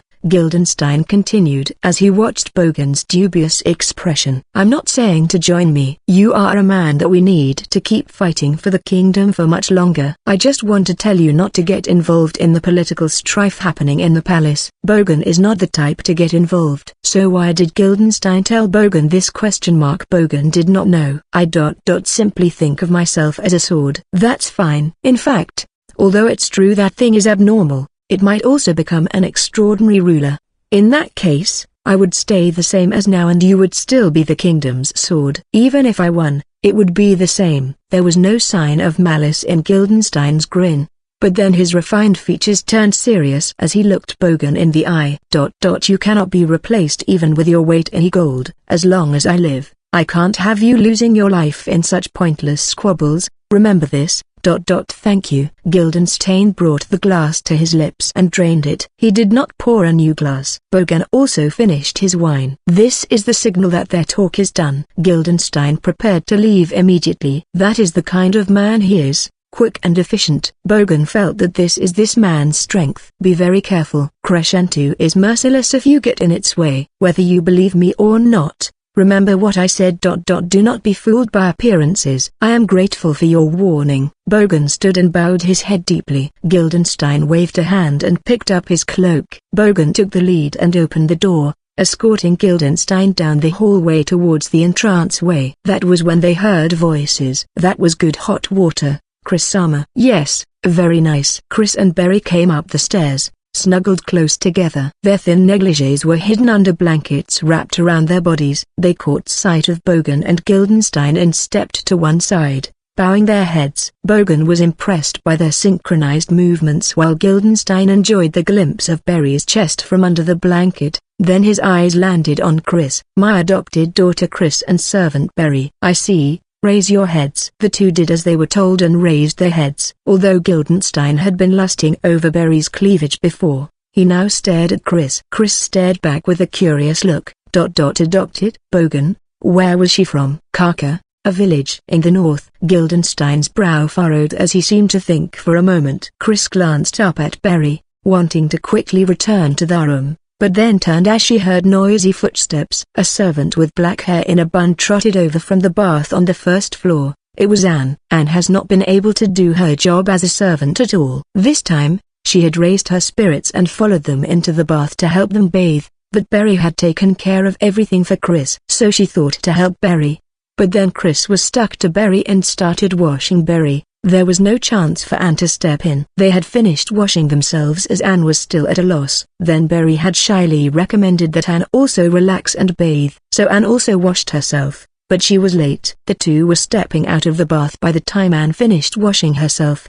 But Chris said that her body would not be properly warmed up if she did not enjoy the hot water, so Anne had to stay in the bath. Anne had breathed a sigh and relaxed, blushing as she recalled how they had looked like they were flirting. They were. As they washed each other, she completely forgot her job and enjoyed the bath. By the time she remembered and hurriedly got out, the two of them had already gotten dressed. Berry smiled wryly and told Anne not to rush, but Anne is a serious worker. She hastily put on her apron dress and rushed out with her hair still dripping. I will prepare tea. Ow!" And she tripped dramatically. The four watching her froze. Anne quickly bounced back onto her feet and bowed her head, shouting an apology. Berry smiled wryly while Chris also showed a soft smile as she looked at Berry. "Was it my imagination?" Guildenstein muttered when he saw Chris's expression. "They're as beautiful as I've heard." "It's a shame they're your daughter and servant." You jest. Berry stiffened a little and Chris frowned. Guildenstein laughed, enjoying their reactions. "Loyalty cannot be bought with money. It was just a joke. Don't take it seriously." Yes sir. "I'll be leaving. Bogan, I look forward to seeing your other daughter at the ceremony." Guildenstein glanced at the dazed Anne as he walked by and said to Bogan at his side, "She seems dumb. Say it if you don't like the servants here. Replacements will be sent immediately." Anne froze. Chapter 33. UEC.33 Feigned illness. Servant Anne might have seen something. The day after the Christans arrived, Anne's colleague who was supposed to be in charge of Berry called out to Anne. "Anne, has Argan Sama been with Chris Sama the entire time?" Yes. She is taking care of Chris Sama since Chris Sama seems to have a bit of a fever." She seemed to be tired from the long journey. Anne recalled yesterday's happenings and blushed as she explained. They had enjoyed tea after their bath and it was the time when they would usually go to bed. But Chris refused to let go of Berry. Chris wanted to stay with Berry, so she asked about the identity of the person just now, about how many people will come to the ceremony, questions about things she had not cared about just to keep Berry there. Chris believed she was being subtle. Anne was desperate to make up for the failure of dripping in front of a guest. This along with her overly serious attitude prevented Anne from realizing. But of course Berry could see through Chris's intentions and that made it hard for Berry to leave. Chris snuggled up to Berry, enduring her sleepiness while Berry glanced towards Anne with a slightly troubled expression. Anne was doing her best to ignore their actions, just doing her job seriously and answering questions that were not even asked. Anne could not afford to make any more mistakes and was too tense to fantasize about them even though they were clearly too close to each other. Berry thought about what to do as she watched Anne. At this rate, she would not be able to leave until Chris could no longer endure it and dozes off. Anne would also remain tense and cannot rest until then. Berry came up with a plan and placed a hand on Chris's forehead. I was thinking but Chris Sama is a little feverish. Chris tilted her head in confusion. She had not felt anything off about her body except her sleepiness. Berry quickly whispered to her, "Work with me." Chris nodded. Chris might be a little feverish. Feverish? Yes, we just had a long journey in the carriage and Chris Sama, her body is not very strong so. Berry lied to the serious Anne. Berry is confident in her acting, but she is not used to lying. And this is for the sake of sleeping together with Chris, a completely selfish reason, so the shame and nervousness made her falter a little. Her expression was worried, but her eyes were wandering and her cheeks were slightly flushed. That is not good. I will call for a doctor. It is okay. This is normal. In fact, it would be worse to make a big deal of it, so, okay, this is normal. Anne panicked a little and Berry also responded in a panic. Chris was doing her best to match Berry, but she did not know Berry's intentions and was not acting at all. Not that the other two were in any state to notice. Anne's rich imagination helped her understand Chris's circumstances. Having a weak constitution is not good for noble women who have to give birth to heirs. Such a reputation would limit marriage options. Chris is slender and her skin is pale. Now that Anne looked at her that way, she does look like a sickly sheltered lady. This might also be why her mental age seems a little young. She must have grown up spending most of her time indoors. But because she is part of a military family, she desperately trained and desperately fought on the battlefield with her young and weak body, shaving away at her own life to achieve those feats. Anne's eyes teared up. Today, I will be resting here to take care of her. Okay, understood. Berry sticking so close to her is also probably because she is worried about her Oju-sama pushing herself too far with her weak body. There was something about the way they washed each other in the bath that is hard to put into words. The sight of two young, beautiful women naked and washing each other felt immoral and made Anne imagine a relationship beyond just a lady and her servant, especially with how they naturally sat shoulder to shoulder in the bath, their heads close together as they whispered to each other. But, this is all because of Chris's weak constitution. This would also explain why Berry spends all her time with Chris instead of the actual daughter, Celine. While her respect for Berry as a model servant grew, Anne also wanted to punch herself for having such shameful fantasies. Come, Chris-sama, it is time for bed. Okay. Chris finally understood Berry's intentions and buried her face in Berry's chest, hiding her smile, as Berry lifted Chris in her arms. Chris is in high spirits with no sign of illness, but Anne could not see this. Instead Anne thought that Chris must feel unwell often as she watched Berry carry Chris with practiced motions. Anne absent-mindedly wondered when the last time she had been carried like that while bowing, deeply impressed by the strong and healthy, from Anne's perspective, bond between them. If you need anything, please pull the cord by the bed. It is connected to a bell in my room. Thank you very much. Berry was confused by Anne's sudden brisk movements, but stopped herself from saying too much as she lowered Chris onto the bed. Berry got onto the bed too as Chris happily pulled on Berry's hand, her cheeks reddening. As for Anne, I really respect you. Good night. She quickly left the room after saying that and extinguishing the lights. How did that conversation lead to respect? Berry tilted her head in confusion, but turned to Chris for now. Berry tried to look angry, but quickly gave up as Chris happily hugged her. Berry is soft on Chris, and when Chris depends on her, Berry cannot bring herself to be strict and becomes even softer on Chris. This is only for today. Love you, Berry. Chew. Chris pressed her lips to Berry's, making Berry blush and wonder if she herself just wanted to sleep together with Chris as she also embraced Chris. Any resistance to kissing is already long gone. Tomorrow, Chris might be feverish again. Chris stared up at Berry with begging, expectant eyes. Berry knows she is too soft on Chris, but it is already too late. Berry?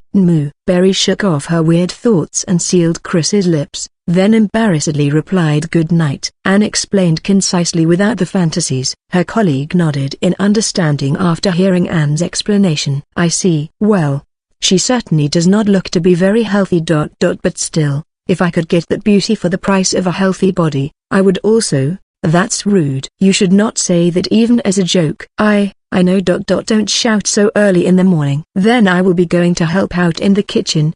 They will be together today too, right? Yes, I will take good care of the two of them. Will you be alright? Well, just don't make any mistakes in my place. Anne's colleague waved a hand as she descended to the first floor. Anne took a deep breath and stood in front of the door. She must show a new self today. She is different from yesterday. Today, Anne is reborn. Anne prepared herself mentally and quietly opened the door. Foo. It is morning, Chris-sama. Good Morning. It looks like Barry has just woke Chris. Seems like Barry had not gotten dressed yet because Chris is still clinging to Barry. Barry is dressed in a negligee and sitting up with her back towards Anne, so only the upper half of her womanly figure was visible to Anne. But the curve of her hip is sexy and Anne could also see Chris's hand cling to Barry's back as she pulled herself up. Then Anne froze. In one natural motion, it looked like their faces had overlapped. Come on. Chris Sama really is bad at getting up. Are you really awake? Chris is okay. Barry was acting much too normal for someone who has just been kissed. Chris's voice is also really sleepy. The natural atmosphere made Anne come to her own conclusion. Barry must have been taking a closer look at Chris's face. Barry was just looking at her face to check how she is feeling. Anne had just vowed to be reborn just now. What is she thinking of now? Anne shook her head and berated herself. And since they are awake, it is rude to enter without knocking. With that thought, Anne shut the door as carefully as she had opened it. Chris's sharp senses noticed Anne closing the door. She had also been aware that they had not been alone, but she feigned ignorance since Barry had not noticed. Chris generally obeys rules, but the rule here is a vague one that they must be alone together. Chris interpreted the rule in a convenient way. Anne had not entered the room, so they were alone together in the room, so that Kit was safe. Chris knows the correct meaning behind Barry's rule of being alone together. Basically, they must not be seen by others, but this is a gray zone. Chris is a creature that uses her great intelligence to fulfill her basic desires. She would usually choose to interpret things in a way convenient for her, and Chris likes kissing. Barry also likes kissing. Chris also has the perfect, to Chris, argument to back herself up. The ideal relationship is one where they make each other happy. These are the words of Barry and Grace. Barry, today. Ta, take care of me again. Oh, but Chris Sama seems very lively today.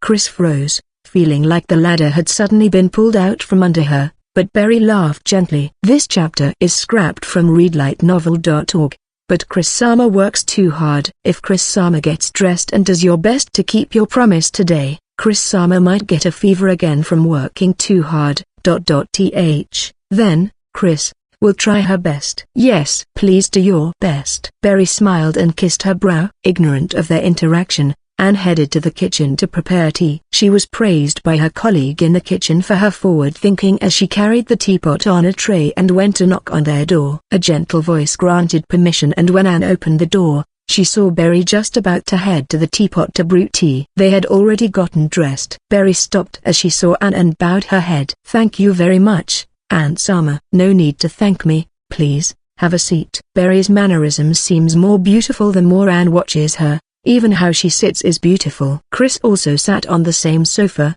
Her condition seems to be a lot better today. Do you feel better now? Anne smiled as she asked, but it seemed like Chris stiffened for an instant. Barry smiled wryly and answered, a little. Let's see. For now, I will stay with her during our stay just in case. For some reason, Barry's smile towards Chris looked impish, but it was also a strangely sweet smile that made Anne want to sigh. It would be bad if her condition worsens again.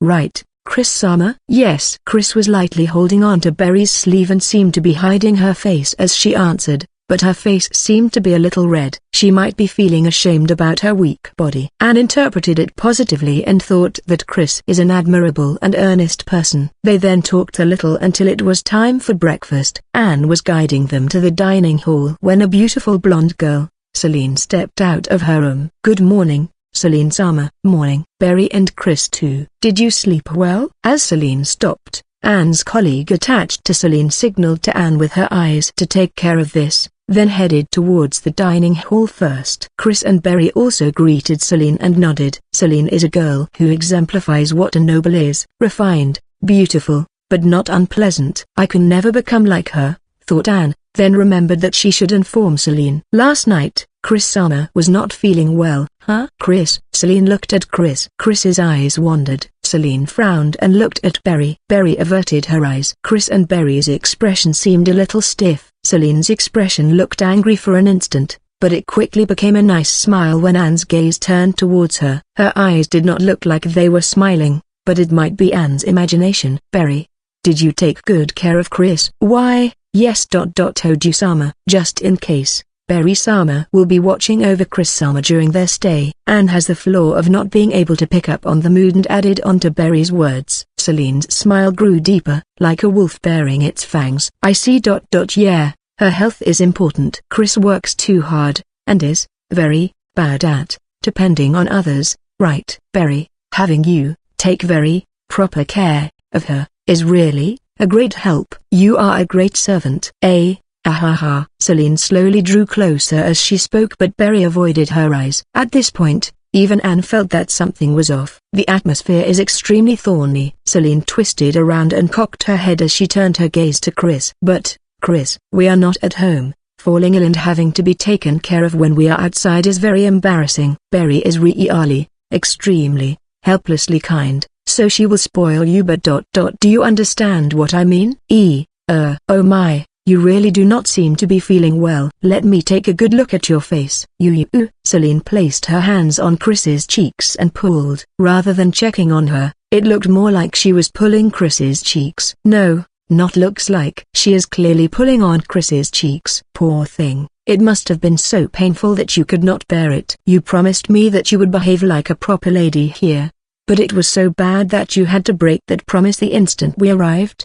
Fury. Hi. Oh my, it hurts. My heart also aches hearing that Chris was feeling unwell. Come on, tell me. Did I ask for something that difficult? You could not endure it for just 2-3 days?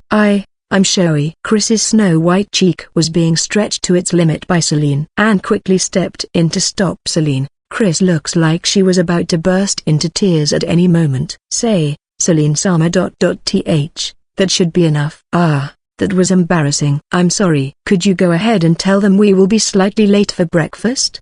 Her tone did not allow any objection. She was smiling, but her eyes were not. Terrified, Anne could only say understood.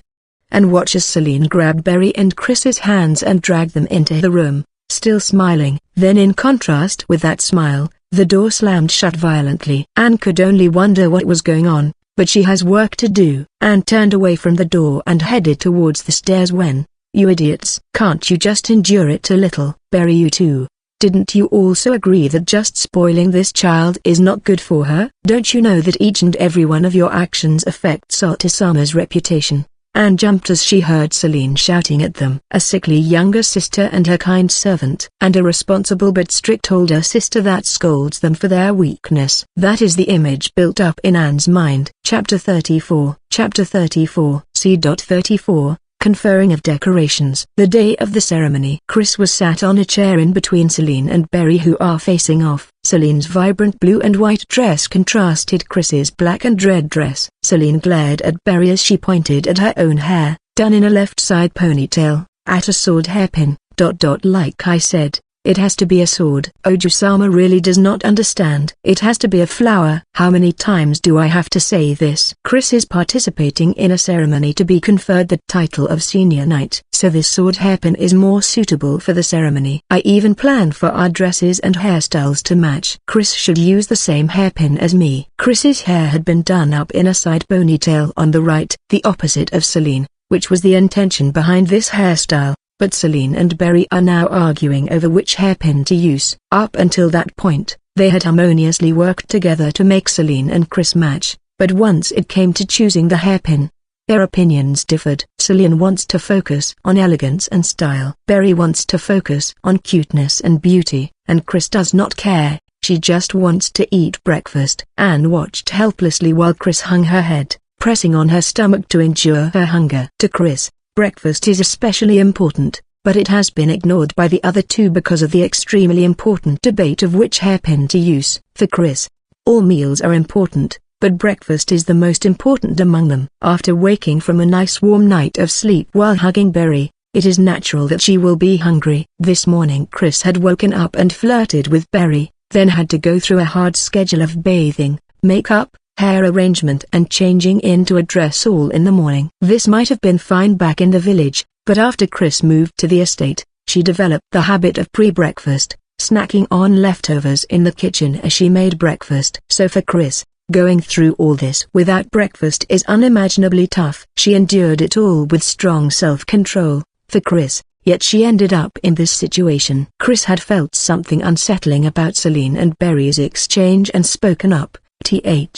They already prepared breakfast for us. It would be rude to let it go cold. The hairpin can be decided after eating, but Celine brushed her aside and instead lectured her about how important today is. You really don't think about anything but eating, aren't you embarrassed? You're a gluttonous spoiled kid, carefree and stupid. Can't you just do things properly once in a while? If you have the time to talk about that, how about thinking about this yourself? In the first place, Chris learned that her breakfast would only be further delayed by these lectures, so she could only stay quiet and hold her stomach, blending into the background. Barry smiled gently and said she would warm up the food later, so endure for now. But this also implied that this debate is more important than breakfast for Barry. That is simply Oju-sama's preferences. If Oju-sama wants a pear look, then the opposite of the sword would be a flower that is meant to be protected. It is because of Oju-sama's sword that the flower hairpin will look good, and it is only with Chris-sama's flower that Oju-sama's sword will truly shine. Was that not the intention between choosing the black and red dress to contrast with Oju-sama's blue and white dress? I already said that the dress is enough for that. It's because the dress already creates a large contrast that we should use the same hairpin since we are both becoming senior knights. Celine glared back. And I'm also the one giving in most of the time. I even gave in and allowed you to spoil Chris so much this time. How about you give in once in a while? Oh my, now that Oju-sama is stumped, Oju-sama brings up a different topic. Personal insults last time and now this? And though Oju-sama says that Oju-sama allowed it, Oju-sama complains about it every time we meet. I have also reflected on my actions and will quietly listen to those complaints. But I have to object when Oju-sama brings it up when it is unrelated. You have to? So what about a few complaints? Think about my position. Of course I'd want to make a complaint or two, and you're all talk. Despite what you say, you still spoil Chris. What reflection? What a joke. Neither gave way, scowling at each other with sharp eyes. Chris watched them with sad eyes. Even though Oju-sama says that, if Oju-sama were in my position, Oju-sama would definitely do the same. If Oju-sama says to think about Oju-sama's position, how about Oju-sama try standing in my shoes? In the end Oju-sama also accepts Chris-sama's kick. Berry cut herself off, glanced at Anne and cleared her throat. Anyway, Oju-sama could not say anything either. That's because you taught her weird things. That's not my fault. I see, so everything is my fault. When it is convenient for Oju-sama, Oju-sama says that Oju-sama's gave in, but when it is inconvenient it is the other person's fault. That is Oju-sama's thinking. That is the real joke here. What did you, both of you how about asking Chris-sama herself. Anne interrupted their argument, but her voice was shrill. She could not endure how pitiful Chris looked caught between them and spoke up. But, Chris-sama, Chris, is fine with, either. Quickly learnt that it only made things worse. Chris, do you understand that it is because you can't even choose a hairpin yourself that I have to go through this fruitless argument with Barry? Were you even listening? You don't understand at all, do you? Decide right now. Of course it's the sword, right? Chris-sama, it is okay to be honest. There is no need to be considerate of Oju-sama. This is for Chris-sama. Come, please say it. The flower is better. Chris really did not care either way but was crushed by their pressure. She could only look at the door in desperation. And as if he heard her plea, her savior appeared right at that moment. I came to check since you all didn't come for breakfast. But what are you two fighting over this time? Bogan seemed to have expected this and tiredly massaged his brow as he silently listened to their explanation. They can just go with the sword and flower, but change the color of the flower. From Chris's perspective, the sight of Bogan convincing them to accept this compromise is truly that of a savior, a hero. Chris breathed a sigh of relief at the arrival of a mediator and smiled. She can finally eat breakfast, but the voice that stopped her was Bogan's yet again. It is about time for us to go. Seems like the ceremony was brought forward a little. Okay, Otosama. Chris froze. The interior of the royal palace is built more like an extremely large estate than a castle. It is not meant to be a defensive stronghold, instead it is designed for bureaucracy and for royalty to live in. prioritizing the size and number of rooms with no complicated maze of corridors. This is the center of the kingdom. This castle was built as a symbol of the king's power. It was not built with enemy attacks in mind in the first place. Thus the castle is weak in the case of a siege, but on the other hand, it is extremely comfortable to live in. The corridors are long and wide. Chris, Celine, Bogan and Galen are walking through such a corridor with Kristan's subordinates in tow. The Southern General Gaika and Western General Hilkintos also accompanied them, making Chris and Celine, about to become senior knights, the lowest rank, and their position is at the rear of the line. Come on, you can eat after the ceremony is over. Don't hang your head just because breakfast is delayed. What's with that look? Are you saying it's my fault? No. They had stood by in a waiting room for a while after entering the palace and are now on their way to the throne room. Celine muttered softly to Chris as they walked through the long corridor. The ceremony is not that long, and since it has been brought forward, it will be finished long before noon. Breakfast is only delayed a little, but this is major damage to Chris. Come on, we are almost there. Pull yourself together. Okay. They arrived at large doors that reached the tall ceiling. The heavy double doors were slowly opened by guards. They proceeded inside.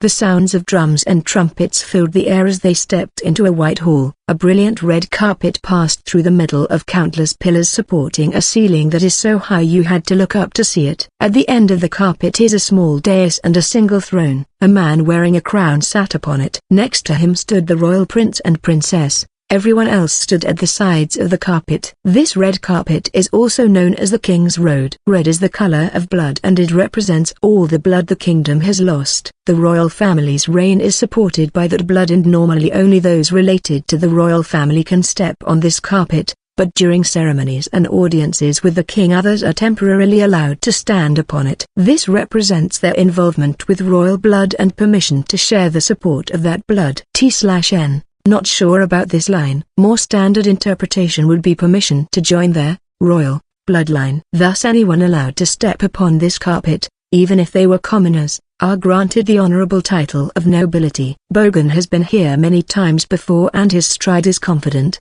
similarly for the generals walking at his side, Gaka and Hilkintos. This is also the same for the corps commanders, but the further down the line, more nervous people are visible. Celine is also one of them, and Chris could see out of the corner of her eye that Celine's expression was slightly stiff. This chapter is scrapped from readlightnovel.org. Everyone around them are men, making the two of them stand out. This made the surrounding eyes gather on them, and Celine's legs felt shaky. Next to her, Chris is just as normal without a hint of nervousness. Celine wanted to pinch Chris's cheek and tell her to at least be a little tense, but she cannot do that here. Celine focused on Galen's back instead, walking confidently in front of them, and quietly calmed her breathing. Once they reached the middle, they split into two lines, leaving a gap along the middle of the carpet. Then from the front, they knelt on one knee and bowed their heads, putting their right fist in their left palm above their heads. Chris and Celine are wearing dresses and would usually be allowed to simply bend their knees a little and pretend to kneel, but remain standing, even in front of royalty. But this is a ceremony, so they also knelt after the person in front of them knelt. The drums and trumpets stopped and silence filled the air for a few moments. Then the royal prince, Guildenstein, stepped forward. First, we want to thank you all for preventing the evil empire's invasion and saving the kingdom from its predicament by defeating their large force of 10,000 famed generals and heroes that will leave their names in history, as well as nameless soldiers and citizens have spilled their blood for the kingdom. The royal family is built upon that blood. Your actions have made our ancestors proud and bring them honor. His Majesty the King will personally extol your achievements and grant you your title and rewards. Know that this is the greatest possible honor. He did not shout, nor did he use magic to project his voice. Yet his voice was majestic and clearly audible. Guildenstein has something that only those born to rule have. His voice is clear even in this wide space. General Kamada was lost to the enemy's blades, along with the lives of many soldiers and citizens. They are now the blood of the kingdom. Many mourn their loss, but death is not the end. They will live on forever as new blood of the kingdom. His Majesty the King, me, all of you will eventually become part of the blood of the kingdom too. There is no need to mourn or grieve, simply accept it, and rejoice that you survived to receive this honor. This is the best parting gift we can give to the dead. There were a few stifled sobs and sniffling at the rear of the line. Kamida's subordinates not may have survived. These 3 generals have survived and defeated a large enemy force. Each of their contributions was magnificent. Among them, I want to specially mention General Krystand for his intelligence and valor in defeating the despiteful Sashankar who killed General Kamada. Despite being stuck in a stalemate with inferior numbers, he tore through a force of 40,000 with an army half that size, throwing them into chaos in a manner befitting the name of lightning quick. Step forward. Yes, Your Highness. Bogan took a few steps forward and knelt again in the middle of the carpet. Without this man's contributions, we would not be in any state to conduct this ceremony right now. I am sure all of you are aware, before your eyes is a hero. Guildenstein looked around. This man is a hero among heroes, the pride of the kingdom. General Bogan Nargalit Vezrania Krystand. Guildenstein spread his arms and on that signal, the orchestra played their drums and trumpets as those lining the sides of the carpet cheered. Those on the carpet are also in the same position of being cheered, so they could not cheer, but Celine is visibly happy about the praise for her father. Chris smiled at that and Celine averted her eyes in embarrassment. Next I would like to mention General Gaika for stopping the enemy's main attack in the south, then defeating them. When the chance presented itself due to Krystand's counterattack, step forward, and the ceremony proceeded. In order from the front, they stepped in front of the king and were granted a sword by the king himself, a resplendently decorated jewel sword. Back when metals were precious, the sword was the symbol of a hero. Because of this history, rewards from the king are granted in the form of a sword. But of course this is not all. They will also be granted various other treasures later. It was announced that the territories of the 3 generals will be expanded while Krystand's first corps commander, a man named Nozan, will be sent to empty eastern territories as the new general. Kamida's son was also lost in battle, leaving the post empty. So due their contributions, the most skilled corps commander in the Krystand army was nominated. It was quite a while later before Celine and Chris's names were called. There are 7 of them, including Galen, that would be receiving the title of Senior Knight. Galen already holds the title of Junior Knight. The rank of Junior Knight can be granted by generals with the permission of the king. This is because of the formality that nobles must not be commanded by commoners. Galen had more than enough achievements to be promoted to Senior Knight in the last war, but he retired from the army before the conferring of decorations, so his rank is still Junior Knight. It is not good for appearances for a Junior Knight to shoulder the major role of the general's aide, so in consideration of his past achievements, he will also be receiving the title of Senior Knight together with Celine and Chris. You are now allowed to call yourselves Rainier. You have been granted the honorable title of Rainier, meaning warrior in the old language. The title of Senior Knight is not granted without achievements on the battlefield, regardless of how noble the birth. You all have just received this title. Step forward in order and receive your swords. Chris is at the corner and is last in line. Chris Rainier Krystand. She thought about her lengthened name as she waited for her turn. Celine went and came back. It is Chris's turn. She raised her head and stood up, then subconsciously, reflexively stepped back. Chris's gaze had landed on the girl standing next to the king. She is a young girl half a head shorter than the petite Chris. Her strawberry blonde hair shone red in the sunlight. Her white dress made her look like a fairy, and her features strangely resembled Chris's. The princess had looked bored until just now, but was now staring at Chris. Then she showed a brilliant smile. Chris, Celine softly admonished Chris, and Chris stepped forward. Chris had responded because she had been on guard. Chris is always paying attention to her surroundings for any signs of danger at all times. If she is in the crowd, she is always ready to escape if someone lunged at her, or even kill them first. It is almost a subconscious habit. The instant she had stood up, Chris had felt danger and immediately stepped back. And the feeling had come from the direction of the princess. The smiling princess showed no hostility, and she is at a distance where Chris can kill her at any moment. Chris erased her inner doubts and advanced to stand before the king. She then indifferently went through the ceremony without showing any further interest, receiving the sword with beautiful conduct from the king, whose complexion was hidden by makeup. Chris wants to quickly finish up and eat. That is the only thought in Chris's head. Chapter 35. Chapter 35. UEC.35. Princess Crescenta. The hall for the dinner party was so large that a whole estate could fit in it. The hall is so wide that it can host more than 1,000, and the ceiling is so high that you had to look straight up to see it. A wall of glass leads to the balcony, letting in the amber evening sunlight. The dinner party is buffet style with countless tables scattered around filled with just as many dishes. Just as Berry had said, a magnificent whole roast pig is still quite normal. There is a whole cow with its various parts cooked separately then pieced back together, a castle-shaped cake, a bird made of candy and various other extravagant dishes. The theme for this dinner party seems to be the kingdom's gods. The hall is separated into areas according to each of the 12 gods. For example, the area of Shasreen, the goddess of beauty, contains finely crafted dishes, while the area of Cruis, the god of war, has extravagant beef dishes. The decorations also matched the theme. There is an area with gold ornaments while another is decorated with swords and shields along with the statues of the respective gods, making it fun to just look around. But Chris's objective is the food. Chris held Berry's hand and wandered here and there. All she can eat, this is Chris's gold mine.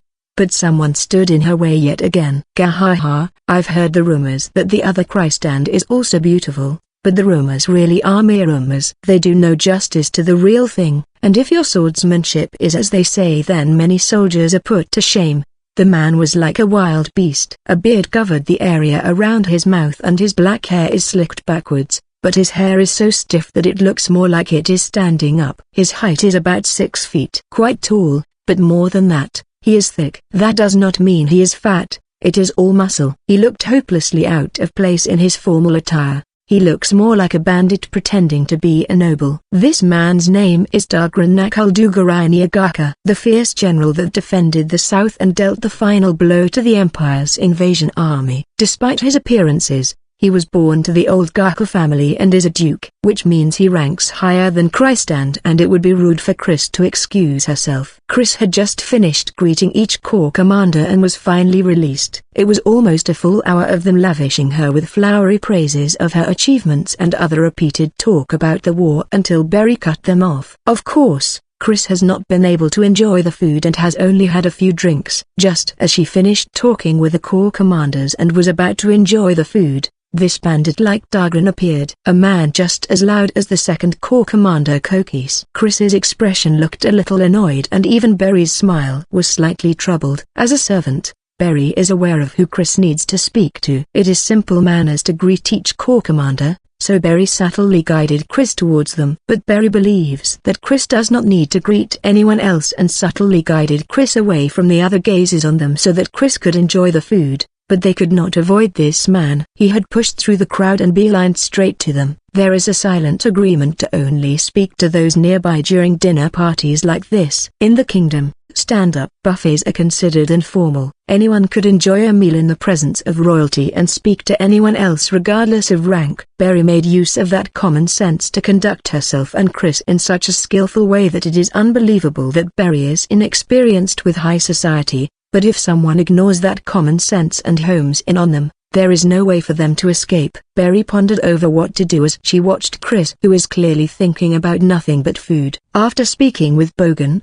I wanted to speak with you directly. You were the one that suggested the plan to lure Sashanka by shifting camp to the east, right? Yes, General Gaka. That was an amazing read. You have good eyes. Even I wouldn't have thought of that in that situation. In fact, I couldn't do anything in the south and was only facing off with the enemy until Christand broke Sashanka. Dagran is in high spirits. Everything about him indicated that he really wants to talk about the war, and Berry had already given up. This seems like it will drag on. The Christand Corps commanders also more or less had the same air about them. The handsome first Corps commander knows and praised Chris for her brilliant mountain breakthrough and her skill in the melee afterwards.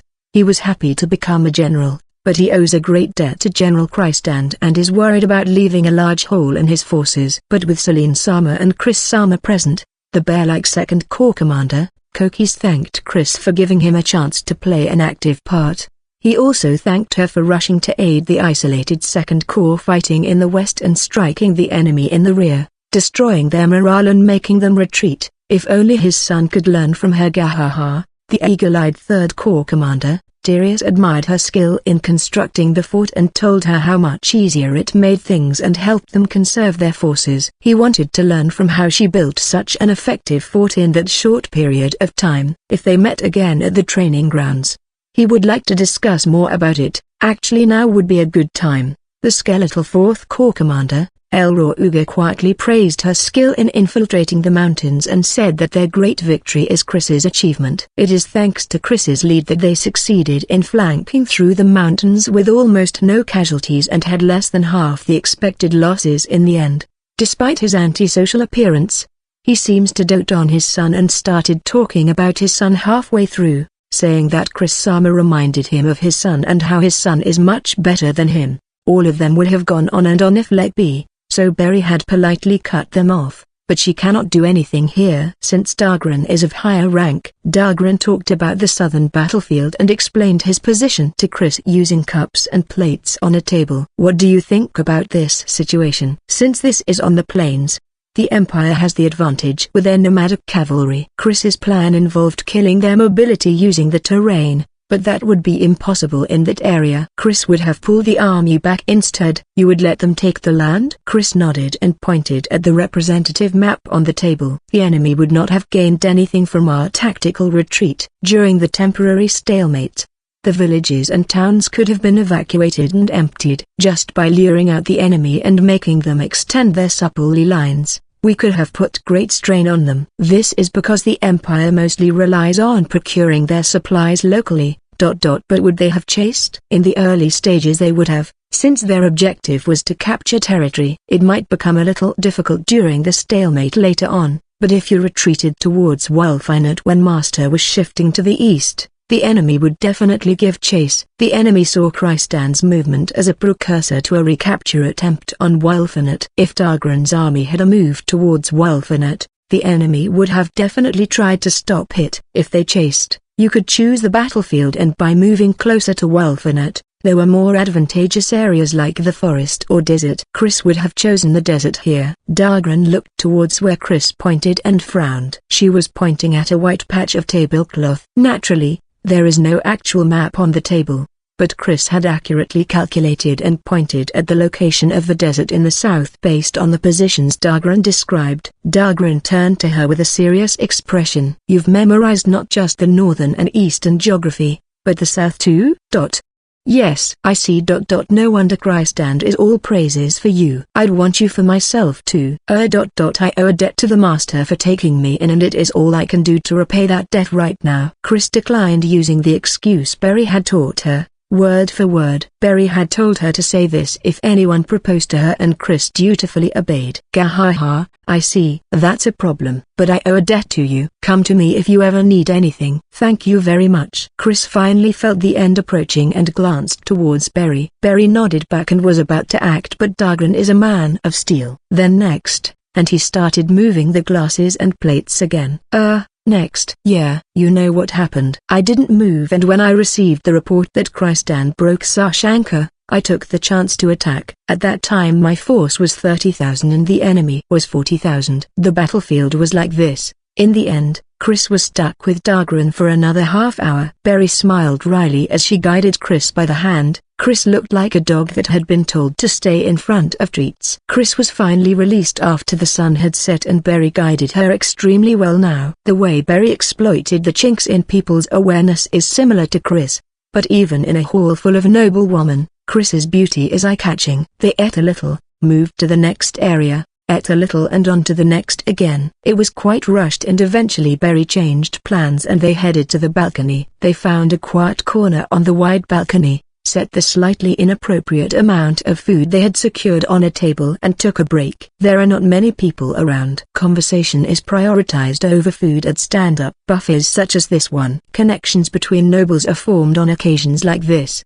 so nobles are busy looking for the connections that will bring them success in life, and there are many that do not even eat a single bite. Since there is no point in going to a place without the people they seek, not many come to the balcony and it is relatively quiet. The only people present are young couples or nobles having a serious discussion. People are sparse and it is peaceful. For nobles, appearances and reputation is everything. In the hall, there may be some that hit on them under the pretense of greeting them, but it would be bad for appearance to go all the way to the corner of a deserted area to speak to them. Unless they are acquaintances, such a sudden act would only be seen as hitting on them. Since they had already greeted those they have to speak to, they were able to enjoy a relatively peaceful time. This would not be possible for Celine, who has already appeared in high society before. But this is Chris's first time. Berry breathed a sigh of relief. They should be able to get through the rest of the day like this. There is a little too much spice on this one. Yes, that spice is Rekra. Its strong fragrance is good for meat with a strong smell, like boar. But they made the wrong choice here. A waste of good meat. They were having a cooking review with their many dishes. They had made 2 trips, so they had their pick of dishes. The dishes they had brought first had gone a little cold, but the ingredients and cooking were good, so they still tasted fine. In fact, most people would have high praises for these dishes, but Chris normally eats the home cooking of a culinary researcher, Berry. Chris can enjoy just about anything when she is hungry. But her palate is extremely refined and she is able to discuss the subtle details of flavor with Berry. Chris enjoys times like this with Berry the most. We should consider whole roasts. They are large and, Chris blushed and cut herself off, but Berry just laughed softly. This chapter is scrapped from readlightnovel.org. I will never make fun of Chris Sama's appetite. Chris Sama would love such a filling meal, right? But the seasoning and cooking is difficult. We can only make rough estimates with whole roasts. The whole roast chicken Berry made before was very delicious. Chris said that a little shyly, making Berry smile happily. Chicken is still manageable, but a pig would be too much. I would still prefer to cook the parts separately. Chris also prefers it that way. Empathy? Yes, empathy. Berry stroked Chris's cheek as she snuggled closer. Since her hair has been done up, Berry cannot pat her head. Chris fidgeted, then glanced around, pouting as she saw the presence of other people. Berry smiled wryly as she inferred what Chris wanted and pressed a finger to Chris's lips. Not here. Then, when we go back to our room. Maybe. No. Chris looked at Berry with upturned eyes. Berry blushed and her eyes wandered, troubled by the quagmire she had gotten herself into. Do not hold back with me. If there is anything Chris Sama wants me to do, please speak out and tell me. Berry was the one that said that to Chris. Those words came from her goodwill, her sense of responsibility and her love. She did not think it would lead to this. Chris simply believed in those words, understood it in her own way and is depending on Berry. And that is what she has been doing for a while. It is already too late. Too late. Too late. Yes, as Berry kept thinking it is already too late, it got worse and at some point it really became too late. At first, Berry had no doubts that her feelings for Chris was that of a mother or an older sister, the pure love of a guardian. But now she is not so sure. In return, please endure until we go back to our room. Okay. Okay, Chris will endure until we are back in our room. Chris is an exceptionally beautiful girl. Having such a girl dependent on her, kissing her every day and receiving such innocent love requires a lot more self-control than Berry had thought. And Berry is also aware that she is the one that brought up Chris like this, so there is no one to blame but herself. Berry also knows that this is not all bad. It is due to this that Chris acts much more like a normal girl than before. She has become much more charming. She smiles genuinely more often and seems happy. That is why Berry is at a deadlock and can only silently continue to endure the allure of this beautiful, adorable creature. Berry closed her eyes to compose herself, and when she opened them, Chris was staring at something outside. Following her gaze, there was a single tower at the corner of Royal Land. Chris's gaze shifted from the tower to the area around it. Is something the matter? That seems familiar. Chris was probably in that tower a long time ago. Tower. Berry frowned. A long time ago. Yes, that is probably it. Chris often looked outside from that small window. Over there. Berry took a closer look and found a single window at the top of the tower. A single tower standing in the back corner of Royal Land is strange. Its purpose is unfathomable. It looks as if it was built away from the castle. A lonely tower. And what does Chris mean by being there before? Berry's frown deepened. It was a long time ago. Chris was really small. It was before Chris was taken in by the village. Chris never went outside, so Chris does not remember anywhere else though. Chris compared the scenery and flipped the image from her memories, confirming that they matched. Chris quickly lost interest in why she had been there and stared at the unmoving Berry, tilting her head as she watched Berry, lost in thought. That was when someone spoke to them. "Oh, this is where you were," a young, but distinct voice. "Are you looking at the tower?" Her pale hair shone in the moonlight, with a tinge of red. A beautiful, phantasmal, magical shine. A tiara sat on her hair which has been let down and appeared to be fluttering despite the lack of wind, while her amethyst eyes seemed to shine in the dark. Berry quickly bowed deeply at the waist and lowered her head. This is a person who Berry, a servant, has to show such respect for. Chris lightly held up her dress and bowed her knees, curtsying elegantly. The girl seemed to be enjoying something as she watched them, then held up her own pure white dress and returned the curtsy. A curtsy that she did not need to return with her standing. She did not bow her head or show any other sign of respect. She simply stood there like an absolute ruler. That is who she is. "Good evening. I am Crescenta. Nice to meet you, Chris-sama." Crescenta Fana Vera Alberon. Alberon Kingdom's first princess smiled at them elegantly, with a face similar to Chris's. Chapter 36. Chapter 36. UEC.36. The baby that does not cry. Baby that does not cry, cursed child. Those were the words repeatedly mentioned around her right after she was born. She did not know the meaning of those words and only heard them as sounds. Chris's first memory is of opening her eyes in a gloomy room. A bed and a single window. A bookshelf, table and chair. At regular intervals, two women came and fed her milk. They never said anything to Chris, and Chris did not say anything either. Chris was breastfed when she got hungry and they cleaned up her waist. After a while, Chris learned to stand and became able to walk around the room. Around the same period, the woman that breastfed her no longer came and Chris was given porridge with soft potato. She was taught how to eat and how to use a chamber pot. Though Chris understood some words by then, she did not speak. She was not particularly dissatisfied with anything. No, there was the smell of dust and waste. Since the woman visited regularly, Chris chose to use the chamber pot right before she came. Time passed. There were books,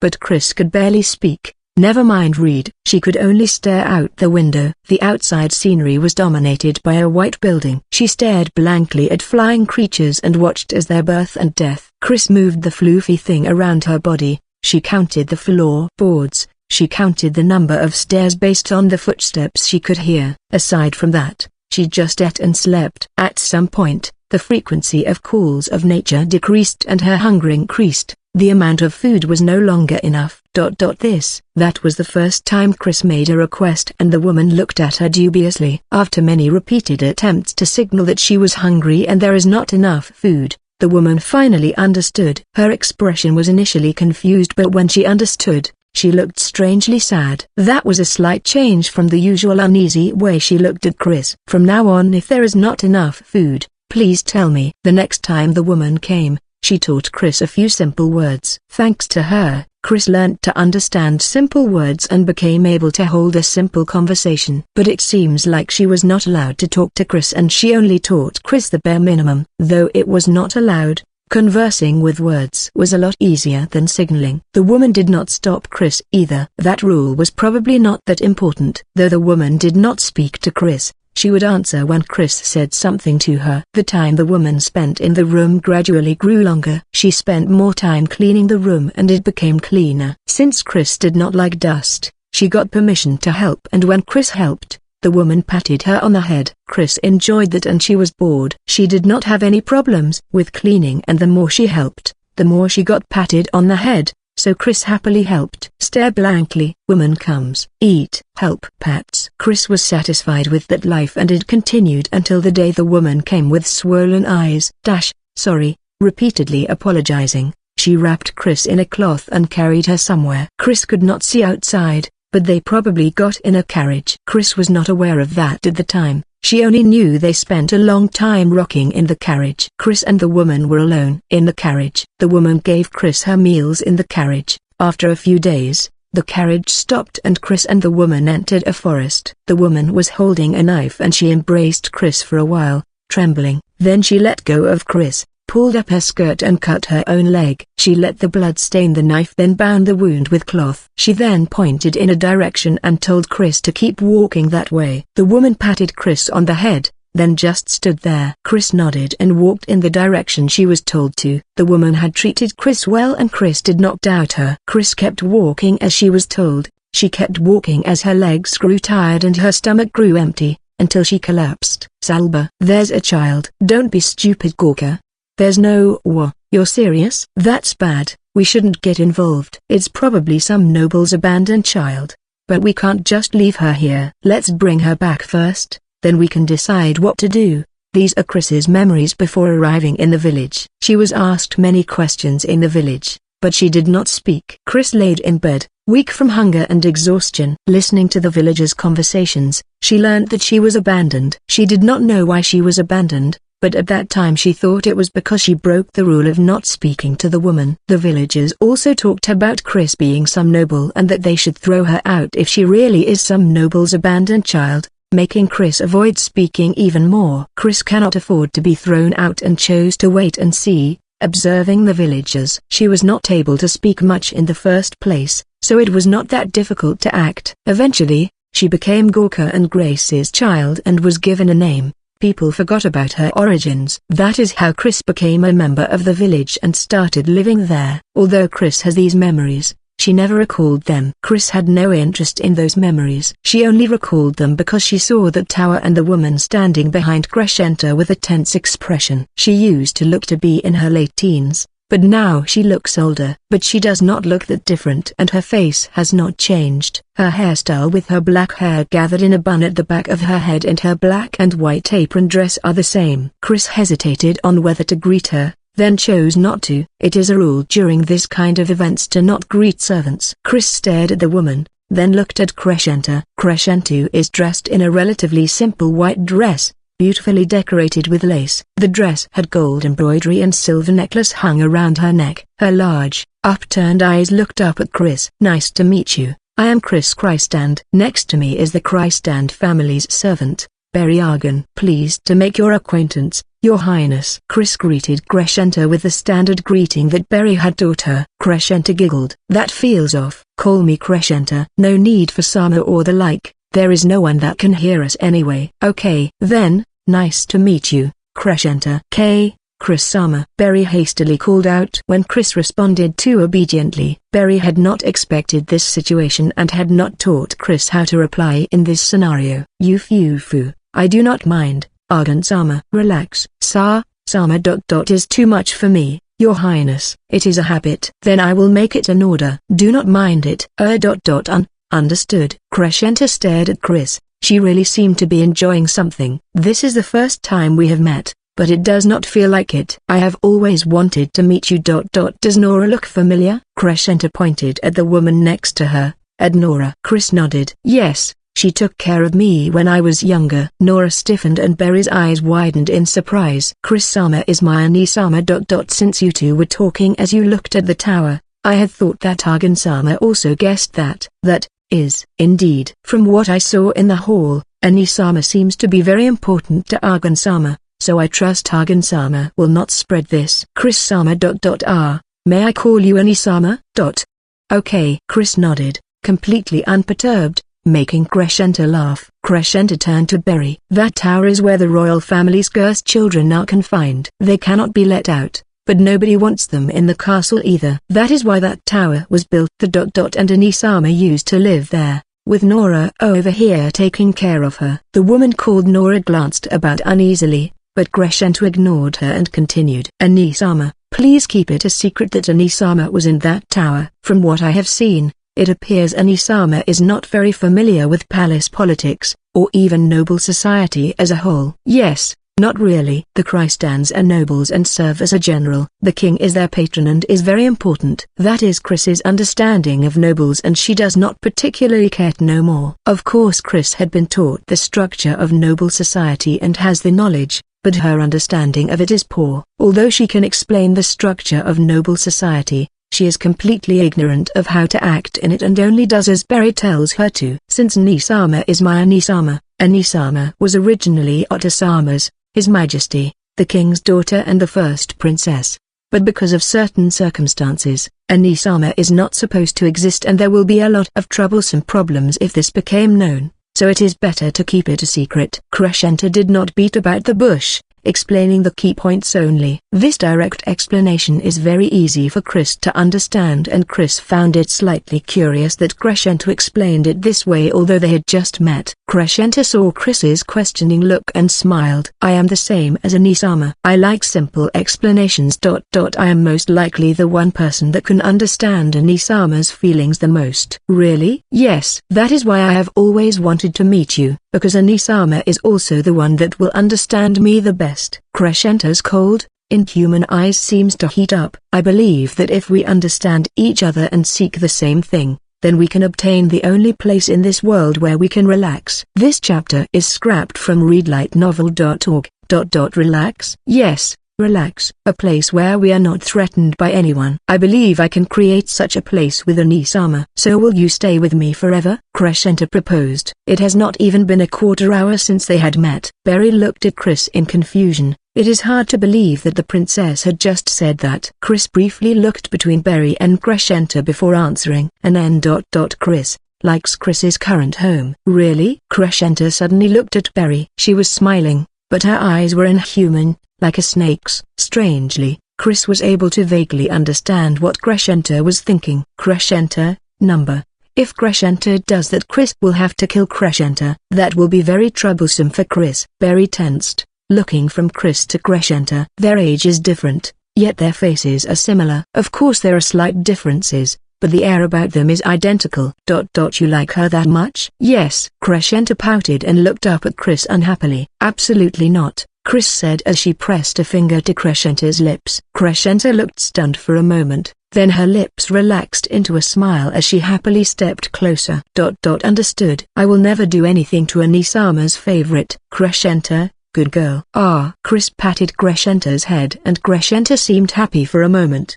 But then Crescenta hastily stepped away and caught Chris's hand. Anisama, you cannot do that. I am the princess. It would be bad if that was seen. Crescenta placed her hands on her hips, pretending to be angry as she looked around. Luckily, nobody was looking at them. Crescenta had hid herself behind Nora when she walked here, so most people on the balcony had not even realized that Crescenta is here in the first place. But good girls that do as they are told should be patted on the head. And somehow, Chris thought Crescenta would like it. Chris tilted her head at her own words. It was like Chris could read Crescenta's mind. Chris can understand how Crescenta thinks, what she likes, what she hates, everything. Chris can kind of understand her, unlike other humans. When Crescenta looked at Berry just now, she had been planning how to kill Berry. She wanted Chris, but Chris rejected her. So how should she deal with the obstacle? Killing Berry would be simplest and quite easy. Rules and regulations have to be followed to fit into society. But they do not matter if not found out and can be broken secretly to obtain something. That is also Chris's belief,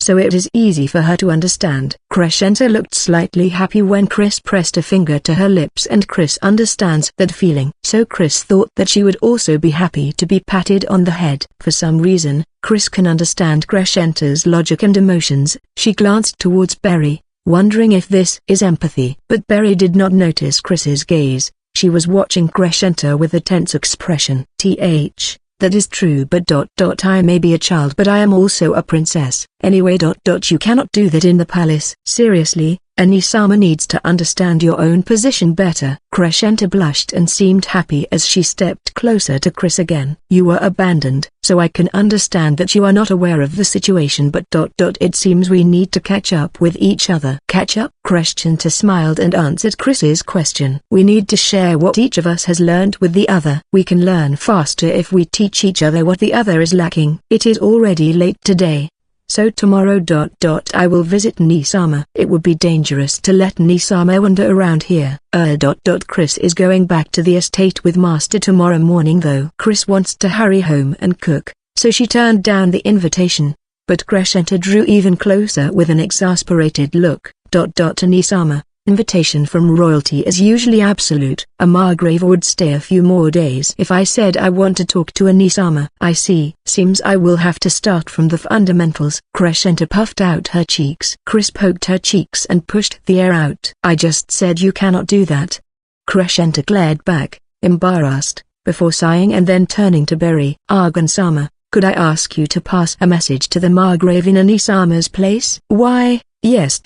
Your Highness. Berry watched Kresh enter. Kreshenter's expressions are rich and rapidly changing, but her atmosphere really is similar. You like her that much? Kreshenter's eyes when she asked Chris that were the same inhuman eyes that Chris sometimes shows, purple gemstones void of emotion. Chris's eyes are always like that when observing or calculating something. Those eyes were a little scary at first, but Berry has gotten used to them. It is who Chris is and Berry has accepted it as a lovable trait.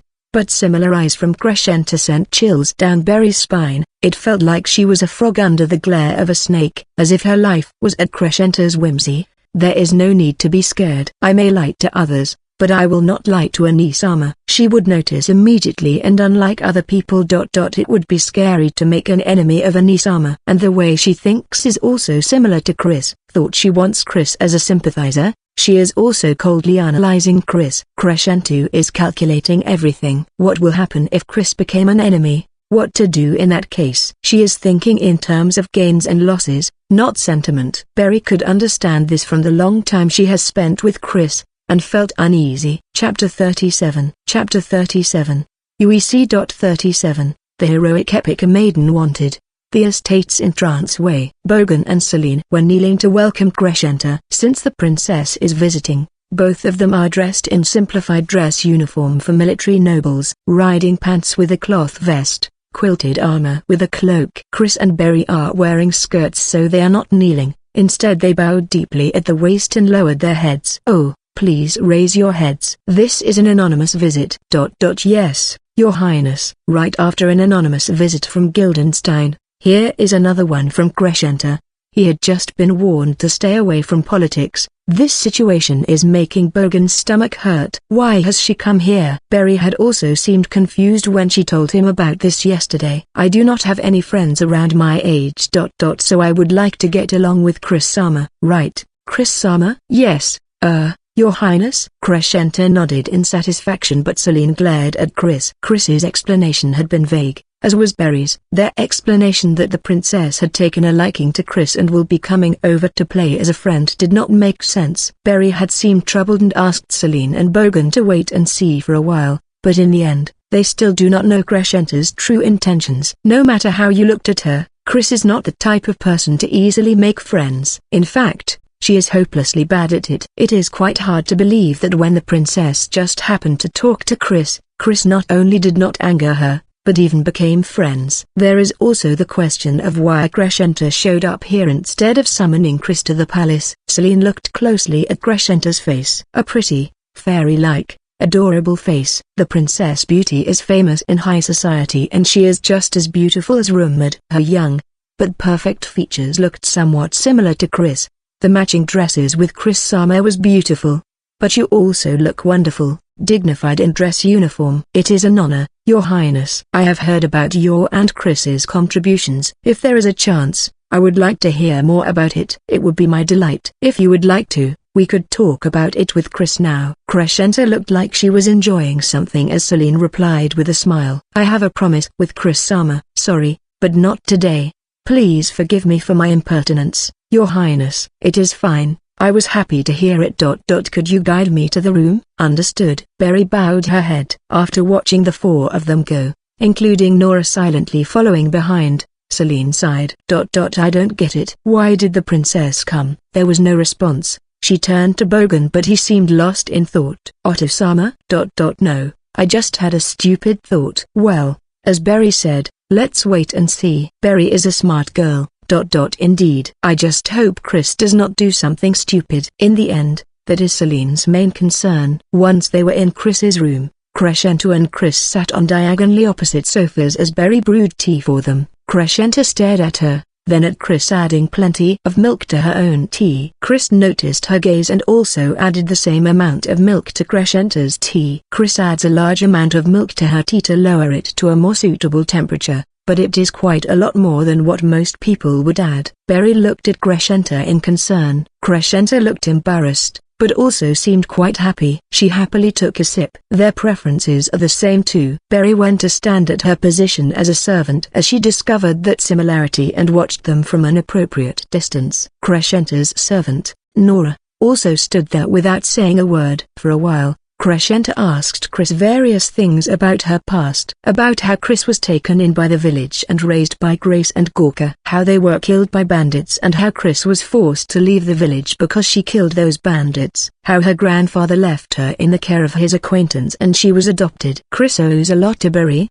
Celine and Bogan and she has not been able to repay that debt at all. She wants to return that debt as much as she can and likes her life in the estate. That is why she cannot join Crescenta. Chris's explanation was dispassionate. She did not show her usual dependency on Barry. She did not even glance at Barry. Chris was expressionless and she spoke matter-of-factly, but it looked to Barry like she is on guard. After Crescenta was done with her questions, she stared at her tea for a while, thinking.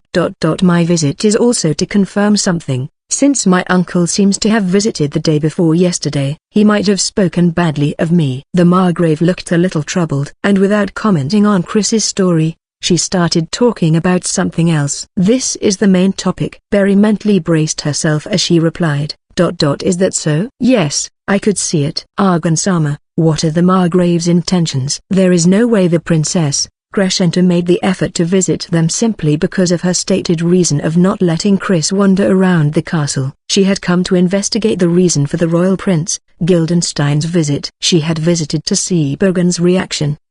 He is not a person that often talks about politics. But the master is a true soldier that fights for the country, a person that disciplines and decides for himself. He always maintains a distance from politics. A true soldier, those are nice words. Despite what she said, Crescenta looked dissatisfied. Pouting a little, she turned to Chris. If Anisama is going to stay with the Margrave, I would have liked for him to be on my side. Chris knows nothing about that. You know that the palace is split into two factions, right? It is not good to always be on the back foot. Crescenta wants to become king? Crescenta put a hand to her brow when Chris asked that with a puzzled look. That way is safer. I am the same as Anisama. I was in danger of being killed from the time I was born. As a cursed child. Same as Chris. If not, I would be enjoying a fun life with Anisama right now. Anisama, as a baby, you did not cry, right? Chris thought a little and nodded. Yes. They gave Chris food, so Chris was satisfied. We think like that because we are different from normal people. Normally, babies just cry. Crescenta's gaze turned to Nora. I was able to cry and survive because Nora taught me how to. But it was still quite dangerous. Right, Nora?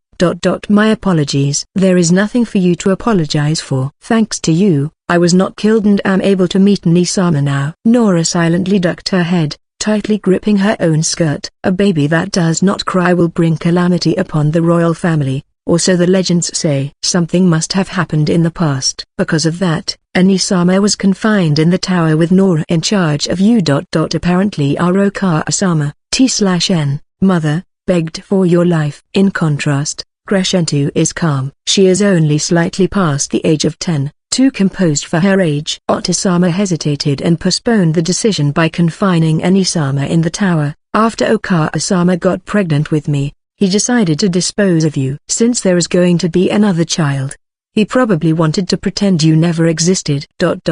Chris always thought it was because Chris spoke to Nora-san. Foo. That is not it. But it seems like Nora has always regretted it.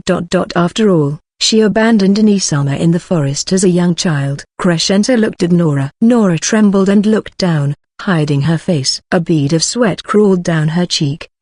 Please forgive me. I could not do anything else at the time. Chris watched her, then glanced at Barry. Barry was looking at Nora with a sad expression. I like Nora, but if Anisama is angry then I am willing to hand Nora over. Do you want her? Crescenta's voice was flat, cold. Hand Nora over, meaning Chris can do anything she wants to Nora. But Chris was not interested. Chris is not particularly angry. Nora-san petted Chris's head a lot too. It is true Chris got very hungry and almost died, but Chris was taken in by the village anyway. This is fate. Crescenta tiled her head. Chris smiled and held up a finger. Chris was abandoned by Nora-san and taken in by the village, then went to the Christans estate and is doted on by Barry and Celine. Chris is very satisfied with the current situation, so Chris is not angry. Fate. Yes, Chris might also be living in the palace if Chris could pretend like Crescenta. But if Chris did that, then Chris would not have such a fun life with Barry and Celine, so Chris is satisfied with the current situation. Right, Barry? Barry smiled happily at those words, but Crescenta pouted. So that is how it is for Anisama? Yes. Crescenta is not having fun at all? Yes, not at all. Even if I am the princess, the fact that I was once called a cursed child does not change. I can never relax. I have to be careful of poison in my meals every day and pretend to be stupid enough to not raise suspicions. Anisama may be enjoying a carefree life, but it is different for me. Crescenta puffed out her cheeks. Crescenta is quite good at talking and showing expression. Chris has done her best to improve in that aspect, but Crescenta must have worked even harder. Chris could understand that. She stood up, moved to sit beside Crescenta and patted her head. What are you doing? Patting your head. That is not what I mean. Crescenta blushed, looking at Barry and Nora, but did not say any more and let Chris have her way. Crescenta wants to relax. That is why Crescenta wants to become king. Is there any other reason? No, just checking. Chris did not really understand why Crescenta needs Chris. Crescenta wants Chris's help so that Crescenta can relax. Yes. In exchange, Crescenta will also make it so that Anisama can relax. Crescenta spoke as if that was obvious. Chris calmly listened to her and smiled. She stroked Crescenta's cheek. Chris might be able to relax more by killing Crescenta right now, and placed her hand on Crescenta's neck. Chris was still smiling as she calmly said that Chris is a lot stronger when it comes to fighting, but Crescenta is better at talking and seems to have studied a lot, so Crescenta could harass Chris a lot. The words, the meaning behind them. There was no pretense, only innocent murderous intent. Her eyes were cold, as if watching a butterfly caught in her hand. They were lit only by a cold purple light. The princess' eyes were the same, an inhuman purple looking back at Chris. She knows that if Chris wants to, Chris could easily do it. If Chris really wanted to kill her, she can only die. Resigned, she watched. She observed the person who held her life. Will you kill me? Gains and losses. If their interests do not match, that is the end. Though she came because there was a good chance of success, Crescenta had also considered this outcome beforehand but still came. This chapter is scrapped from readlightnovel.org. After a long silence, Chris spoke with a troubled expression. Crescenta seems like Crescenta will do that if left alone, so Chris thought about it a little. But killing the princess will also cause problems for Chris, so it is very troublesome. A twisted conversation. Barry and Nora gulped as they listened. So Chris had an idea. Chris clasped Crescenta's cheeks between her hands and said, Crescenta can just come to the estate too. Chris-sama. Barry spoke up hastily, but Chris just glanced at her and tilted her head before looking back into Crescenta's eyes and continuing. That way, Crescenta does not have to worry about meals because Chris and Barry will be making the meals. Crescenta does not need to think that Crescenta is weird. Chris and Barry both sees it as a trait. Chris stroked Crescenta's cheeks and traced her lips. Chris will pat Crescenta's head. Chris will hug Crescenta and sleep together. Crescenta just needs to do the same for Chris. That way, both Chris and Crescenta are satisfied. Crescenta said Crescenta wants to be understood and that Crescenta understands Chris. Chris was taught that a relationship where both try to understand each other and fulfill each other's wishes is a very happy and wonderful relationship. Chris also believes that. Chris's hand slid down as she spoke, from Crescenta's cheeks to her jaw, then coming to rest around Crescenta's neck again. Her fingers traced the soft flesh there and toyed with it. Their faces were so close their noses were almost touching, but Chris is also uneasy while Crescenta still feels unpleasant. Chris thinks it might be better to kill Crescenta instead. Her purple eyes were cold and inhuman. But if Crescenta no longer feels unpleasant then both Chris and Crescenta can relax, right? That way Chris can let Crescenta relax and Crescenta can do the same, right? Crescenta looked stunned, staring at Chris. She savored the feeling of the hands around her throat, then pouted again and glared at Chris. I thought this yesterday. But Anisama is a little stupid. You are aware that I am the princess? Chris is not stupid. Chris just does not know anything about the palace and just thought about things simply. You don't like Chris's idea? I do not dislike it. Crescenta drew closer and got onto Chris's lap. In that position, she hugged Chris and smiled. But Yes, it is not that bad an idea. Anisama is telling me to enter the same birdcage, right? As long as the birdcage is a nice place where both Anisama and I can relax, it is fine. That way, we can work together to protect that birdcage. Birdcage. It is just a metaphor. Anisama really has poor conversation skills. Crescenta giggled as Chris blushed. We are the birds. The birdcage can be the palace or the estate. If I dote on the same birds in the same birdcage that Anisama dotes on, then Anisama will also be kind to me and protect me. And if anyone tries to do something to our birdcage, we can protect it together, right? Yes, something like that. Crescenta can just use some reason like studying to come to the estate. It is very simple, right? Crescenta nodded and rubbed her cheeks with Chris's, seeming to be enjoying herself. Yes, yes. The theory is very simple. There is any number of problems, but there is a good chance of success. If that is Anisama's intention, then I will also do my best for Anisama. Good girl. Chris patted Crescenta's head. Chris has learned that this is how you treat children. Crescenta looked extremely happy and smiled as she ran a hand through Chris's hair, then narrowed her eyes. But I will need some time to prepare. As the princess, as someone fighting for the throne, it is not that simple to visit a Margrave. Well. Chris also understands that the palace society is a little complicated and really troublesome, so I will deal with that first. What is Crescenta going to do? Crescenta looked at Chris, then Berry. Please do not worry about that. Just some preparations to build a sturdy birdcage. A sturdy birdcage. I will explain when it is done, so rest assured. More importantly. Anisama, can I sleep in this position? Foo. Crescenta really is a child. Chris said the words that are usually said to her and poked Crescenta's cheeks when she puffed them out, forcing the air out. Pooh. Crescenta blushed at the dumb sound she made. I wanted to try sleeping peacefully, just for once. I have never been able to relax and sleep. Whenever I sleep, I have to worry about being killed. Berry saw Crescenta's expression and lowered her eyes. She is the same as Chris. Their eyes are extremely inhuman, but also sometimes reflective, like glass. They are aware that they are different from others, but still do their best to fit in and act as desired, simply seeking peace of mind and happiness. But this small Chris is not even allowed simple sleep. Berry felt an indescribable emotion well up as she took the blanket from the bed and wrapped both of them in it. Sleeping like that would not be good for your body. Crescenta looked confused for a moment, then her expression relaxed. Argent-sama is a kind person. I can see why Anisama took a liking to you, she said with those inhuman, purple eyes.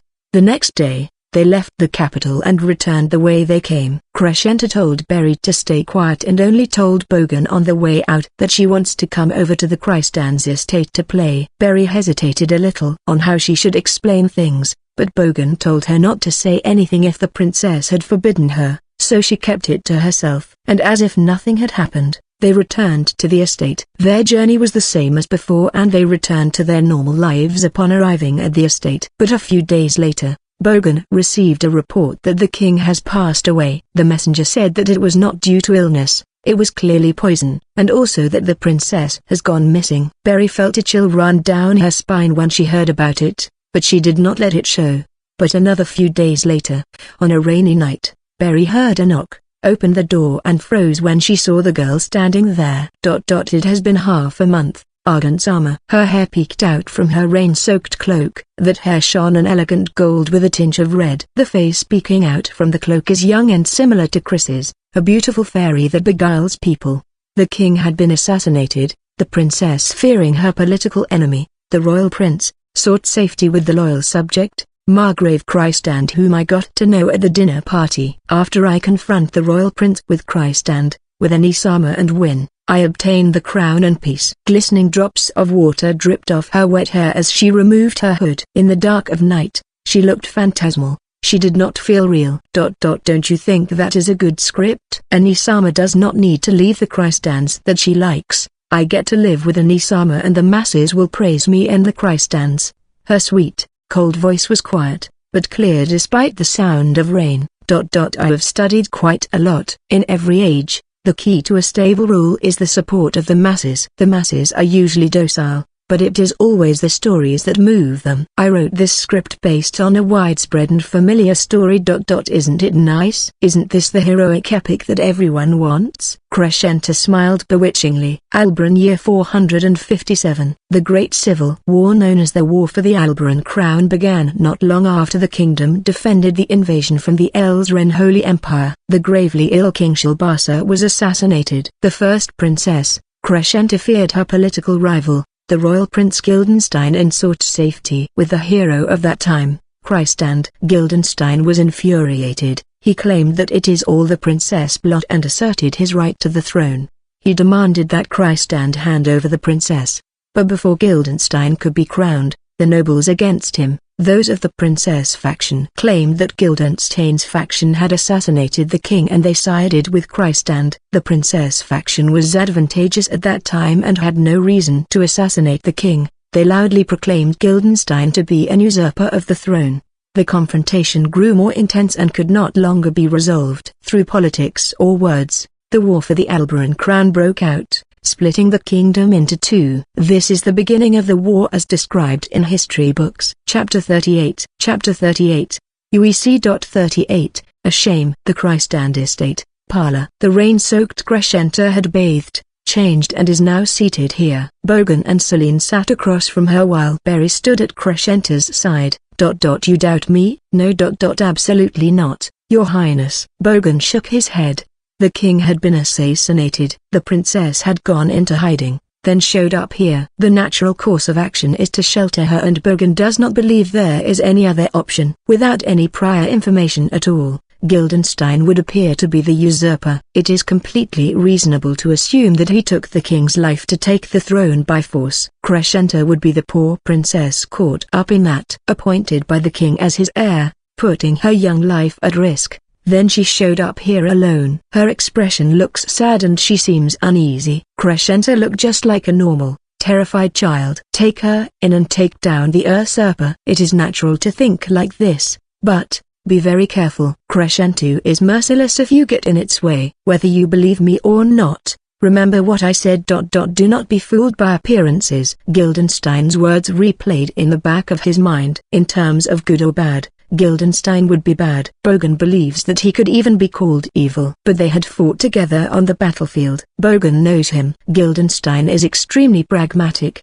He hates useless things and is undoubtedly a good judge of character. At the very least, he would not say that as a joke. This is why Bogan is still unable to figure out Crescenta. Berry also seemed to be lost in thought and uneasy since Crescenta's arrival. But I do have a question. Why did Your Highness come to me? Your Highness should have other. Because I believed this to be the most suitable choice. I guess you would not know unless I reveal it. It is because of Chris-sama, because of Anisama. Anisama. Celine, who had been sitting quietly beside Bogan, spoke up in a confused tone and Crescenta smiled in reply. Everyone but Chris is in this room. She had been left in her room. Yes, we are actually sisters. I spoke to Argan-sama about this with Anisama the other day. I requested that she kept this to herself at that time though. Crescenta's gaze turned to Berry. Berry's eyes wandered a little as she nodded.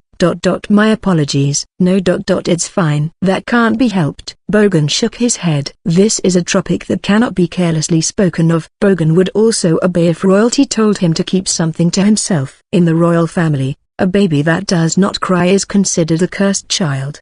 Anisama was confined and raised in a certain tower on royal land for a few years after her birth, then brought outside and killed, officially. I was surprised when I saw her on a balcony that day. Of course, I have never met her. But our faces are very similar and she was staring at that tower. Not a lie but not the complete truth. Crescenta's natural tone made even Berry, who knew the truth, almost believe her.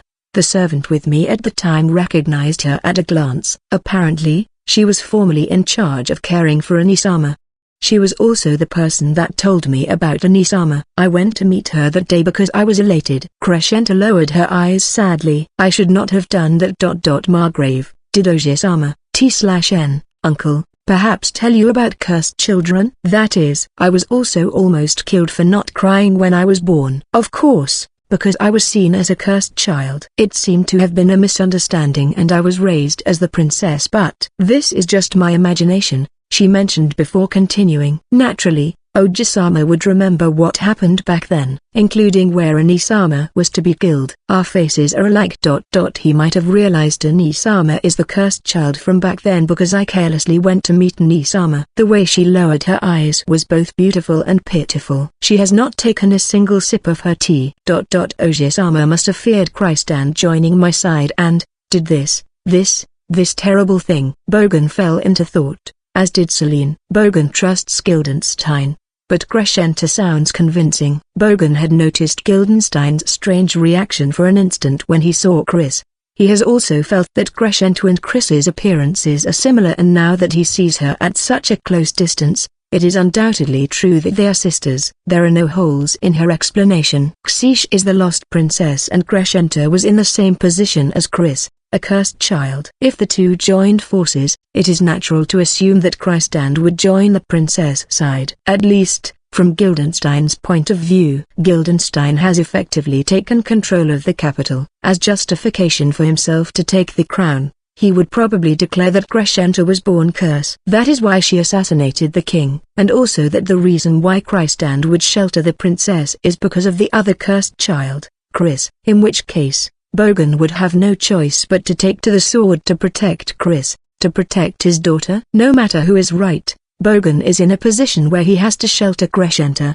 The situation is too perfect and he has been caught up in it. Regardless of Bogan's own thoughts, Bogan is forced to act. Bogan placed a hand on his chin and lowered his eyes as these thoughts ran through his mind. Celine is aware of Guildenstein's infamy and found her father's hesitation strange as she examined Crescenta. The more she looked, the more similar Crescenta looks to Chris. The royal family's cursed child. Celine can understand why Chris would be called that. It makes sense if Chris did not cry when she was a baby, and Celine is more aware than anyone else that Chris is not normal. Celine will not deny that Chris is abnormal, but she still loves Chris on top of that, so she is not that surprised by the truth Crescenta revealed. But there is something else that bothered her. Is Crescenta the same? Chris, the cursed child's abnormality is obvious and distinct. But Crescenta is different. She appears young but seems like a proper princess. Compared to Chris, Crescenta is too perfect. Crescenta noticed Celine's gaze and tilted her head. Celine-sama, is something the matter? No. Just, Chris and your highness are very alike. Their features are very similar. Since they are sisters, that is natural. No, but it is not just that. Foo. That makes me happy. It is curious. Crescenta, Chris, we were raised separately yet we are the same. Our names both came from the moon. Hearing that, Celine felt something click. Celine-sama is the same too. It feels like destiny. Names related to the moon are quite common, but that is true. And your highness is quite knowledgeable. Chris is an old word from the north that is rarely used. Celine means full moon and Crescenta refers to the crescent moon. These words are from the old Western common language and are relatively common names for nobles. The name Celine is a wish for a life full of happiness, and the name Crescenta is praise for her beauty. But the word Chris, meaning incomplete moon, is apparently from an old barbarian language and is not commonly known. Even Celine, who is well studied, did not know the origins of that name until Chris told her. The village's original settlers probably spoke that language. It is clearly a strange word to include in the education of the royal family that conquered those barbarians. Of course there is the possibility that Crescenta happened to see that word in some book, but it is still curious, and Celine instinctively felt that this was not the case. Despite being 12 years old, this princess has extensive knowledge and great intelligence. Just like Chris. It is similar, so I happened to learn it when looking up the origins of my own name. My memory is quite good. And Crescenta's eyes, directed at Celine as she spoke, proved the point. Those eyes are extremely similar to those that Chris occasionally shows. Inhuman eyes that simply observe. They quickly turned away. Back to Bogan. That is the only reason I came here. I was just an ornament and do not know much about actual politics. That is why. Aside from the Margrave, who loves Ani-sama and treats her like your own daughter, I did not have anywhere else to go. I understand now. Either way, now that I know of your circumstances, I have no choice but to make a stand to protect Chris. I do think of her as my own daughter. Just like Celine. No matter what Crescenta is, That is his only possible conclusion. He has already been dragged into the quagmire, right into the very middle of it. Celine also noticed that Crescento is not normal but did not object to his decision. Celine had also come to the same conclusion as Bogan. I will be causing trouble for the Margrave, but I promise that I will repay this debt. I swear on the name of Crescento Fana Vera Alberon. It is an honor. After the talk, Crescento went to Chris's room, accompanied by Berry. Crescento snuggled up to Chris and looked anxiously at her, who is already dressed in a negligee and ready to go to bed. Anisama, are you angry? Chris said Crescento can come to the estate, but Chris did not say it is okay to drag us into a war. But Anisama did not say it is not okay either. Chris frowned and glared at Crescento, making her desperately shake her head. Sorry. Please forgive me. I knew that Anisama would be angry. Then, why?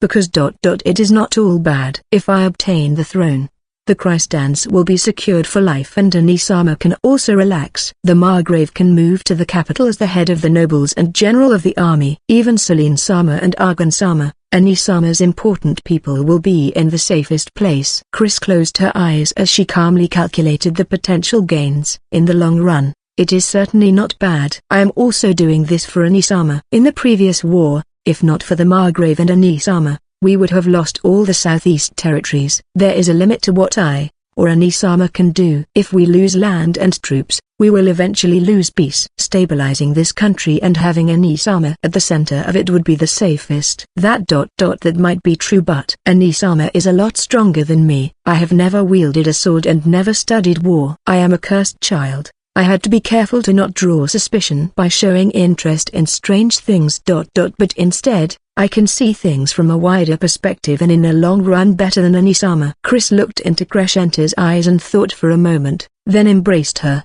Okay. Chris will not be angry anymore about this, but next time please say it beforehand. Chris does not like this kind of things. Of course. I will not do it again. Crescento breathed a sigh of relief and leaned her head on Chris's chest. Your Highness. Crescento is fine. You can't call me that in public anyway. Yes, Crescento-sama.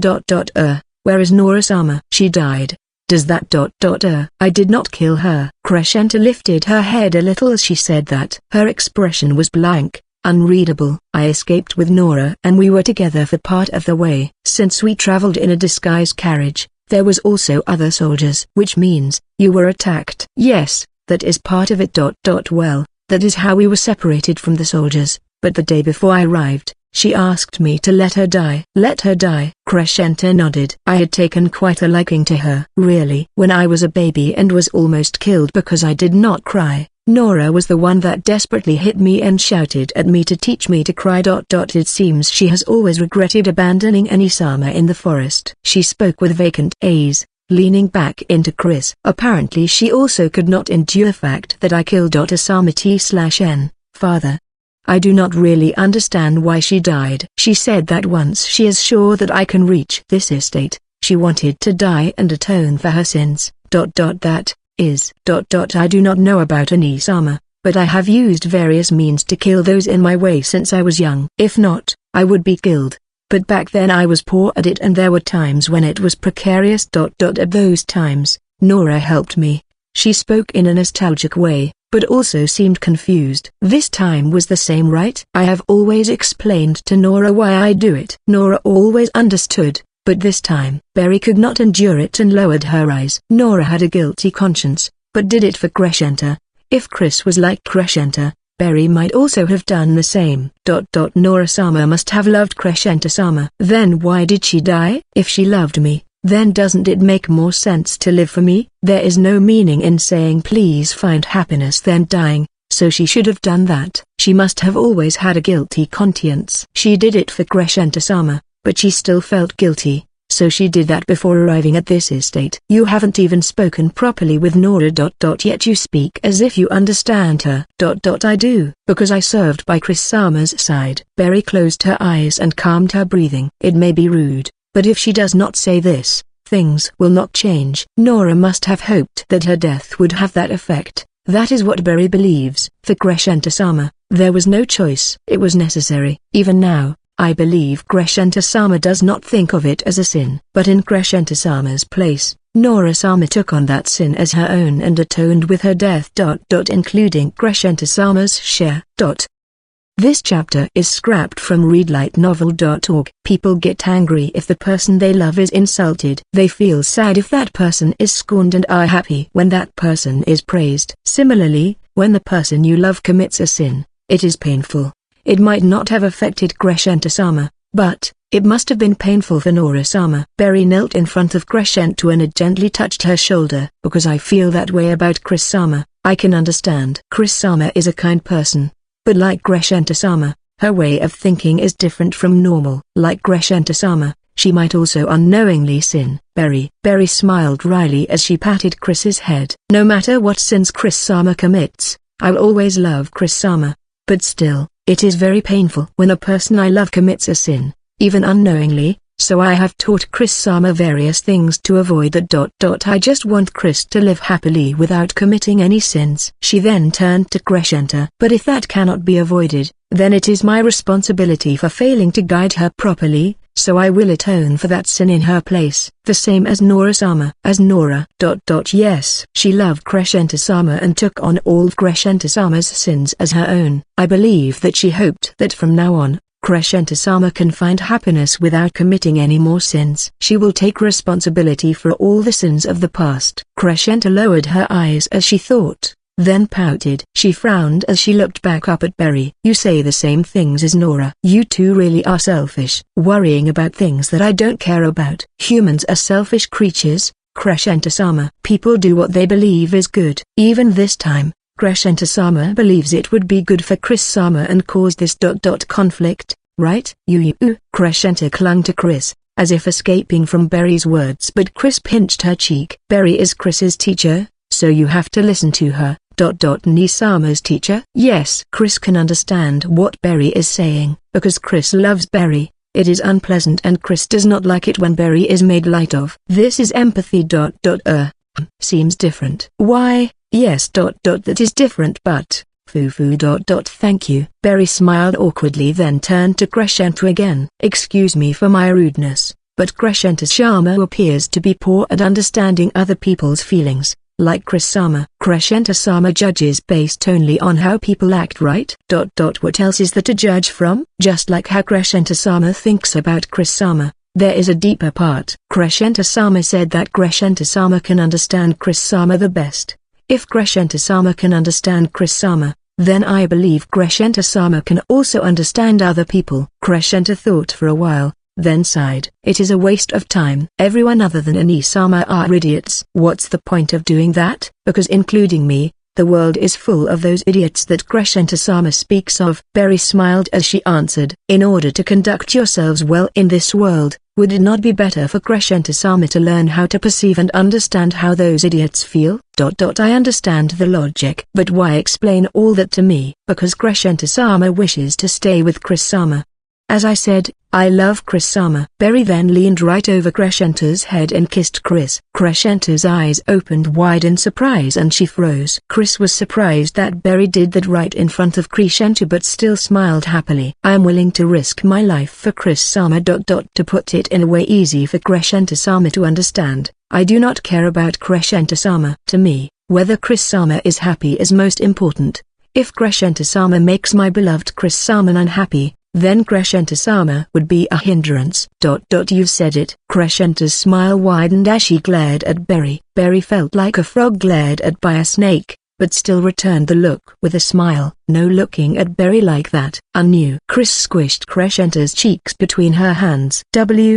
What are you doing? That is Chris's line. Chris already said that Chris will kill Crescenta if Crescenta lays a hand on Berry. I just glared at her. Berry laughed softly, then spoke, her eyes wandering a little in embarrassment. It is a little, embarrassing to say this, but Chris-sama loves me too. It is mutual. I have no power, but I can ask Chris-sama this question. If I were to hate Crescenta-sama and we cannot reconcile no matter what, would Chris-sama choose me or Crescenta-sama? Berry, an immediate answer. Crescenta stared at Chris, stunned. Xish tilted her head. After all, Berry taught Chris a lot of things, pats Chris's head, kisses Chris, sleeps with Chris. Does a lot of things that makes Chris happy. Chris owes her more than can ever be repaid. I can understand Anisama the best. And even I could. Berry also properly understands what kind of person Chris is and does her best to understand Chris. Rather than just understanding each other, it is more important to work to understand each other. That creates the best relationships. Berry smiled happily and nodded. I might not be able to understand Chris-sama as well as Crescenta-sama. But I believe I will be able to make Chris-sama the happiest. That is why I taught Chris-sama various things, so that she can find happiness in this world full of those the idiots Crescenta-sama speaks of. Even I could. And if Crescenta-sama wants to be together with Chris-sama to seek happiness, I would also like to teach Crescenta-sama many things such that Crescenta-sama can find the same happiness as Chris-sama. No, not that I want to. This is my duty. Duty? Yes. Since Chris-sama is finding happiness in this world full of idiots, I also have to do my best to help Crescenta-sama find happiness in a world full of idiots. Crescenta glared at Berry in dissatisfaction. But Berry just patted her head. Crescenta immediately tried to brush her hand away but was stopped by Chris and could only be patted. It is okay for Crescenta-sama to sincerely wish to kill me from the bottom of your heart, but Chris-sama will protect me. If Crescenta-sama wants to kill me, the best shortcut would be to make Chris-sama love you a lot more than me. So until then, I will fulfill my duty. Crescenta, no poison either. If Berry's condition suddenly worsens for unknown reasons, Chris will treat it as Crescenta's doing. Berry had not thought of that. Berry felt some cold sweat roll down the back of her neck and let out a breath. That is all I want to say for now. Please forgive my rudeness. If this was the palace, Argan-sama would have lost your head. This is our estate. Berry smiled and gently pressed a finger to Crescenta's lips. Crescenta could not resist because Chris still held her hands and could only glare back in embarrassment. Berry smiled again, then stripped off her apron dress and took her negligee from a shelf. It is already late. Let us rest for today. Would Crescenta-sama like to change too? Chris-sama's old one should fit. Fine. Crescenta seemed to have accepted things for now. Berry removed Crescenta's clothes and helped her change, then got dressed herself. Then she and Chris led Crescenta to the bed. Argan-sama too? Yes. I usually sleep with Chris-sama. You said you love her and, kissed, do you and Anisama? There is nothing like what you imagine. It is really suspicious when you deny it so desperately. There is nothing suspicious. Berry got them both in bed before getting in herself. The bed is quite large and fit the three of them easily. We just hug like this, and sleep. Chris-sama likes this and so do I. Is it not the same for Crescenta-sama? Berry embraced Chris and Crescenta together, with them facing each other. Crescenta hesitated a little, then relaxed back into Berry. It is not bad. It is warm. Foo. Crescenta-sama is not honest like Chris-sama. How about Chris-sama? Crescenta's chest is flat so that side is nicer.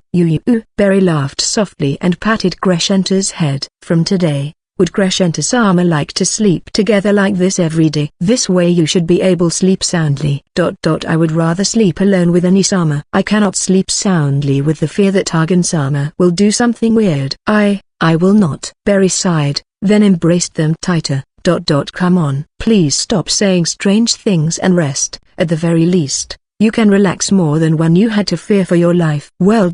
I will leave it at that. Soon, they heard Chris's sleeping breaths and Crescenta stroked Chris's head in exasperation. Berry stroked Crescenta's head in turn and whispered to her.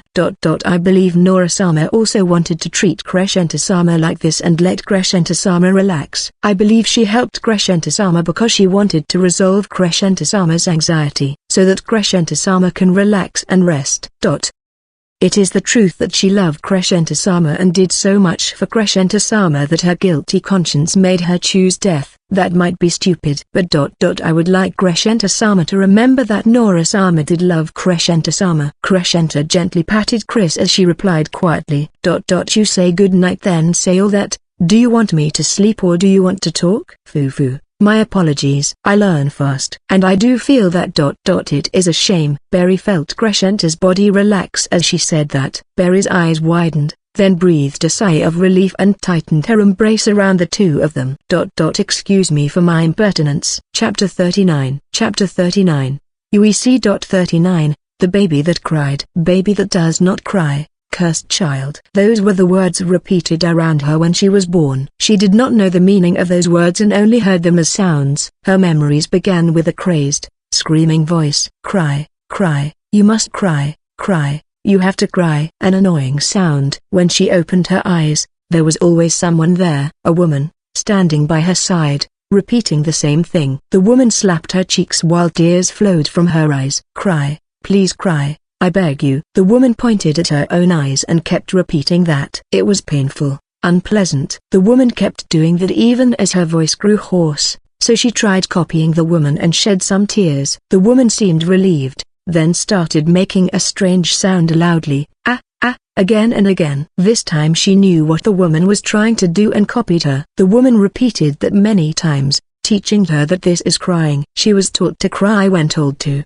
so many times that she got sick of it. After a while, a lot of people came and she was told to cry. When she did as she was told, they rejoiced. After that, she was named Crescenta. The woman took care of Crescenta and taught her words before she learnt to crawl. Crescenta learnt quickly and was able to hold a simple conversation before she could stand, but the woman told her not to talk in front of others. Crescenta was too smart. The woman said that there are steps for everything and if Crescenta skipped those steps too quickly, she would be killed. The woman repeatedly told her that there is nobody as smart as Crescenta in this world, so she has to pretend to be an idiot to blend into this world of idiots. When you see flowers, smile. Show interest in love stories and heroic epics, occasionally show reluctance during lessons, be selfish. The woman, Nora, taught Crescenta how to act like a princess and also told her about her sister, about how her sister was treated and then killed. Nora said that she did not want that to happen to Crescenta. Nora cried, apologizing for abandoning Crescenta's sister. She was a woman that cried a lot. The only one the same as her in this world of idiots. Crescenta wanted to meet her sister. If she was with her sister, she would not need to keep up this stupid act and could relax. She did not like this stupid world or Nora who had abandoned her sister. She did not know if her sister is alive or dead. Nora said that she had told Crescenta's sister to walk in the direction of a nearby village and let her go. Did her sister make it? Was she taken in and raised without being killed off? The more she thought about it, the more hopeless Crescenta felt, but there was still a chance and she spent her free time imagining what kind of person her sister would be. But even that was not allowed. She had too many other things to think of. Crescenta is royalty, but that does not mean she can relax. There are many problems if she is to survive. Her birth was not good. She is known as a cursed child.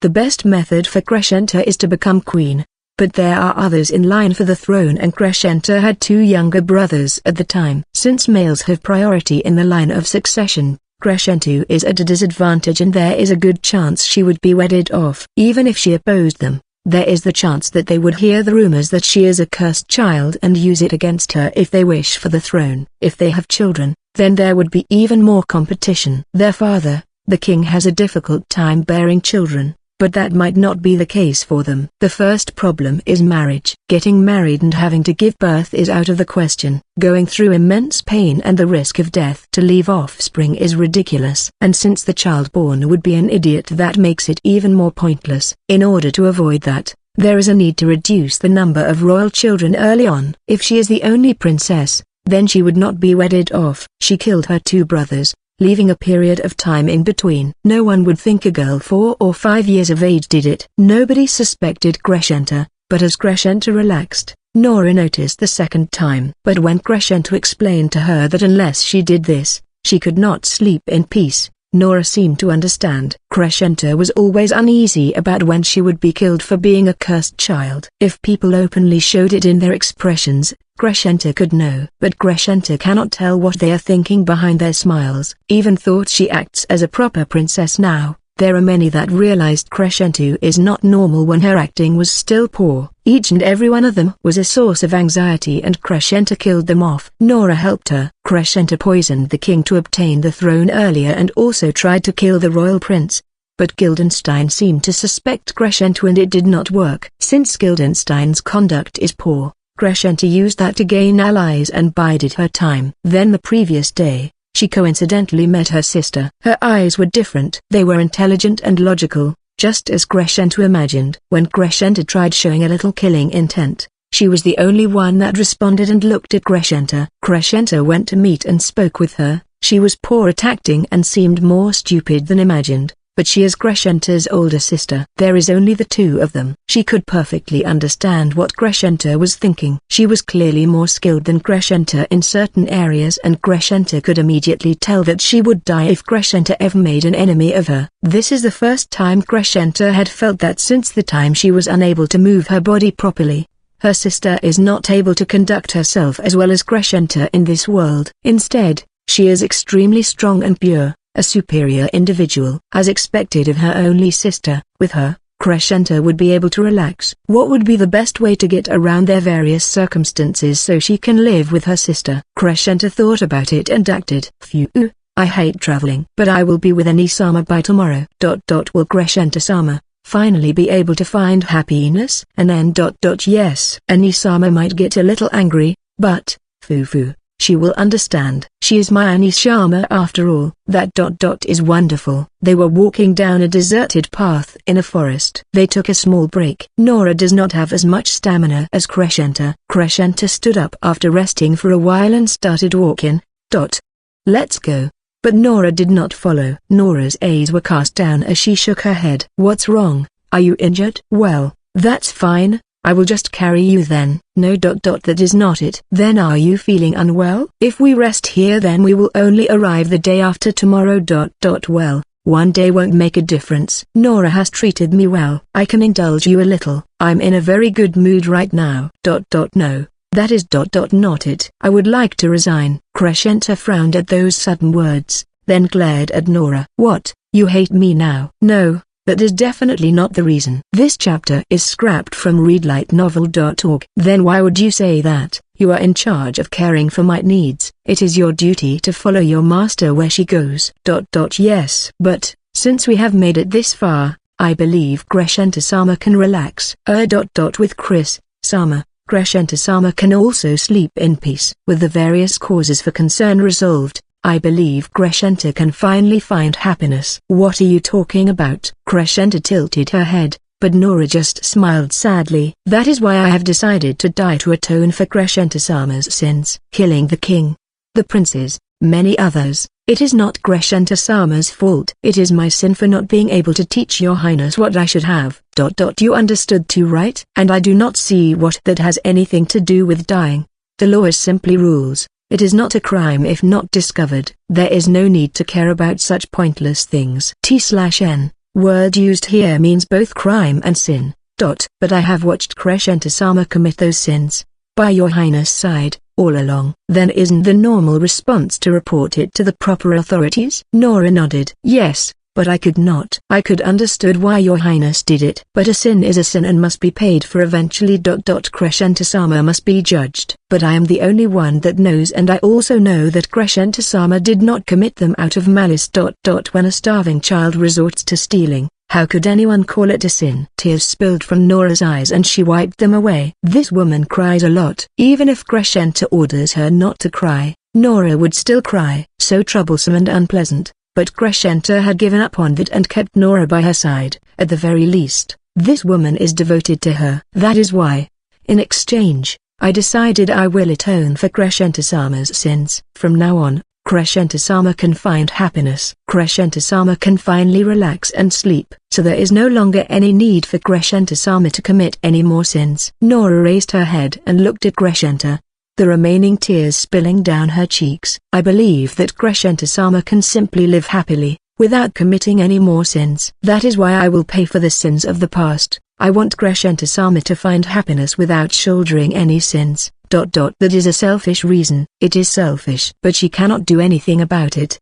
Because Nora is an idiot. She cannot think about the gains and losses. This woman is also one of those idiots, and Crescenta cannot understand what she is thinking. That is a common occurrence, and this is the usual result. My apologies. But I believe this is for the best. Nora stepped closer and kissed Crescenta on the cheek. Crescenta just let her do as she liked. Would you feel it is a shame to lose me? I will. You have been quite useful and I have taken a liking to you. Hearing Crescenta's unhappy reply, Nora smiled happily and closed her eyes. Just hearing those words makes me happy. Crescenta-sama, may you find happiness too. After saying that, Nora walked off. After some time, Crescenta followed, and found Nora kneeling, a knife in her heart. For some reason, Crescenta stared for a while, then dug a hole and buried her. It was not that Crescenta wanted to give her a burial.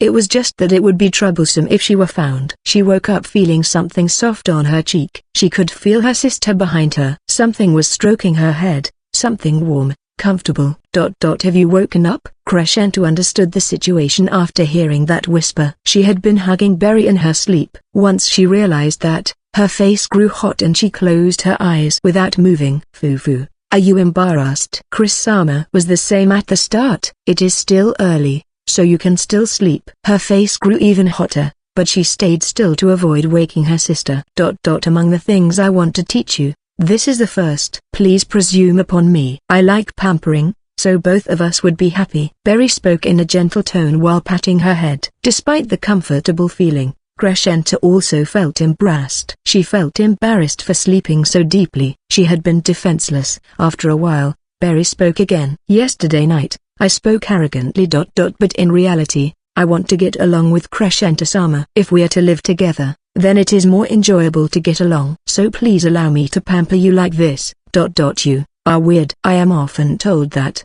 But is not a weird person like me more to your liking? At the very least, it is to Chris-sama's liking. Crescenta did not answer. She just buried her face in Berry's chest and muttered. When I was a lot smaller, I slept with Nora like this. That must have been very comfortable. Well maybe. Crescenta recalled those times and closed her eyes. I see. Berry just stroked her head and whispered, good night. Chapter 40. Chapter 40, Worried Sister. C.40, Worried Sister. As you all know, an evil usurper took the king's life. Our king was young, but he demonstrated exceptional talent. One day, he would have been renowned and remembered as a wise ruler. This is also something you are all aware of. His voice was amplified by magic, reaching far and wide. Slightly north of Guggen, where the estate is located, lies Fort Belgash. Bogan spoke from atop its walls. Ranks of soldiers lined the wide plains, a large army of almost 20,000. The fort could not contain them, so they all stood outside the walls. They all held their right hand to their left chest as they looked up at Bogan and the girl standing next to him. The girl's long golden hair glittered red in the sun and wavered in the wind blowing through the plains.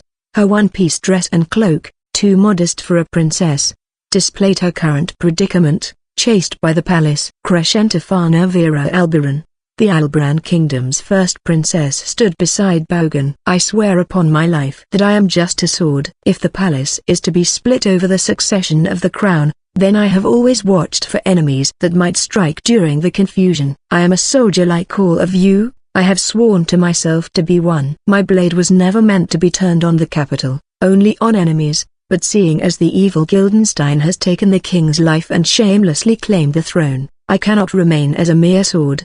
He paused and looked around. I am the kingdom's sword, the king's sword. And the king is standing next to me. The king is none other than the first princess, Crescenta Farnavira Albiran. As the king's sword, I will choose my rightful wielder. And I will be her sword. What about you? Bogan drew the sword at his waist and pointed it at the sky. The following cheers shook the ground as the soldiers also drew their swords and raised them to the sky. Amidst the unending cheers, Bogan raised a hand. The cheers receded like the tide and silence returned. Thank you. Rather than any of the 1,000 heroes of history, I am prouder to wield my sword beside all of you. It has not been long since the war where we defended the kingdom from the empire. Most have not had the time to enjoy the peace that we protected. Bogan then bowed his head. The soldiers stirred. To soldiers, the general is their highest ranking superior. But you have drawn your swords for justice and gathered to me. For this I am very grateful. I make this stand not as a general, but as a single man, as another citizen that loves our country and loves peace. So as a single man, let me thank you all. Thank you for leaving your families, your homes and come to stand before me now. He raised his head. The soldiers were silent as Bogan spoke to them. I swear upon the name of Bogan Nargalit Vesrania Christ and the name granted to me by the late king, that I will repay this debt. I vow to the 12 gods that I will bring you victory and glory. If you would believe in my words and follow me, swear upon your swords." He raised his sword to the sky again. To the new queen and the gods. The cheers were louder than before as he sheathed his sword.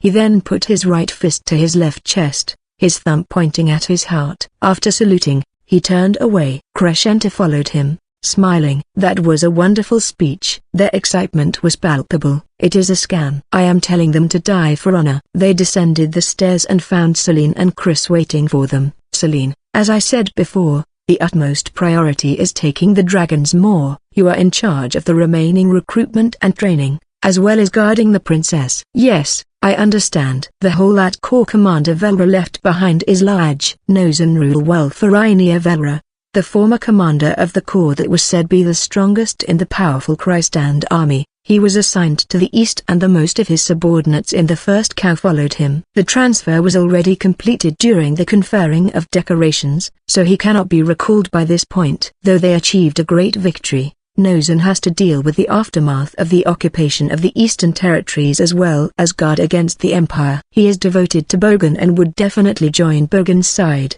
but he cannot be counted on for military strength in the current situation. Some of his subordinates stayed in the north, but they are in no state to be deployed as an army. If the center is unified, it is possible to raise an army of 60,000. In order to keep the chaos and damage to a minimum, I want to end things quickly but they are also aware of this. There may be problems with the royal prince's personality, but he is decisive and steady on the battlefield. His ability is undoubtable. He will probably try to suppress us at the Dragon's Maw. Would pushing straight to the capital be difficult?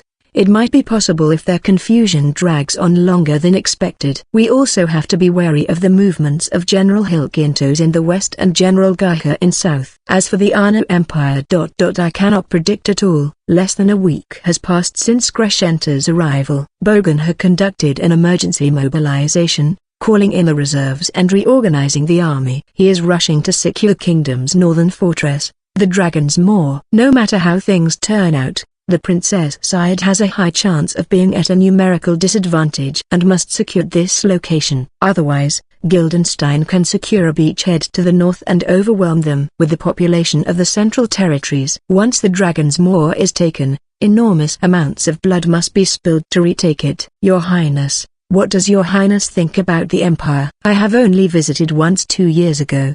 Did you see the correspondence? Yes. At this stage, I doubt they will be an enemy. They seemed quite smart, for better and for worse. So there is a high chance they will join the winning side? Yes, that is likely. I could pay them a visit. But the kingdom's conflict could also cause problems for the Empire, so they are unlikely to act until they are sure which side would win. This is not absolute though. I guess there is no point worrying about it, Bogan muttered, closing his eyes for a moment before speaking again. Celine, be careful of the movements of our surroundings. If you have to act independently, absolutely do not force yourself to protect everything. If there is movement in the west or north, there will be a limit to what you can protect.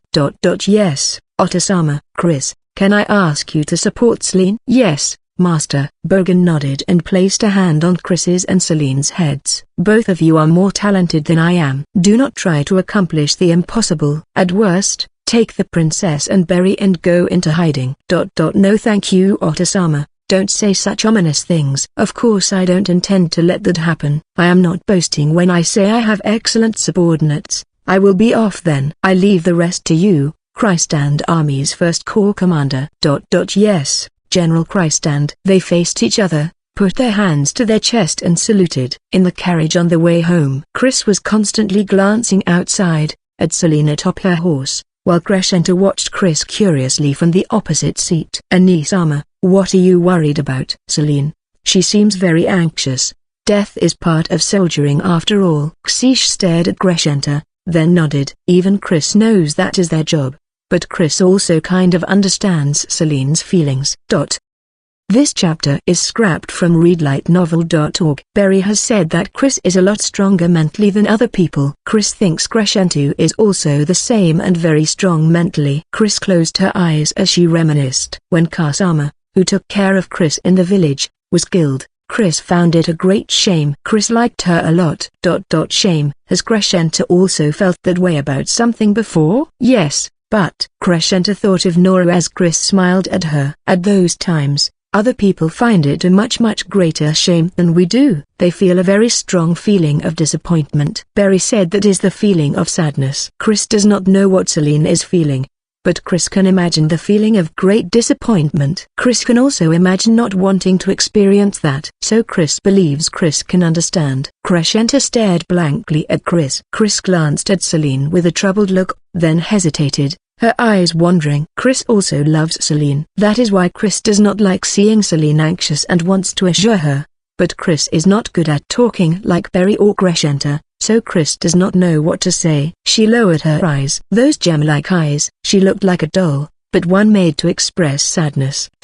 Chris is useless. Celine always tries to understand Chris and make Chris happy.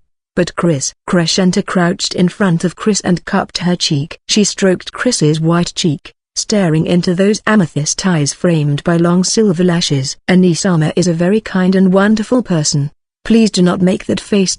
Is it my fault? Chris already said that Chris will not be angry about that. Even if Anisama is not angry, I don't want Anisama to hate me, especially since we finally got together. Chris's eyes widened a little in surprise, then she smiled and patted Crescenta's head. Crescenta decided to do that for Chris's sake, right? Then Chris will not be angry about it. Chris will not hate Crescenta because of it. Chris recalled the words that had made her happy and said them to Crescenta. Chris did this because she felt that the feelings Crescenta has for her are the same feelings she has for Barry. But Chris still likes it better when Celine and Barry are having fun instead of feeling anxious. So that is a bit of a shame. Anisama. Crescenta said Crescenta is Chris's younger sister. Chris knows that Barry and Celine sees and loves Chris as a younger sister. So like the two of them, Chris will also love Crescenta. Declaring that, Chris clasped Crescenta's cheeks between her hands and kissed her on the lips. Crescenta froze, her face turning beet red. Did Crescenta know? Kissing is an expression of love. Barry had openly kissed Chris in front of Crescenta, so Chris assumed that means Crescenta is an exception. Who taught you that, Barry? Recently, we have been kissing like this to express our love. Does Crescenta not like doing it with Chris? Crescenta was raised with a relatively proper education in the palace. Naturally, she knows the meaning behind the kiss and that it is clearly not normal for two young girls to do it. Chris thought that Crescenta also loved Chris, so if not then Chris will know. That's true. What kind of education did Barry give her? Why didn't Barry correct this abnormal habit? Does she really look at Chris that way? Crescenta had started to trust Barry a little, but strengthened her guard again. However, she could not reject Chris, no matter the means. Crescenta is happy that Chris is sincerely trying to accept her, and this also appears to be an innocent expression of love for Chris. Of course Crescenta could not refuse and also feels that it is necessary to go along with this to make up for what Crescenta had done. That's great. Chris kissed Crescenta again. Chris is a kissing fiend. Crescenta's eyes wavered, then glared at Chris. Oh, Anisama. Has Argan-sama done anything indecent to you? Like excessively touching your chest or butt? Indecent? We wash each other every day. Explain everything about how you usually wash each other. Anisama might not have realized, but that might have been horribly shameful and unforgivable. That evening, Barry was thoroughly lectured by Crescenta about the distance between her and Chris. Chapter 41. Chapter 41, Selection. C.41, Selection. From the closest. Red, blue, yellow, yellow, yellow, yellow, blue. Yes, ma'am. Pass your swords to the person behind and go to the locations you were told. Double time. They are not at the training grounds in town. They are in Fort Belgash, where Bogan had made his speech. Fort Belgash is located at the center of the Northern Territories, slightly south of Gugin, where the estate is located. It is a large fortress with a maximum capacity of 10,000. As befitting a fort at the center of the north, it is surrounded by solid walls over 60 feet in height, deep moats and countless watchtowers. The 4 imposing gates facing in each cardinal direction were made of many layers of thick wooden boards. At an open field within the fort, Chris was seated on a chair in her usual one-piece dress and cloak, drinking sweetened tea and snacking on cookies while she sorted soldiers. 7 veteran examiners stood in a row and a long line stretched out before them. Most are commoners who have volunteered. A numbered wooden tag hung around their necks as they waited for their turn to have a go at the examiners with a blunt training sword. Chris observed them and sorted them according to their physique and ability. Red are those with excellent swordsmanship. They will be given a small shield, a 6-foot-long javelin and a long sword. They will become light infantry and will be mainly used as reserve forces. Blue are those with good physique. They will be given a sturdy great shield, an 8-foot-long spear, a short sword and leather armor that covers their entire torso. They will become heavy infantry and make up the center of the battle line. Yellow are the remaining who are average or slightly below. They will be given a shield and a leather breastplate with either a 6-yard-long pike or a short sword and a spear according to their height, depending on their physique and the situation. They can be easily deployed as standard infantry or pikemen, forming the majority of the battle line. The reach of a weapon generally translates into an advantage, but aside from the light infantry, they will all be given short swords. In a clash between 2 battle lines, there will be no space to swing a long weapon, so short weapons which are more maneuverable can offer a greater advantage in the packed battle line. So though the length of spears may change with the battlefield, most swords remain short. Light infantry do not take part in the battle line. Instead they are used for flank and rear attacks or to deal with archers and cavalry. Their role is to force the enemy into a melee, so they use a long sword and javelin instead of a short sword. The infantry forming most of the battle line use short swords, spears matching their height or pikes to fight enemy infantry and cavalry. The core of the battle line, the heavy infantry with their great shields and armor form a solid, dense formation, but must always be in a position where they can be supported by archers to make up for their lack of reach. Only then can they achieve a perfect defense. There was a period when the phalanx, a close formation of pikes resembling a hedgehog, was unmatched in direct confrontations and was the main formation used. But it is only implemented partially now. Every country used to deploy pikemen, but they lacked mobility due to the difficulty in changing directions and they grew weaker as the power of bows developed since they are unable to bear large shields. The invention of the stirrup also led to the development and growth of mobile tactics, revealing the weakness of the phalanx to flank and rear attacks as well as its inability to recover from damage, bringing an end to the age where countries competed in the length of their pikes. Its strength has not been lost, but it is now only used on the flanks of the battle line as an anti-cavalry tactic. It is also a particularly difficult tactic to use in the kingdom with its uneven land with many mountains and forests, making the more maneuverable 6 to 8 foot spears more popular. It is necessary to have a standardized and well-organized formation in order to conduct offense and defense as a group, but an invincible unit does not exist. There are always merits and demerits, hence soldiers are specialized as pikemen, heavy infantry, swordsmen etc. Chris assessed them by watching them exchange a few blows with the examiner, then sorted them. The selection for other roles that require special skills like archery, horse riding or literacy is also being conducted nearby, which Chris will also be checking on later. Archery and horse riding are necessary for archers and cavalry respectively. Literacy is required for logistics. Bogan had taken most of the logistics personnel during his emergency mobilization and there is a lack of manpower.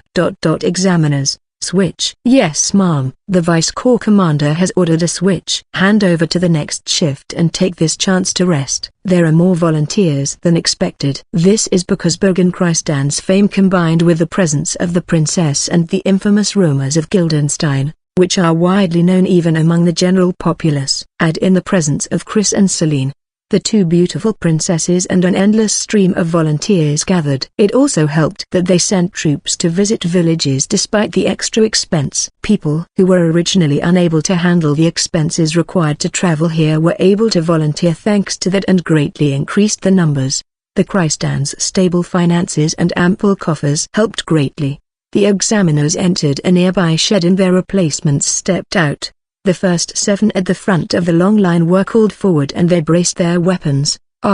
Second closest is black. Go to the black area. Chris said that to a nervous, brown-haired girl. The brown-haired girl looked around in surprise, then hastily passed her sword to the person behind her when Chris's assistant urged her on and ran off. This is not because the girl was nervous or lacking in ability. This is because she has more than a certain amount of mana.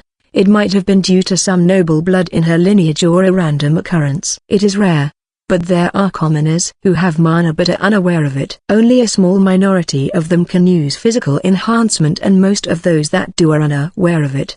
But Chris thought that it would be more effective to use people with this special ability separately. Nobles are better assigned to higher positions, at least as a captain in charge of 50 men. This is because most nobles receive specialized military education, and even if not, most of them hate receiving the same treatment as commoners. But Chris believes that this is simply dispersing their forces. Just 10 people with mana, even with low amounts of mana, with proper training and coordination can take on 100 men. 3 of them together could probably take down someone with a decent amount of mana. A unit of soldiers with mana specialized in combat would undoubtedly be a much greater threat than cavalry with their superior mobility. Chris predicts that if used properly and only for breaking through the enemy's weak points, it would be possible to devastate the enemy without losses. When Chris had this flash of inspiration, she also wanted to mix nobles in with the regular soldiers. But Celine thoroughly lectured her on the positions of nobles and commoners, so Chris gave up and is now gathering such talent from the commoners. At the current pace, at most, she could gather a century, but that would mean a unit of 100 men with the strength of a battalion of 1,000 men. The small numbers are predicted to have a large impact on enemy morale and allows for greater flexibility and adaptability. Chris intends to thoroughly train them on utilizing mana and the concept of agitators. Chris intends to personally check on those with special skills like archery and horse riding, largely because she wants to find anyone who has mana. Just a single extra person is equal to 10 men. The cost efficiency is extremely high, and Chris does not intend to miss anybody who has mana in this recruitment. The examiners and Chris's assistant helping with the sorting have been told the reason beforehand, but the problem is the volunteers. They have not been told why black is special. There is no pattern in age or gender for those chosen as black. Naturally, there are some among the volunteers that are dissatisfied by this. Since the roles the colors indicate had been decided beforehand, rumors had spread. Inevitably, everyone knows that red and black are for those who are specially skilled. There would be some who complain when they are not chosen as these two special colors. Wait, why am I yellow when that kid is black? Someone who was chosen as yellow and had yet to recover from the shock had still been nearby. A young man glared at Chris angrily. It's all weird. What can you tell from just a few exchanges? I was the best swordsman in my village and no one could best me. My movements just now should have been quite good. Even if you're the general's daughter, what does a child like you? Quiet. This person is the vice corps commander. The man who interjected had a hook nose and shaved head. Chris's assistant, Dagra, shouted at the young man, but was feeling cold sweat. This imposing middle-aged man was one of the centurions that participated in Chris's mountain infiltration. He had seen with his own eyes how Chris dive into the enemy alone and built a mountain of corpses. He knows from personal experience that this sweet girl that looks like she would not even kill a bug is actually a ruthless slaughterer, a monster. He had tensed when this reckless young man insulted Chris. Most of the examiners are also his subordinates. They had also seen the same things and also froze, staring at Chris. If he is a soldier, then this would be refusal to obey orders. Which means the punishment for insubordination would be applicable. But what do you think, Dagra? What do you mean? Chris remained properly seated as she asked Dagra that question. The chill Dagra was feeling grew stronger when he heard those words. The punishment for insubordination is death. Of course, the death penalty is only used in severe situations. Usually extenuating circumstances are taken into consideration and the penalty is reduced to some light whipping or confinement. Additionally, insubordination is usually not punished outside of the battlefield. It would cause large morale problems, and superiors that force orders using punishments without gaining the understanding of their subordinates would not be respected. At worst, they might be stabbed from behind on the battlefield. Thus the punishment for insubordination is an authority that is not meant to be exercised. Dagra has not heard of anyone being given the death penalty in his long years as a soldier.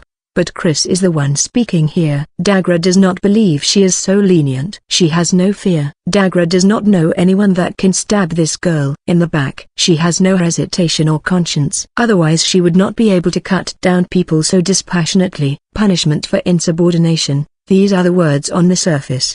But her actual question is, can I kill him? That is the question she is asking Dagra. Let's see.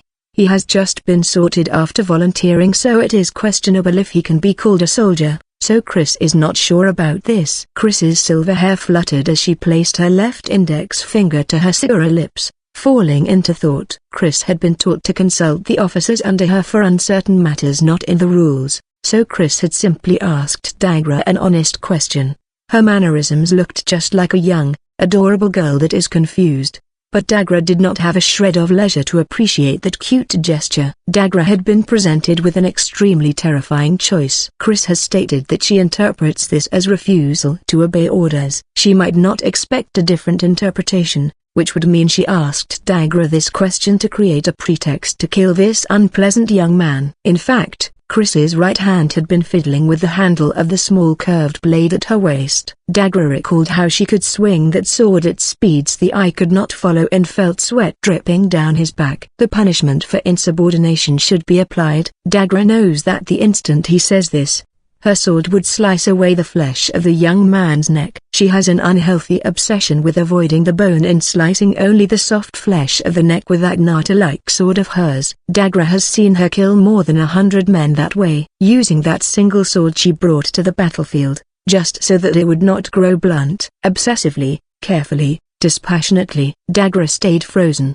only moving his eyes to look at the examiners. The examiners that knew of Krish's rumors, or saw it for themselves, were watching with held breaths. Most are Dagra's subordinates and were attached to that special unit. They are all excellent soldiers that survived that fierce battle, so they were chosen as examiners and training instructors. One of them noticed Dagra's gaze and shook his head. Do not defy her, prioritize your own life. After some hesitation, Dagra shut his eyes. Dagra is a good man, a fine centurion that worked his way up the ranks. He made his decision and prepared for death, to protect the rude young man. The official commissioning, documents have not been completed. Even though he has been sorted at this stage he cannot be called a soldier. This is the only explanation that can convince her. If she said to prepare the documents immediately, then he would give up. There is a limit to his goodness. Dagra has a wife and children. He watched Chris fearfully as she clapped her hands together. That is true. Technically,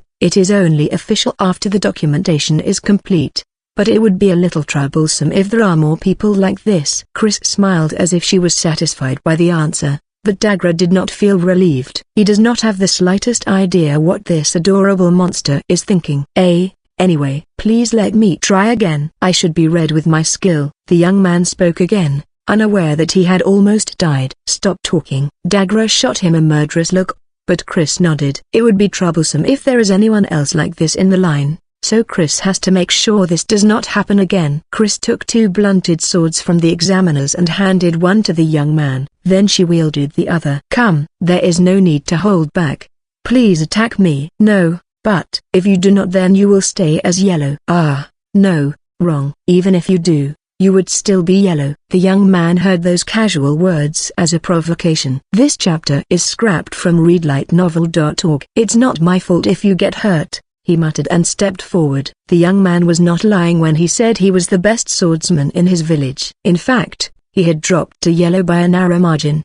But Chris had absolute confidence in her own judgment. Once she has decided he is yellow, she would not change that decision. The young man's trained movements were quick and his attack was sharp, but his diagonal slash was an inch short, not even touching Chris's clothes as it cut her. TSK. A second returning slash. Chris dodged it by walking backwards, and again on the third swing. The gap between the tip of the blade and her body is always less than an inch. She wavered like a mirage, but her movements were precise. Though her movements were extremely relaxed, it is clear to anyone's eyes that Chris is dodging the young man's sword with minimal movement. It was as if this is a planned performance and a commotion spread, but when it repeated 10, 20 times, the voices grew silent. This is because the young man's movements are as good as he claimed, quite skilled in the eyes of many present. Chris feels no reluctance about displaying her strength, by showing power and making others recognize the distinct gap between them and her, making them fear her. They will become obedient. Chris knows that she cannot become well liked by the soldiers like Celine, so the only way they would obey Chris is through fear. If it solves the problem, then that is great. Chris does not care about her impression on people that she has no interest in. Do not defy Chris, just be obedient. That is all she wants from the soldiers. This much should be enough, Chris judged from the surrounding reactions, then spun around. As if dancing, she spun around to the young man's back. She kicked the young man in the back of his knee as he cut at empty space, forcing him to his knees as she placed the blunted blade to his neck. Chris thought about chopping straight through or swinging upwards anyway. But Chris is a well-mannered girl and has been taught to take good care of things. Her obsessive efficiency did not allow even the slightest scrape on the sword. Chris is certainly a child, and the person just now was also young. But appearances are nothing more than appearances. Chris is stronger than anyone in this fortress, and you are yellow. That is it. Does everyone understand? Nobody spoke. Chris glanced at Dagra at a loss. Dagra stiffened for an instant, then promptly put his hand to his chest and saluted, then turned to face the line. The Vice Corps commander fought on the front lines, beheaded more than 100 enemies and killed the detestable Sashenka's second-in-command and aides, even taking the general's aide prisoner in the previous war. She has earned a soldier's greatest honor, the title of senior knight, directly from the king himself for her achievements in that single battle. Know that any insult to her is an insult to the king and to us soldiers. Bring him away. Dagra told nearby soldiers to bring the young man away and breathed a sigh of relief. The young man, still stunned and unable to understand what had occurred, was brought away by two burly soldiers. Chris sighed as she listened to Dagra's speech. Chris really is bad at talking. She has no idea if her intended message got across. For now, she picked up the sword dropped by the young man and returned it to the tense examiner before heading back to her seat. Celine then smiled adorably as she saw Celine walking over. In contrast, Celine noticed something was off and looked around, tilting her head, then subconsciously pinched Chris's cheek when she trotted closer. Fear, yes you. Say, Celine, it hurts. Dagra, did she do something? No. We just took some of her time to deal with a rude volunteer. Our incompetency caused unnecessary trouble for the Vice Corps commander. The problem has already been resolved, Corps commander. I see. Tell me if something happens. This child is just as she appears. Celine did not really understand, but it was probably Chris's fault. Chris glared at Celine reproachfully for being pinched because of such an absurd reason, pouting her lovely lips. It's because of your usual behavior. I just assumed that you did something. Chris was doing Chris's job properly. Yeah. Sorry. Celine patted Chris's head unapologetically. Chris looked very cute like this, but the soldiers were confused about how Chris is supposed to be just as she appears. But nobody voiced that thought. To the soldiers that know of her abnormality, Chris is nothing like what her appearance suggests. They do not know what part of her beheading is as lovely as her face. Celine meant to say that Chris is as stupid as she looks, but the soldiers did not hear it that way. They assumed that it meant Chris acted like her appearance suggests only when with Celine. Celine is half jokingly, half seriously called a beast tamer by the soldiers. Of course, the beast is Chris. Dagra, you can continue. So Chris, how is it going? Chris is fine. Idiot. Not you. The sorting. Ow. Dagra stopped watching them and instructed the examiners to continue. Chris puffed out the cheeks that had just been pinched again as she answered. 724 red, 1837 blue, 2783 yellow, 78 black. It's always amazing how you can remember so clearly. Excluding the logistics division. We should get 10,000 with this round of recruitment. Celine pressed a finger to Chris's puffed out cheeks and forced the air out as she fell into thought. But Chris suddenly spoke to Dagra, from the closest. Blue, yellow, red, yellow. Yes ma'am. Pass your swords to the person behind and go to the locations you were told. Double time. Chris had apparently been watching them out of the corner of her eye as she played with Celine. When together with Celine, Chris looked just like a young girl, but there is absolutely no openings. Dagra felt a chill run down his spine as he caught this slight glimpse of her true nature. Again, third closest, black. Go to the black area. Unlike the previous girl, This middle-aged man looked surprised but moved briskly and ran off. Chris's display had some effect. Black. Celine looked intently at the man that was labeled black. If they are not using physical enhancement, the difference between normal people and those with mana is slight. Celine could barely tell the difference after being told and looking closely, once again reminding her of Chris's abnormality. It is like picking out golden needles in a random mess of needles. I would lose concentration and give up after an hour, Celine thought as she pinched Chris's cheeks. Chris glared at Celine as her cheeks were pinched again, but also smiled a little. Celine pinching her cheeks is a normal occurrence, and though Chris may appear to sulk, she does not find it unpleasant. Since Berry had explained that it is Celine's way of expressing love, Chris is actually slightly happy about it. Chris stared at Celine and Celine frowned back. Celine is as usual, or she looked like it. Chris hesitantly opened her mouth to ask, Celine, are you okay? Are you pushing yourself? When Chris had discussed with Berry about what she had talked to Crescendo about,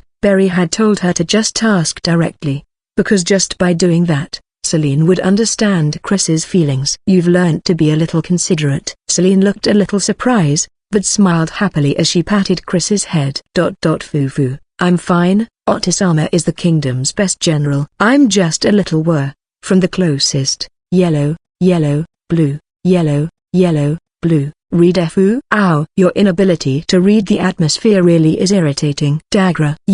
Yes ma'am. P. Pass your swords to the person behind and go to the locations you were told. Double time. The recruitment proceeded smoothly.